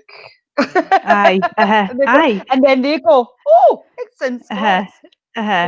So I think what we found I that didn't bother like keeping it a novel. I think It's what not a we novelty found at anymore. SLC, our web developer that works at SLC, he keeps us up to date with how many hits the site's been getting and how many hits certain parts of the site have been getting, and that's poem that I shared on the screen earlier, a Dug, that had thousands and thousands of hits. And in what month of the year do you think? January. January. So I think for some take Scots out the drawer. Well, we used to take Scots out the guide drawer where we would keep the guide cutlery, and we'd take it out and we'd look at it and then put it back again, and then you look at it again until November maybe.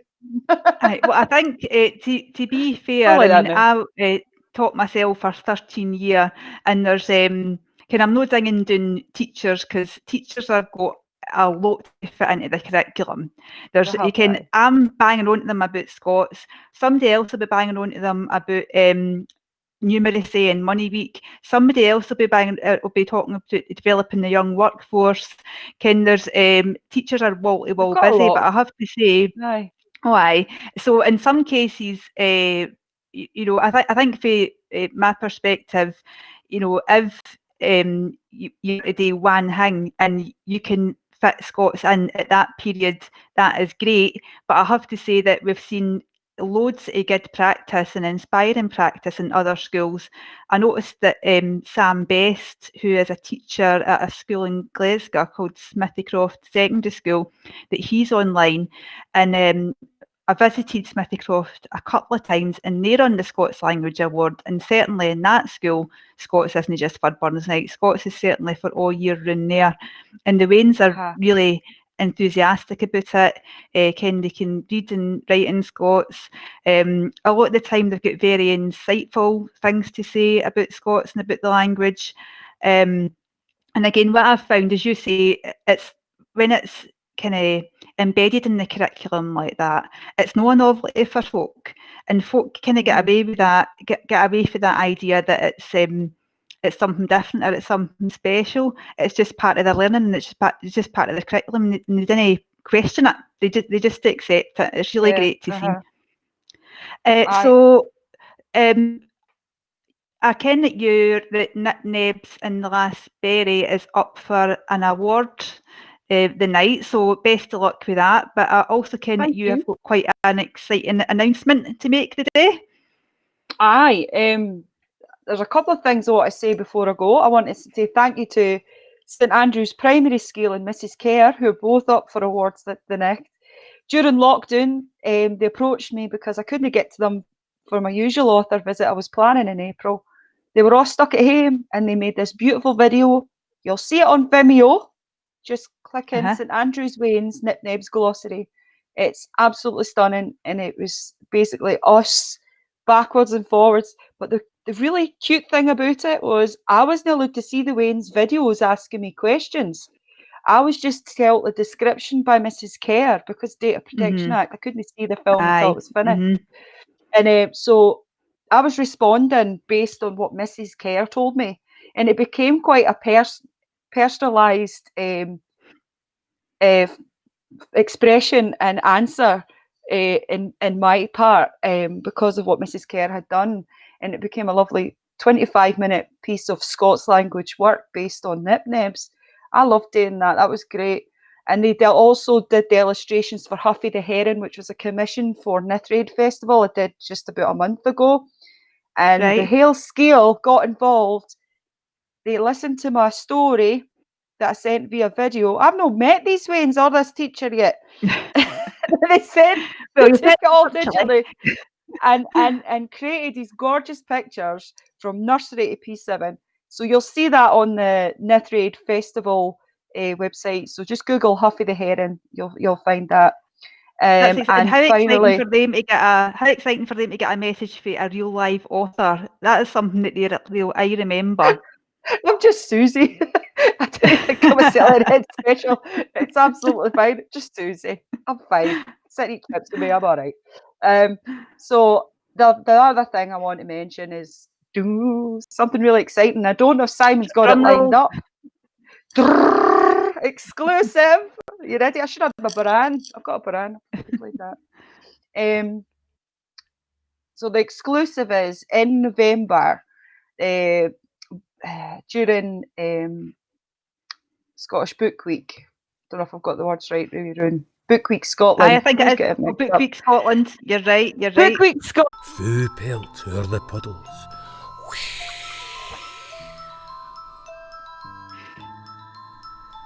Mind, if you have seen him, you best wear warm clothes, or Nip Nebs'll come and he'll prinkle your toes. There you go. Sneaky peek. It's very atmospheric, the music, isn't it? Yeah. So that's lovely. That's great. As if that's got to be free for folk to download, is it? Yeah, free for schools to download. I'm not sure what we're doing with the general public yet. I don't know what we're going to do with that, but that was the main goal in the end, was to make sure that it became an educational free resource for the schools, so that the teachers could download it and play it for the Waynes in the class, so they could hear it and maybe do some activities around it. That's great. That's great. We've got this, be able to make that accessible to everybody. That's bro. Thanks very much, Susie, for speaking to us about your writing and your work in schools today. I have got our next guest is waiting in the wings, I believe. Rona Alcorn for Scottish Language Dictionaries. Hi, Rona. Hello, hello. Hello, how are you? Hi, Rona. Hello. That was great, Susie. That I don't know who was doing the reading of the book, but that was a fab voice. That was Gary Lewis from Outlander, or Billy Elliot's father. He's been in a lot of things, so Scottish That was accent. terrific. So, Rona, you. you've got I was just saying that that was Susie's exciting announcement about that resource becoming available to learners very soon, but you've got a similarly exciting announcement to make today, have you no? Well, we do indeed. So we I should have asked you to introduce yourself before I asked you to make that announcement. Sorry, that's me and my impatience as per usual. Yes, so I'm Rona Alcorn. I work at Scottish Language Dictionaries. We're a wee Scottish charity that has been running in one guise or another for a very long time, making dictionaries of Scots. And yes, our exciting news is that we are in the final stages of preparing a brand new version of our 25-year-old Scots Dictionary for schools. We're publishing this new version as an app, and it's going to be available to download from the app stores free of charge on 25th January, so just in time for Burn Night. That's fabulous. I can't believe that this the Scottish Dictionary for Schools. So the hardcover, the paper dictionary, was published 25 years ago. Is that right? 1996. Yep. You would have just been a baby yourself. when I was teaching, 1996 was when I sat my hires, but when I was teaching,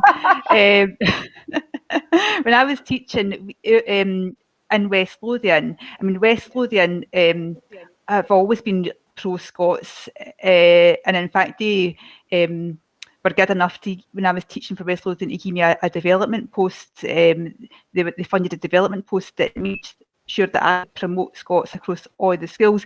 But in our English department actually had a full class set of the Scots dictionaries for schools, so we were really useful. But it's interesting that you've released in an app form, because of course that fits right in with what young yuns will expect these days. Absolutely. So how did you come to the decision that it needed to be, or it would be good for it to be updated? So it was actually first published in app format in 2015. So that was our first go into non-print dictionaries, other than the big dictionary we've got on our own website.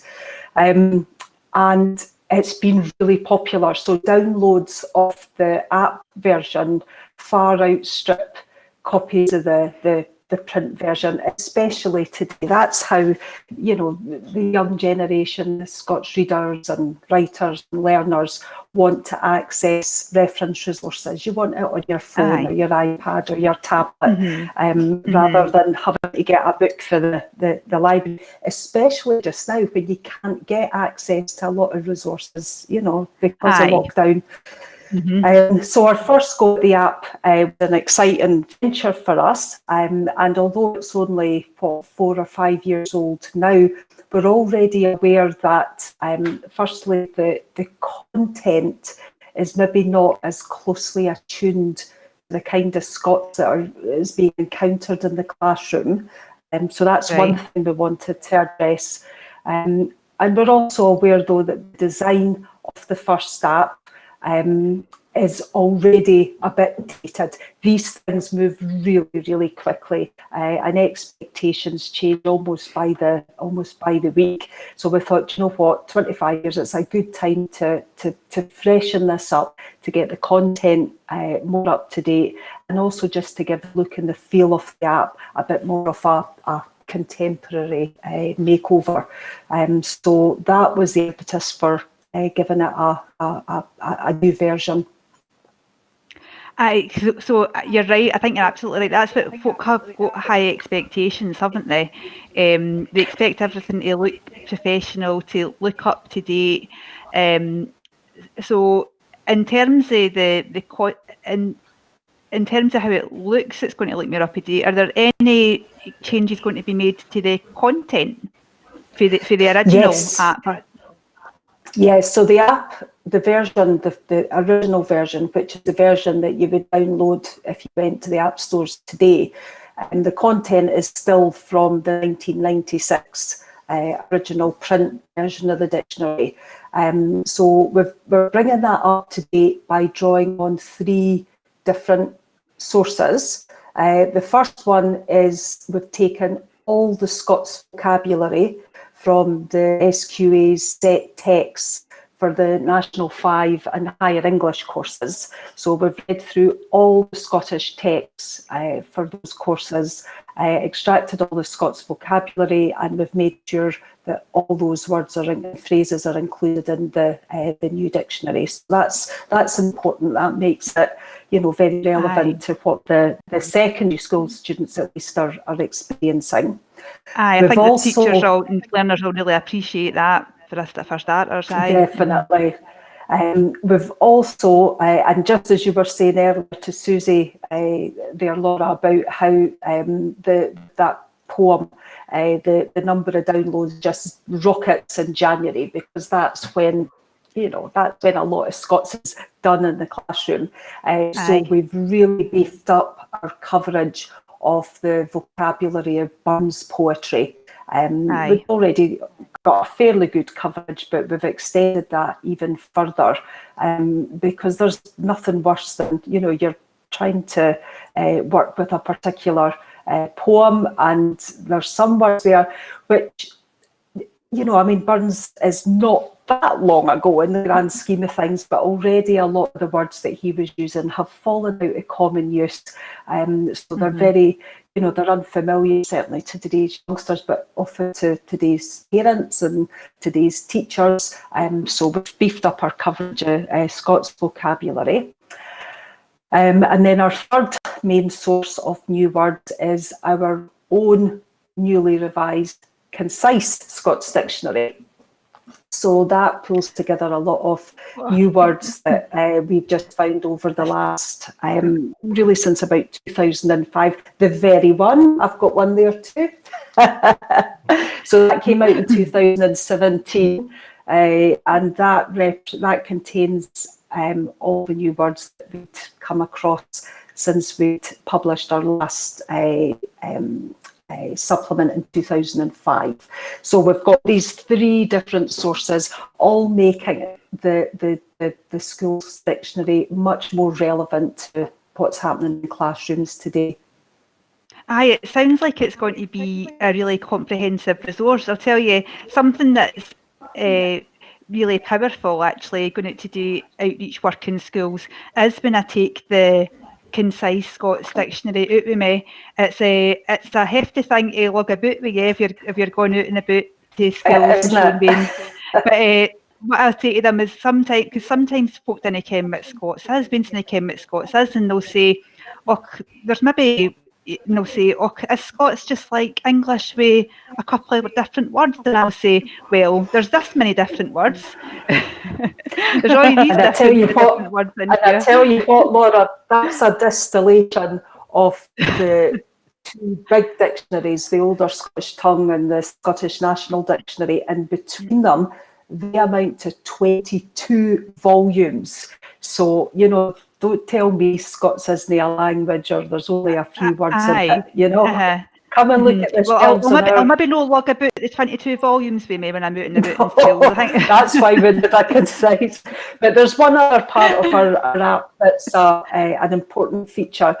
Knowing what a word means, of course, is one thing, but knowing how to say it is another.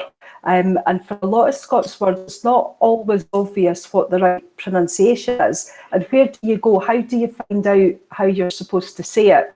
Now, our print dictionary, the print app, the print Scots dictionary had things like sounds like, and that's a helpful way in a lot of cases of giving clues to how a word should be pronounced. But our new dictionary that's coming out in January, we've recorded about 600 pronunciation guides for we call it the hard words, the words that's easy to guess what the right pronunciation should be. We've used professional voiceover artists who recorded their pronunciations in professional studios, so that the quality is good. And where appropriate, we've given, because of course the way you say things in one part of Scotland is not necessarily the same way you would say it elsewhere. So in many cases we've given different regional pronunciations, just to give a sense of the variety that you can encounter. There's about 600 audio pronunciation guides built into this new app. And we also invited some Scotland youngsters to provide their own recordings of some of these words. And we had a really nice response from some brilliant youngsters. I'll tell you about one in a second. And we plan to incorporate most of those recordings as extras, not instead of the professional recordings, but as an enhancement. So that's a nice wee touch. The one that I'm thinking of, the wee girl and her gran wrote and asked, could we maybe suggest some words that our granddaughter, who I think is 8, could pronounce. So we gave her a list of about 10 words and said any of these would be great. So the wee girl picked the word Oxter. And although we'd only asked for voice recordings to be submitted, she actually submitted an audio-visual recording. So the wee lassie did a wee selfie. It was a video.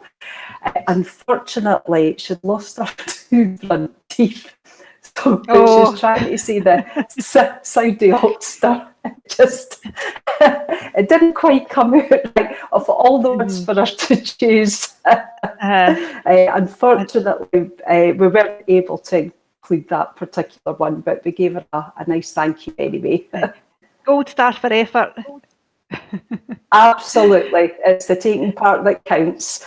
And what we've also done, Laura, is we've looked at the layout of the entries and the current app, and we've tried to tidy things up so that they're a lot cleaner, a lot clearer, so it's easier to navigate, jump from one entry to another. We've included a facility where you can make a favourite, where you can mark a word so that you can come back to it. So if you see a word that you're interested in and you want to remember, you can just favourite it, and then you can come back and check the word list that you've created. So we're just trying to make it a bit more useful and appealing.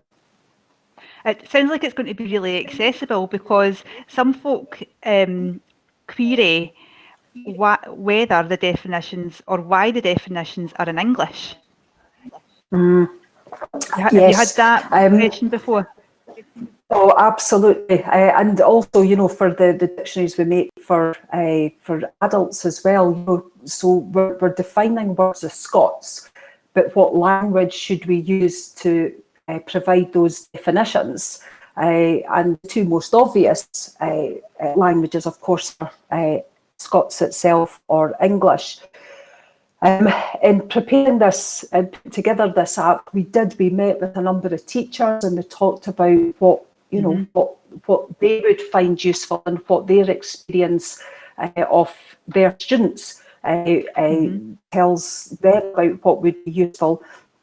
And what was pretty clear is that many of the secondary school students that are working towards their formal qualifications, they're encountering Scottish texts. They need help with decoding the vocabulary that they are encountering in those texts. Now, if we simply recast it in other Scots words, we're kind of just getting into a circular problem here. So we have decided to make the definitions available in English. That is not to say that there is not also room for a full Scots dictionary, one where the definitions are provided in Scots. And one day that might be something we'll be able to provide. But for the moment, we're meeting the need that the teachers say exists in the classroom, and that means providing the definitions in English. It's also not just for what's happening in the classrooms. I mean, we're already seeing, and there's going to be some of these titles up for awards tonight, there is a great increase in the number of books that are coming out in Scots for kids, for young adults, for fully cooked adults, and it is fabulous to see these appearing in much greater numbers on the bookshelves. But many people need help with some of the words in there, and having a Scots English dictionary is it's not putting down the language, it's not diminishing it in any way. Quite the reverse. I think it's making the language much more accessible. I think you're definitely right, and that's a similar experience when we were putting together some resources for the Scots Language Centre. Something that we found out pretty quickly is that you can't assume, even if somebody's lived in Scotland for a lot of years, that they'll have Scots. And as you say, it's actually more effective and has more impact if folk can if you can make it as accessible as possible for folk. So this all sounds fab. All I need to ken now is, when is it going to be available for schools, and how are you planning a kind of campaign to make sure that schools and teachers and pupils ken about it? So it's going to be out on Burns Night, so 25th January.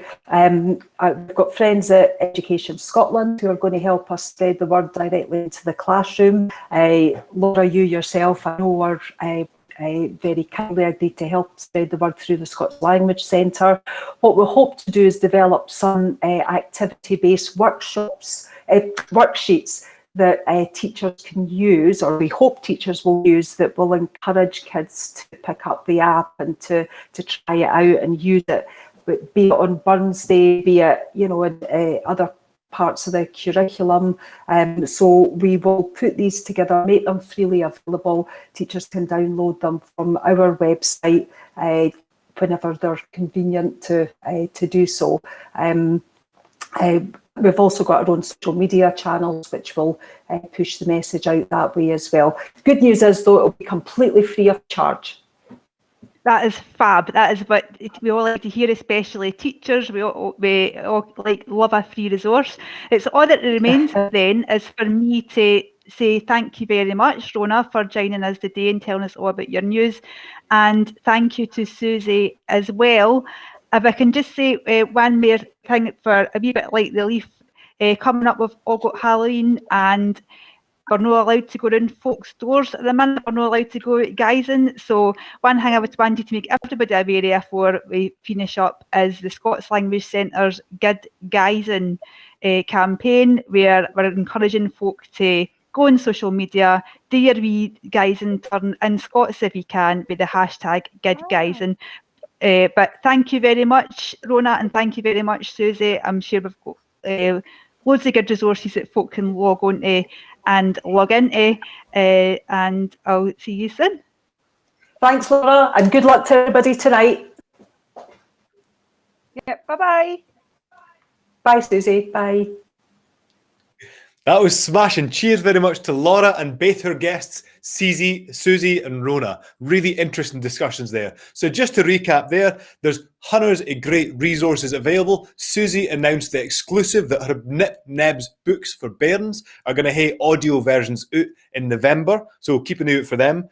There's signposting to the Wee Windays, the National Library of Scotland's excellent Scots resource website. That is indeed up for our awards tonight for Scots Project of the Year. Scotslanguage.com/learning has hundreds of the other resources that are signposted to in that discussion. And we just got told that the new Scots Language Dictionary for Schools app will be out January 25th, and that's free. That's great. Now, this is the Wee Gaitherin. This is the kind of the daytime activities built around about the Scots Language Awards 2020. If you're just joining us to know, we've had a bunch of great different discussion forums and presentations all across the day. First thing, we had Steve Byrne giving us a presentation about the importance of archives and the importance of the Scots language in community engagement and community enablement, which is just absolutely fascinating. After that, we heard from Shetland for Words. That was hosted by Bruce Ewanson and was looking at how Shetland has developed a really useful kind of network of folk that are all keen to keep the Shetlandic dialect of Scots thriving, and they had all sorts of useful tips that we could bring into different regions of Scots around the mainland. After that, we had a great blether about Doric, a kind of Doric discussion looking at North East Scots, hosted by Frida Morrison. That looked into the University of Aberdeen's new undergraduate module, looked at work going on in RGU, as well as all the momentum that's bigging itself up around North East Scots in the media and in the wider community. All these chats will be up on the Hands Up for Trad YouTube page for the Modern. So anything you missed or anything you'd like to recap on, it'll be all there for you. We're now going to gang into our final event of the Wee Gaitherin, and that is called Finding Our Vice. I'll let that be introduced by the day's host, Joanna Kopacik. Good afternoon. Hi, Ali. Hi, how are you? Very well, very well. Good to see you. Good to see you too. Although you've disappeared from my screen just now, but I hope you're still there. No bother. I'll let you take it away. I'll sit back and enjoy the discussion. Brilliant. Thank you, Ali. Hello, good evening. Well, not evening just yet, but good afternoon, everyone. I'm Dr. Joanna Kopacik, and I'm a senior lecturer. Sorry, could someone Scots and English. You probably have to use at the University of Glasgow. I've just heard from Simon that I'm breaking up. No, you're not. Okay, am I good to go? Yes. Okay, that's very good. That's very good. Right. So, I was just introducing myself. Right, Joanna. Sorry, I'm going to stop you there. I'm coming. You're coming through everyone's speakers. I think you're going to need to use earphones. Everyone's going to have to need earphones.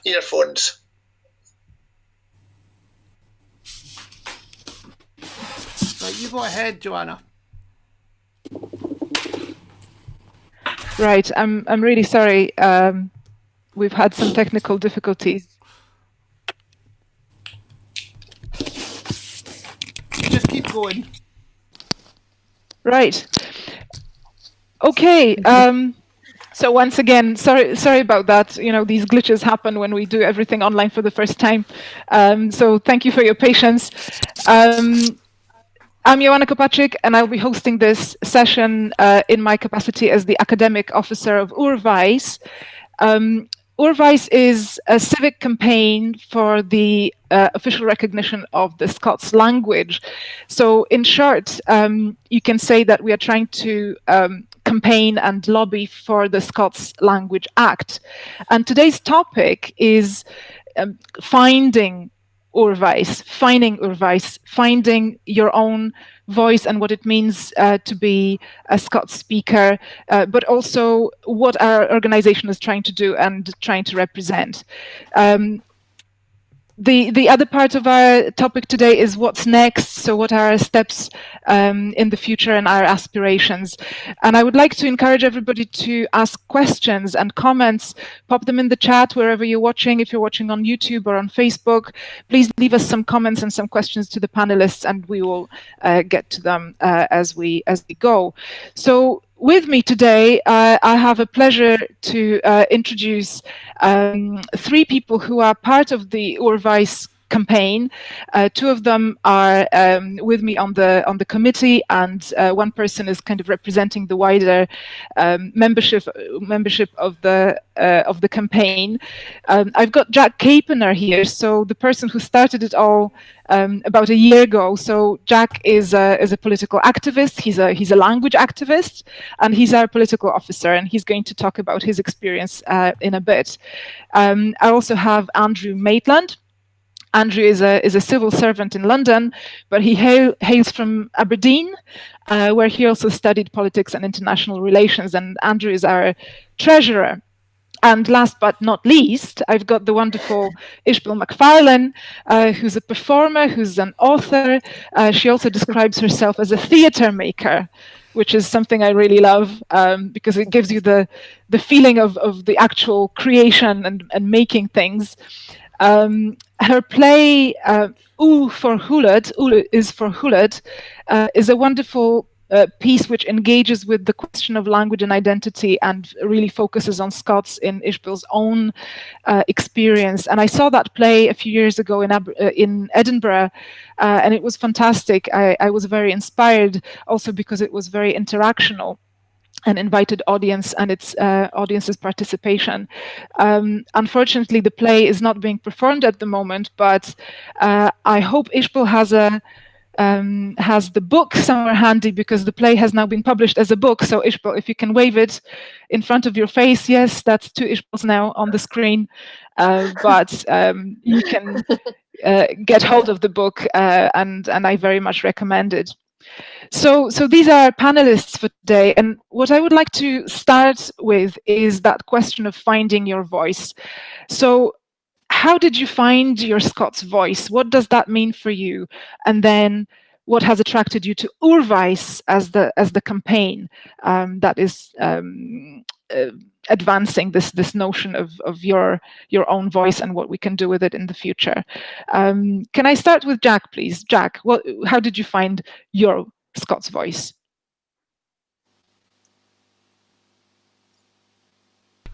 Oh, it's not making a lot of noise there. Hold on. Is that Jack is mute? Can you hear me all right? I'm just checking you can actually hear my Scots voice. We can hear. Perfect. Yeah, no, it's absolutely it's brought to be here, and it's brought to be in this event for the awards. Certainly a good opportunity to get through some of the meaty themes that we need to be discussing as a community before we get to all the revelry. But in terms of my own Scots voice, how I kind of come across it, I'm from East Edinburgh myself, and although Edinburgh Scots is kind of definitely more neglected as a dialect that we talk about, it's still very much alive and kicking. And I was brought up with Scots all around me all the time. It's in the community, it's in the family, it's all around the place. But I, like a lot of folk, obviously, gone into education, gone through school, gone through university.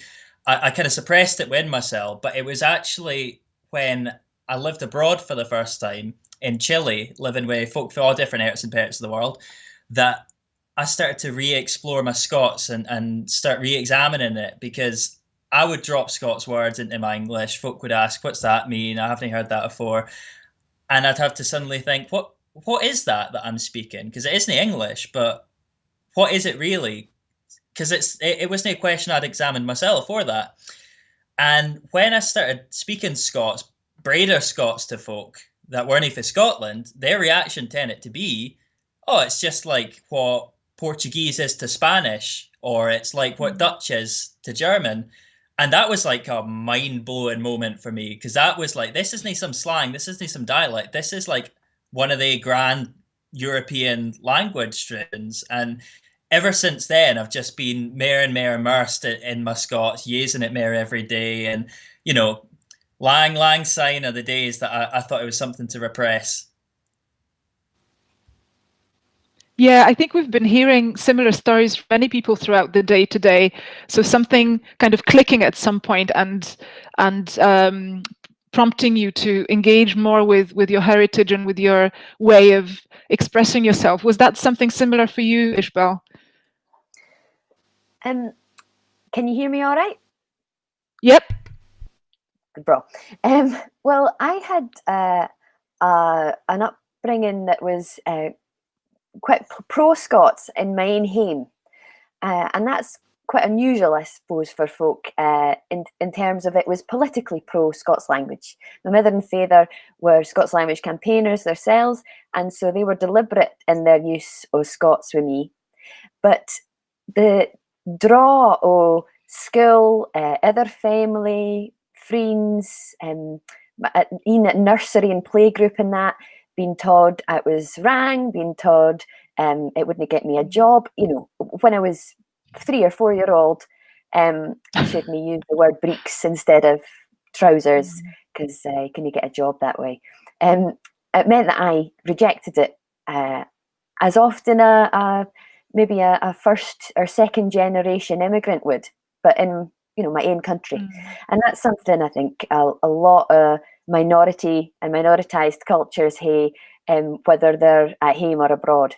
And so for me, Finn, my voice came doing the show in some ways, studying Scots. I'd done Scots poetry, the one, one of the few areas that we can hey Scots and be proud of it.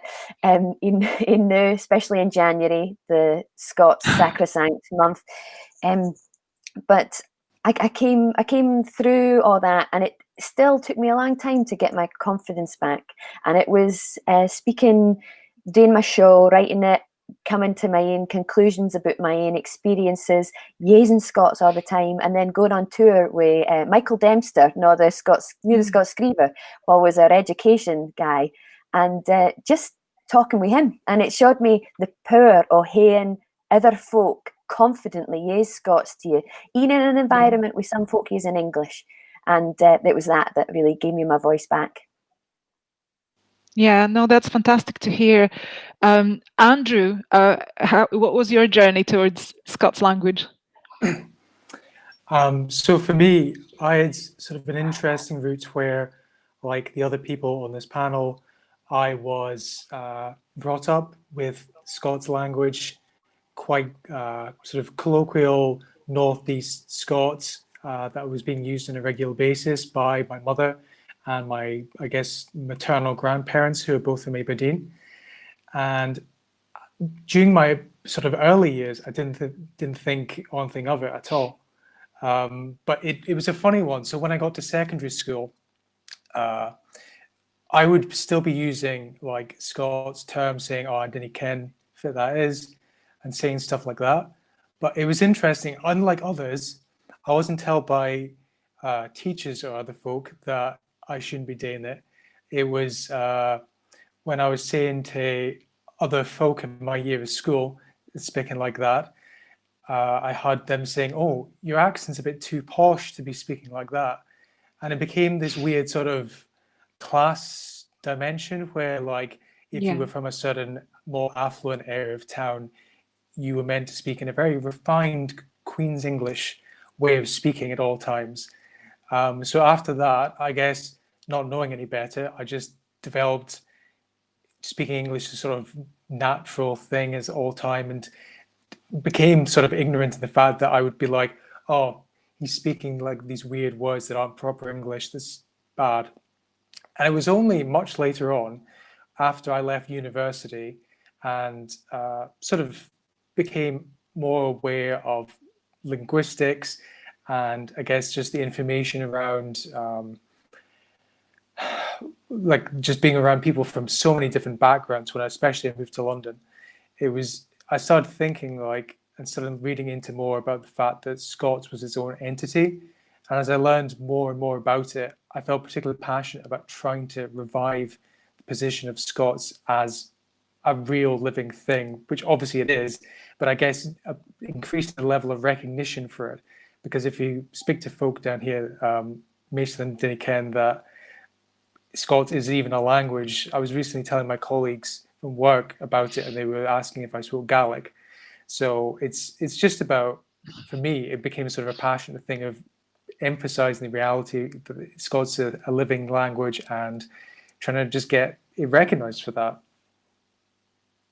Yeah, I think your story reminds me a little bit of my own when you're trying to talk to people abroad about the linguistic situation in Scotland. It's always not easy to start with because everybody thinks, oh, people in Scotland speak English with a funny accent, and that's it. But there is so much more complexity to it, isn't there? So these are really interesting stories, and your personal experience is obviously something that brings you to the question and the kind of engagement with the Scots also in a professional sense in a way. But you also have chosen to become part of this campaign, which we have called Urvais. So what was the attraction? Why did you decide? Why did you choose to get more involved? And perhaps we should start with Jack again, because it's all started with your initiative. So Jack, can you tell us a little bit about how you came up with the idea? Aye, so Urvais was essentially, I mean, through my, like you say, Joanna, the personal stories of who we get involved in Scots very much are interlinked with work activism on Scots. And in my own case, it was a case I got really interested in, reclaiming my Scots voice, and then come back to Scotland, spoke Scots like I would speak English anywhere else, and found that it was hard. It was really difficult to be speaking Scots every day. You got judged, you got looked down upon, and I can certainly really sympathise with Andrew's point about the Scots accents. A lot of Scots voices aren't what you'd say as a Scots accent, and I certainly feel with my own, it's not the kind of accent that a lot of folk would associate with the Scots language. So I found it really, really hard to be speaking Scots, and that kind of struggle pushed me towards kind of seeking activism to change that situation a bit. And obviously, when you're taking part in activism on any subject, you start by looking, what is the government doing the now?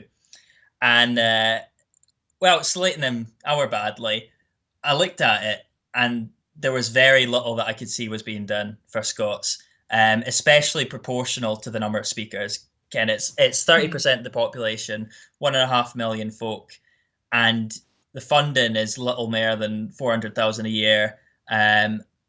There's very little fully paid posts in Scots, so I was looking into this and just got more and more frustrated at the lack of action being taken.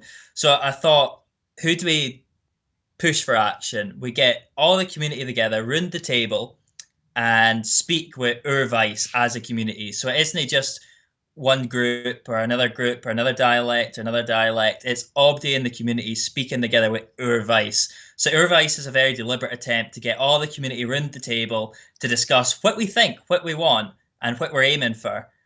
Scots speakers for all arts and communicate that to policymakers. And so it's a kind of lobbying group. It's a pressure group, and it's a platform for us to communicate with policymakers and the Scottish Government and Parliament. Mm-hmm. Yeah, I mean, certainly something that I found attractive about the movement was its inclusivity. Not being a speaker of Scots myself, although perhaps I am trying to find my own Scots voice, and maybe I will succeed at some point. But I certainly felt that there was a space for me in this movement as well, and it's very open, it's very inclusive, it's for everybody who is just passionate about the cause. So, Andrew, if I can now invite you to maybe comment on why you ended up on our committee. Sure. So for me, I think with any sort of language which ends up being a bit neglected, I guess, in a sort of formal sense, there does have to be a body of people who are willing to take it forward and establish the sort of political recognition of the language to get it up and running again. If you look at a lot of countries in the former Ottoman Empire in Eastern Europe, the sort of movements that you had to get to re-establish languages in the 19th century is the same sort of position where there's no political recognition of a living language that people use, but isn't properly used in schools, it isn't properly legislated for. And in a lot of ways, Scots has a lot of catching up to do in that ways, because although there's obviously been a lot of work that's gone into it and development, I think, like Jack says, the amount of political endeavors to try and put it up there are just insufficient at the moment. And the main thing for me is that I think the groundwork that Urvice is trying to do at the moment is really like the first key step to developing that. And what I would love is to have Scots being taught on an equal footing to English, and where in parts of the country where it's spoken Gaelic, and at the same time also be a language that's applicable to other folk fae, other countries to be able to speak. I've often told my own girlfriend, who's from Hungary, that if she's wanting to look for an easy second language to learn as well as English, she might as well go for Scots as well. So it'd be great to be able to be in a position where there's the outlet and resources to be able to properly do that. Yeah, Ishbel, how about you? Why are you with us? Why are you part of Urvice? Well, I think that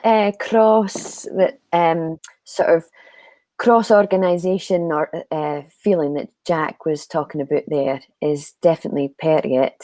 And I think in doing my research for my show and in experience of studying Scottish ethnology and stuff at the university, realising, much like Andrew was saying, that the similarities between Scots and other languages in other places. I think we can come to this conclusion in Scotland that we're somehow a weird outsider for having minority languages at all, because we look at our neighbour down in England and that sees itself, it isn't obviously, but it sees itself as a monoglot country.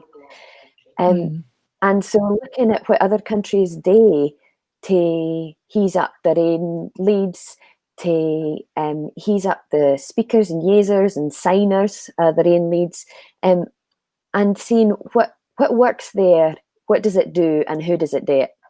And I think that here Scots lead act, or the different outcomes that Urvice is sort of fighting for, is always to get towards that confidence that you can't make speakers here confidence for the outside, but you can lay the groundwork that allows them to grow in that way. And in things like the Scots Language Awards, I just feel the difference. It's the second year and I already feel that difference of folk you know, that kind of excitement or a culture that has excellence in it. And all that, I think, is some stuff that you can make happen in folks' hearts by doing something for the outside.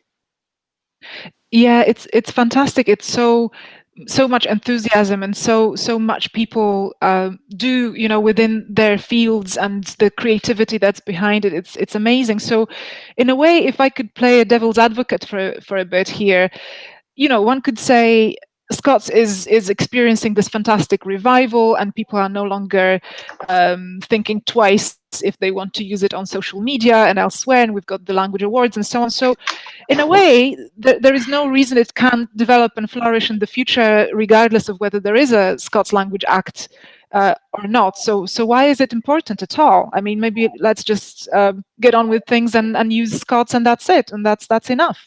What's your reaction to that, Ishbel?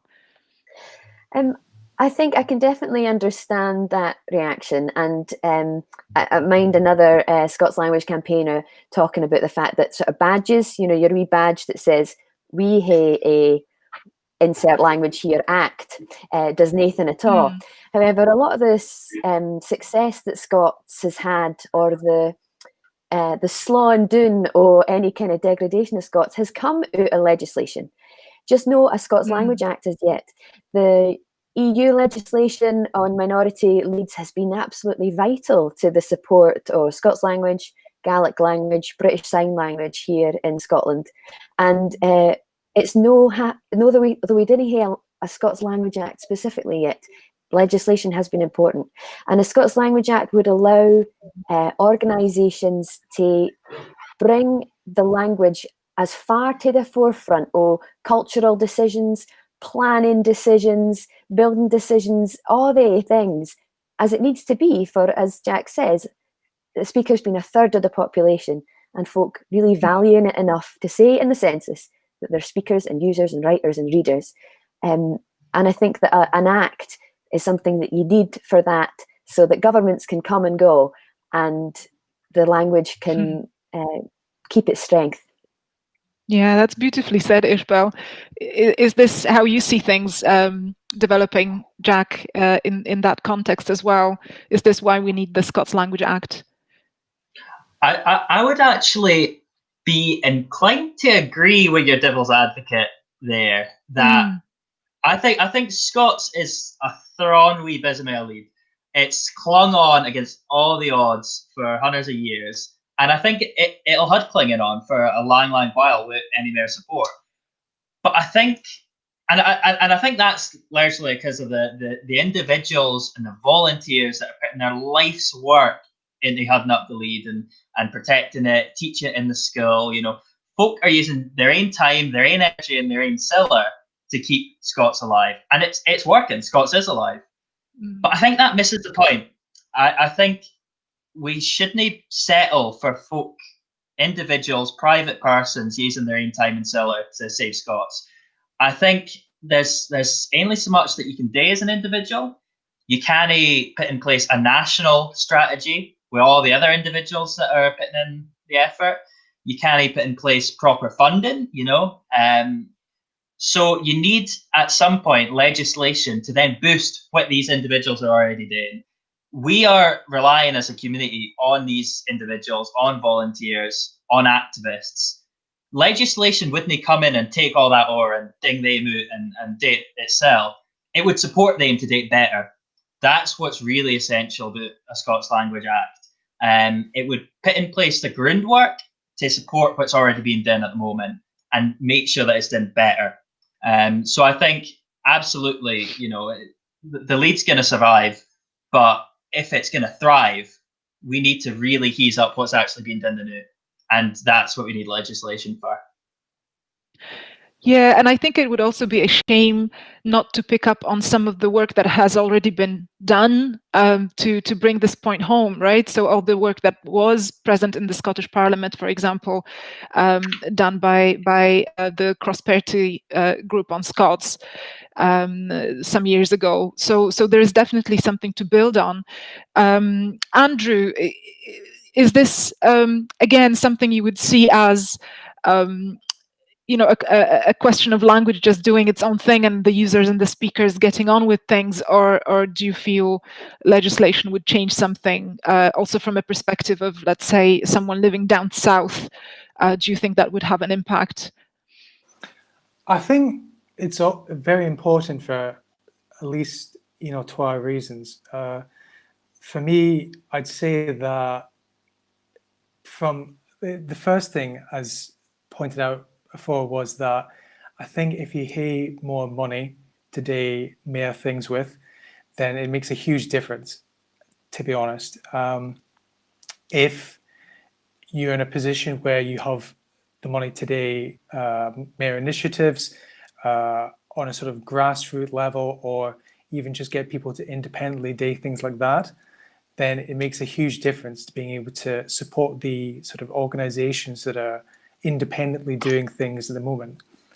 And I think also the value of legislation is about the value of recognition, because I think it's way too easy to just be in a position where you're saying, it's just slang. And that is the ultimate curse word in some ways, that it's easy to deride a language if you don't give it any sort of recognition in a formal sense.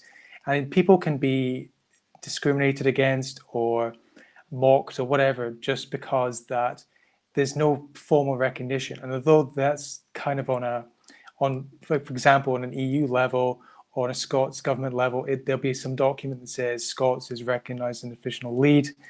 The main issue is that this isn't something that's widely spoken about on a lot, like at a sort of day-to-day level. People didn't care that they're speaking a lead, which is incredible. You can't imagine going over to Greece or Spain and saying, do you realize that you're speaking your own language? So I think about the value of recognition is really important, because if people can recognize what they're doing themselves, then they can carry on what they're doing. And I think that strengthens their resolve to do what they're doing.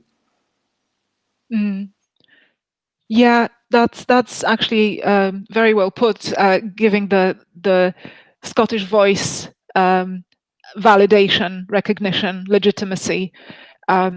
So in a way, that brings me to another question that is very often raised among Scots activists, is that the question of language shouldn't be politicized, because it's for everybody. Everybody has their own voice, as we keep saying today. So where is the politics in all this? You mentioned resources, you mentioned political action. Is this something that you see as potentially divisive? Can Scots be politicized or made into a kind of political movement without being divisive? How would you react to those notorious and quite difficult, challenging issues, Jack? Scots absolutely shouldn't be politicised. You're spot on with that. And I think it isn't being. I think there is, if you spend all your time on social media and engage with the Scots world on social media, you're going to see accusations that it's a plot for this party or this constitutional position. It will inevitably be tied to politics. But I think that kind of politicisation of Scots, that evaporates when it comes into contact with sunlight, because the reality is Scots isn't a political issue. It isn't a party political issue. It isn't a constitutional issue. I mean, it's an issue of linguistic rights. We're asking for mere rights as speakers to use the way we speak. Linguistic rights are human rights, and human rights absolutely should not be tied to one political view or another.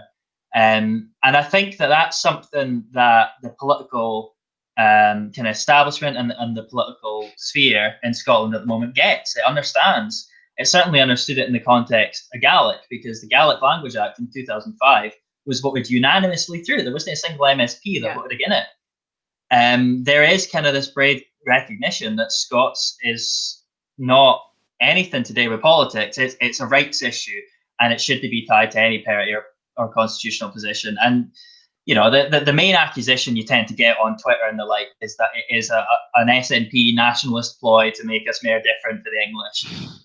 But so many Scots speakers vote Conservative or voted no in the referendum. So that view really just doesn't align with reality. You know, places like the Northeast are, you know, that there's some real Conservative and no voting strongholds there, and that's where the Doric really thrives.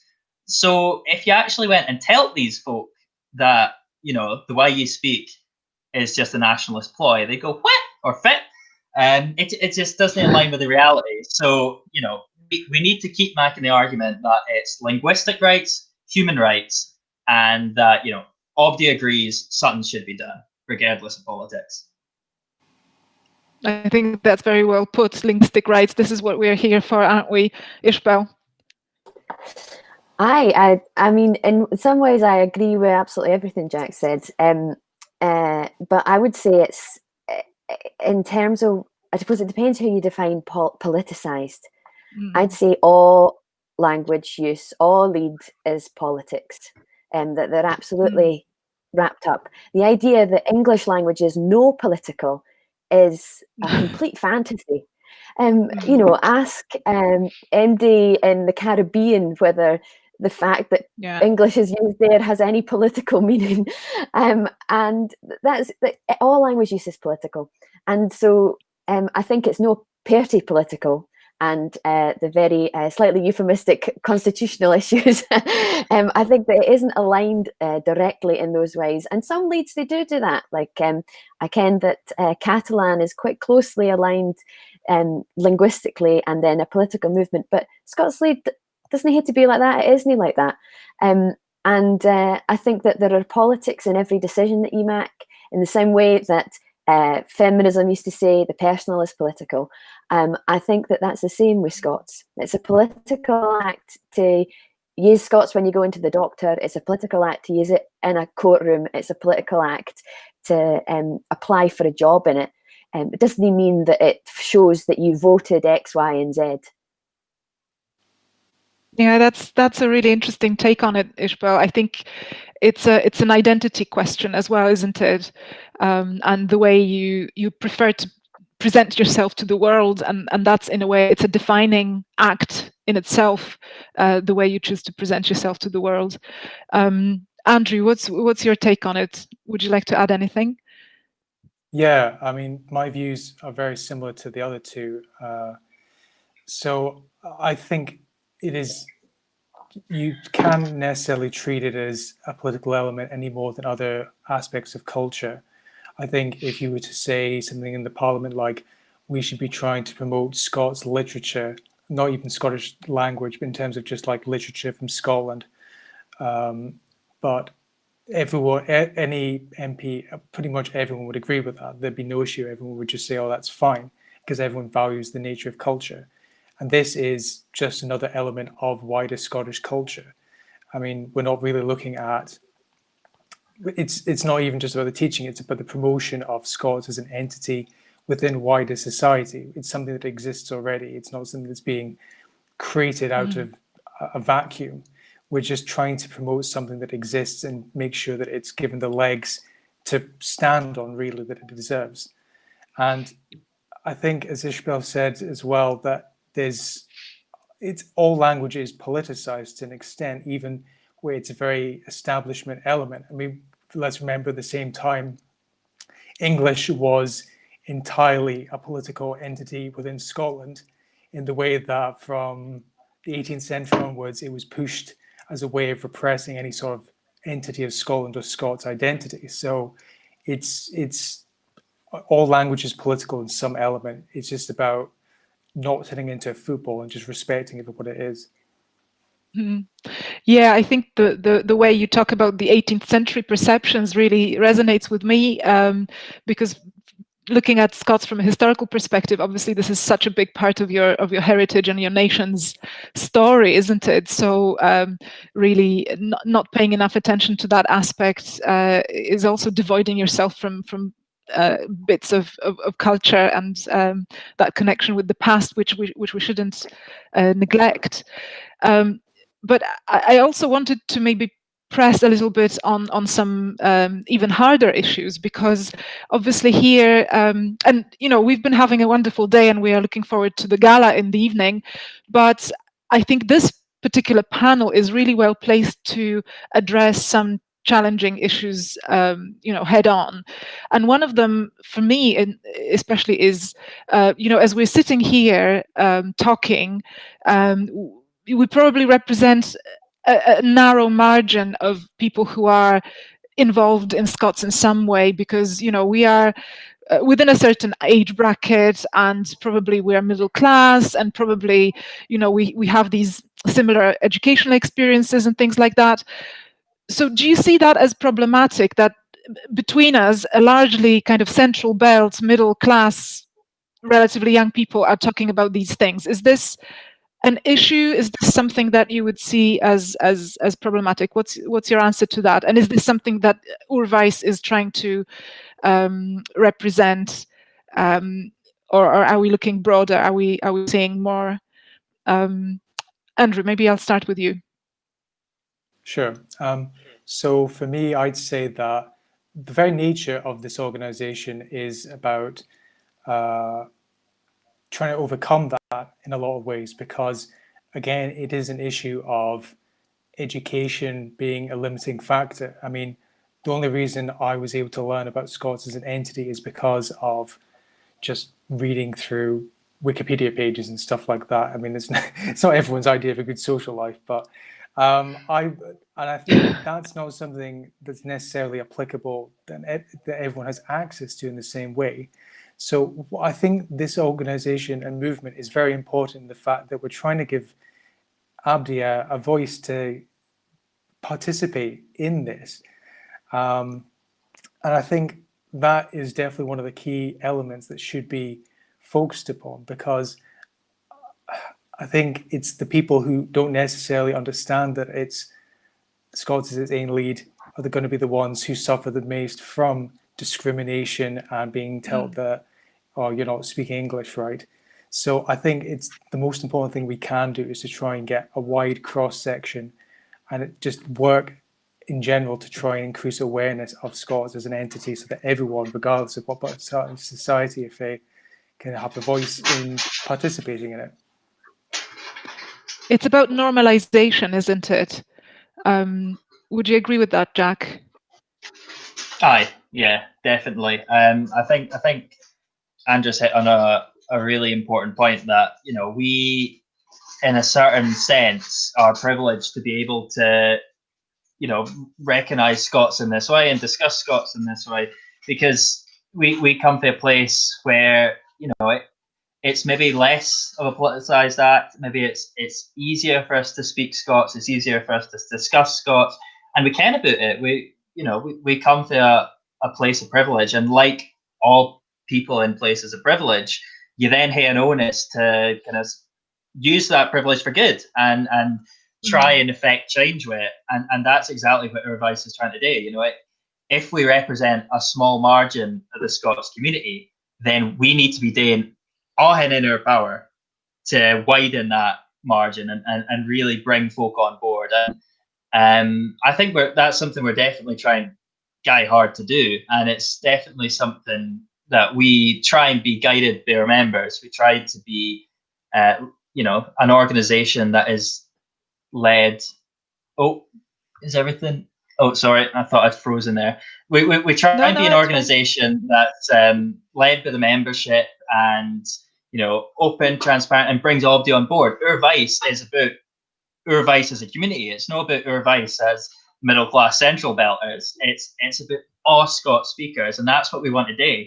And we can only do that if we reach out to folk and encourage them to get on board. So I'll use this wee platform as just a plea. If you want Urwijs to be better Urwijs, then get on board, because we want you. We want you to be feeding into the process. We want to fully represent what Scots is and way Scots speakers are.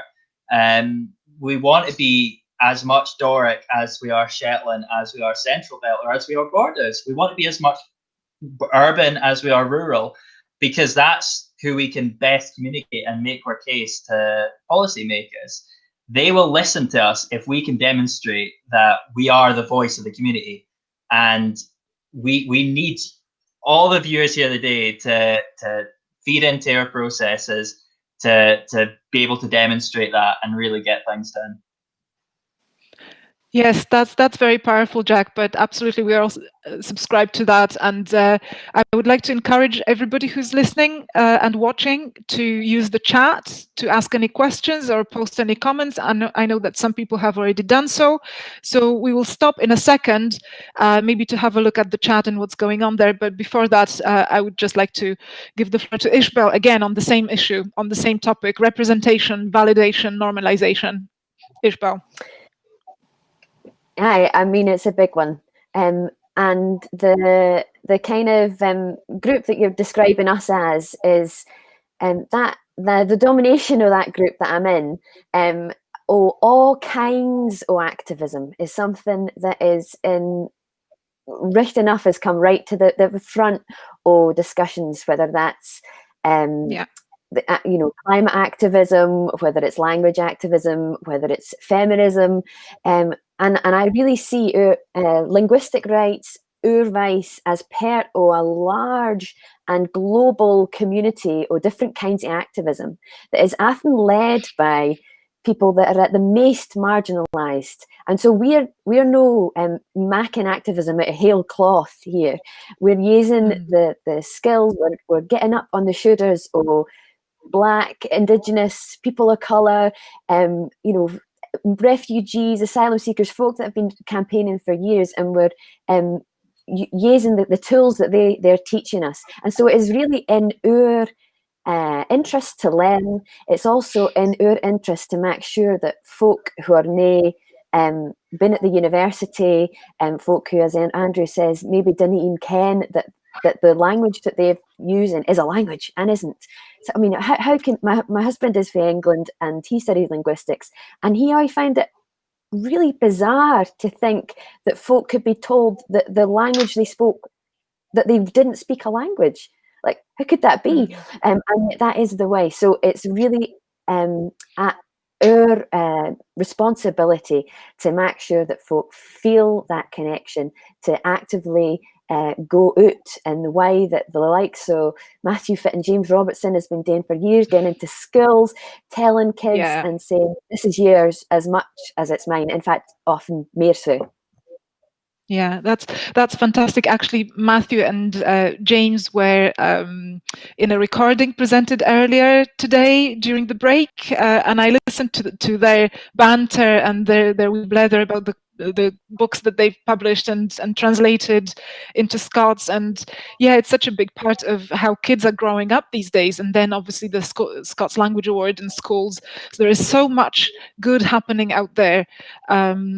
That I think it would only be complemented, and it's a kind of natural process and natural step forward, the stuff that we are trying to achieve here. So I will now have a quick look at the comments and questions.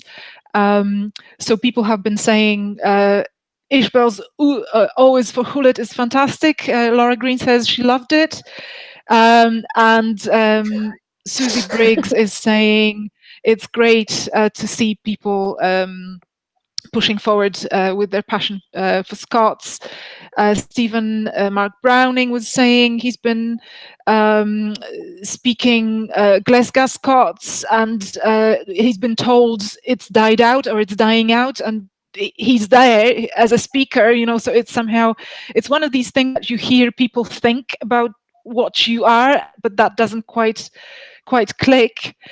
And then there is a few comments from Susie again about the prejudice her daughter was facing in school. So I mean, even 5 years ago, it looks like these attitudes have still been propagated, and it's not it's just not right, as we were saying earlier. We've got some more input from Alexandra Innes, who was just told by the teacher she wasn't pronouncing her banana quite correctly. So it's like, these wee things. that you can get criticized for. There's my aunt finding it very interesting. Yes, I I made a point of letting folk know that we are doing these things, and people get quite excited about that. We've got some inputs from Jamie Fairbairn. Jamie's a fantastic teacher using Scots in his class in the Banff Academy. I believe he's up for an award this evening. So Jamie is saying, yes, we need the Act to promote and emphasize and empower the students and emphasize everything that's been happening in schools. So generally, just really positive comments here. Yes, Laura Green finds it interesting that it's a political act to speak Scots in formal situations, which is something that you've brought up, Ishbel. And yeah, some people think it's a political issue because the generations have been denied the voice that they should have had. So that's something we should still be engaging with. And yeah, people just like the points about normalizing the lead. Yes, I'm just scrolling down because that's much along similar lines.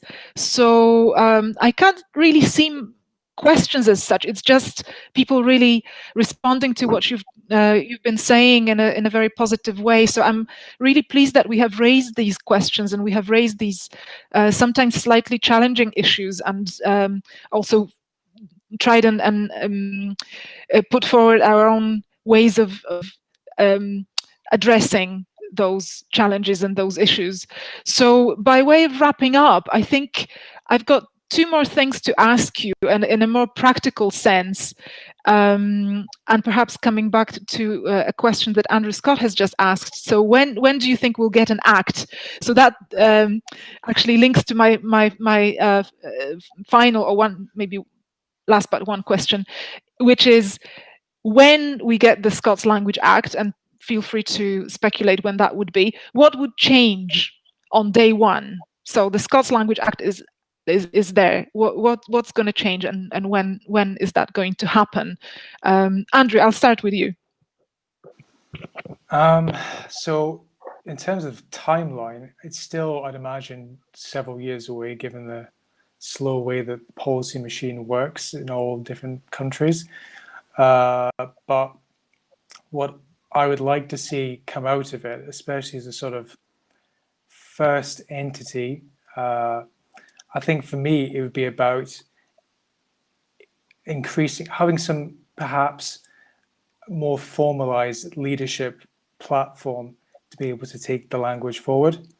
So if there was at some point a proper board that got established, I know that's not everyone's cup of tea, but I think if something like that was established, it would be very valuable for giving a sort of direction and steer towards the way that the language can be developed in a sort of formalized way and manner.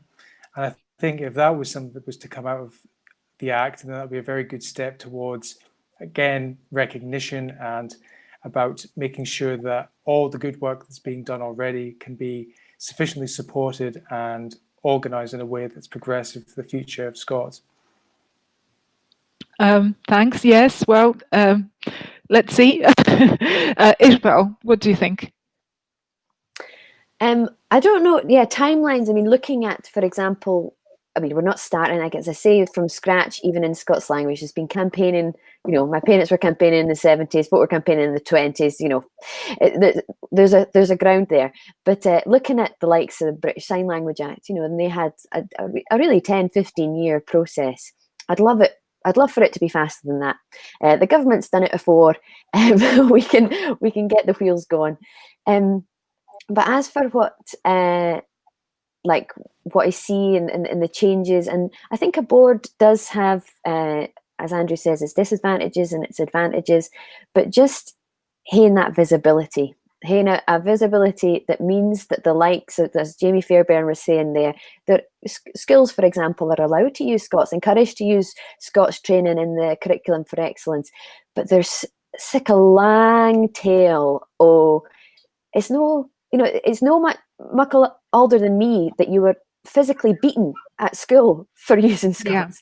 That's teachers that are miles off retirement yet, and they're teaching young teachers coming in the new. You know, it's a slow thing. So I want to sort of light that fire, to speed that process up, to give folk the confidence that. I mind when I was at the university and we did Scots language poetry, and we were all Scots people in that classroom.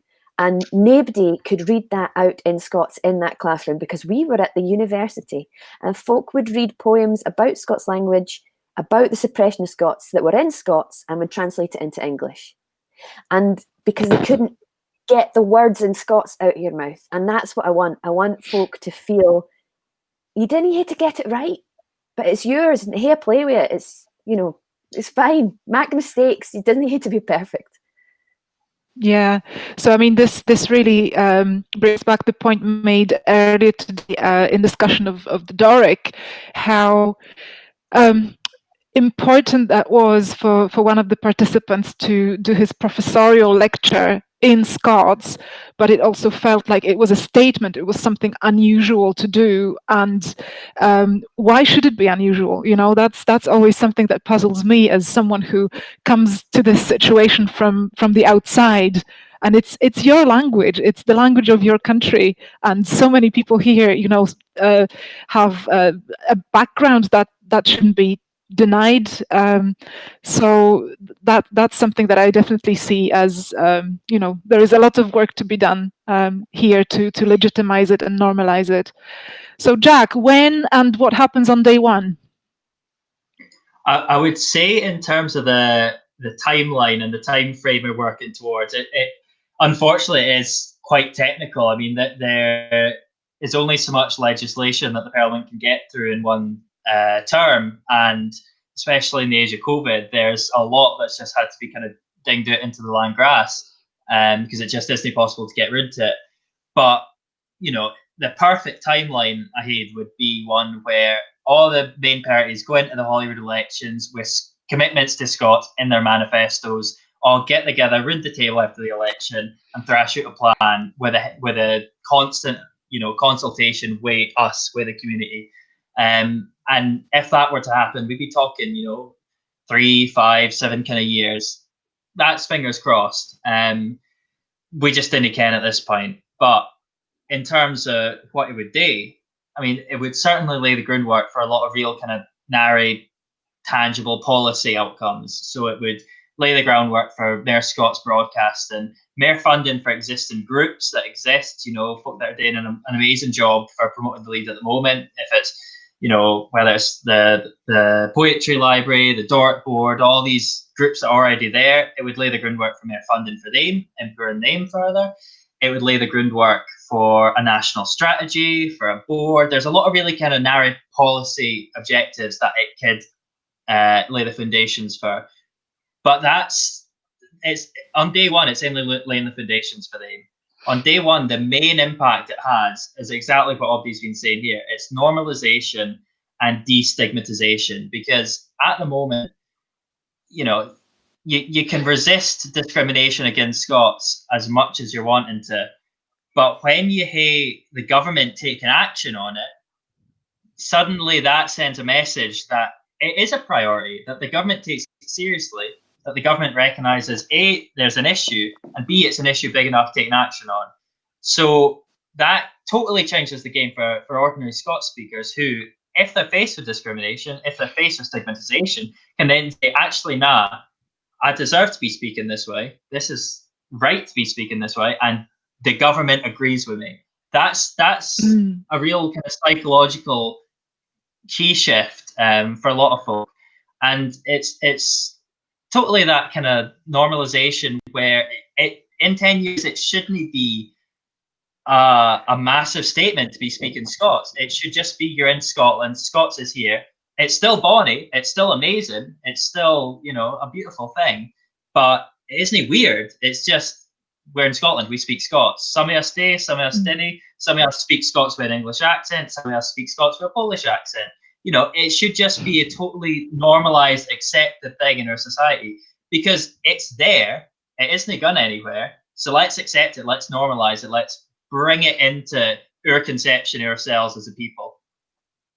I love the sound of it, and I can assure you there are already some Polish immigrants here speaking Scots with a Polish accent. I had builders around my place at some point, and some of them were Polish, some of them were Scottish. And in order to communicate, you just have to pick up the real language, the real language of the people. It's your English you picked up at school won't get you anywhere. So I think there should be space, and there is space, I think, for new speakers. But there are obviously various challenges around that as well. But thank you so much. Thank you for that. Thank you for your thoughts. Just to bring in maybe one final point that Jamie Fairbairn has made here in the chat. Another thing that the Scots Language Act would enable people to do is the school inspectors in the future to ask why certain schools are not engaging with Scots. So right now it's a choice, but maybe it would be an expectation in the future. So, there is a lot to be done. There is a lot of scope for further work, be it in education, be it in broadcasting, certainly in the legal and political sphere. I know that this panel has touched upon several issues that are sometimes glossed over because they are slightly uncomfortable, but I'm really pleased that you were happy to talk about these things, and I think we have benefited hugely from your insights. And personally, I always learn a lot from these encounters with people who are so immersed and just personally involved in everything. And as an academic who has an interest, a professional interest in Scots and its history, I find it most inspiring and illuminating. So thank you so much for this, and I hope our audience has enjoyed it as well today.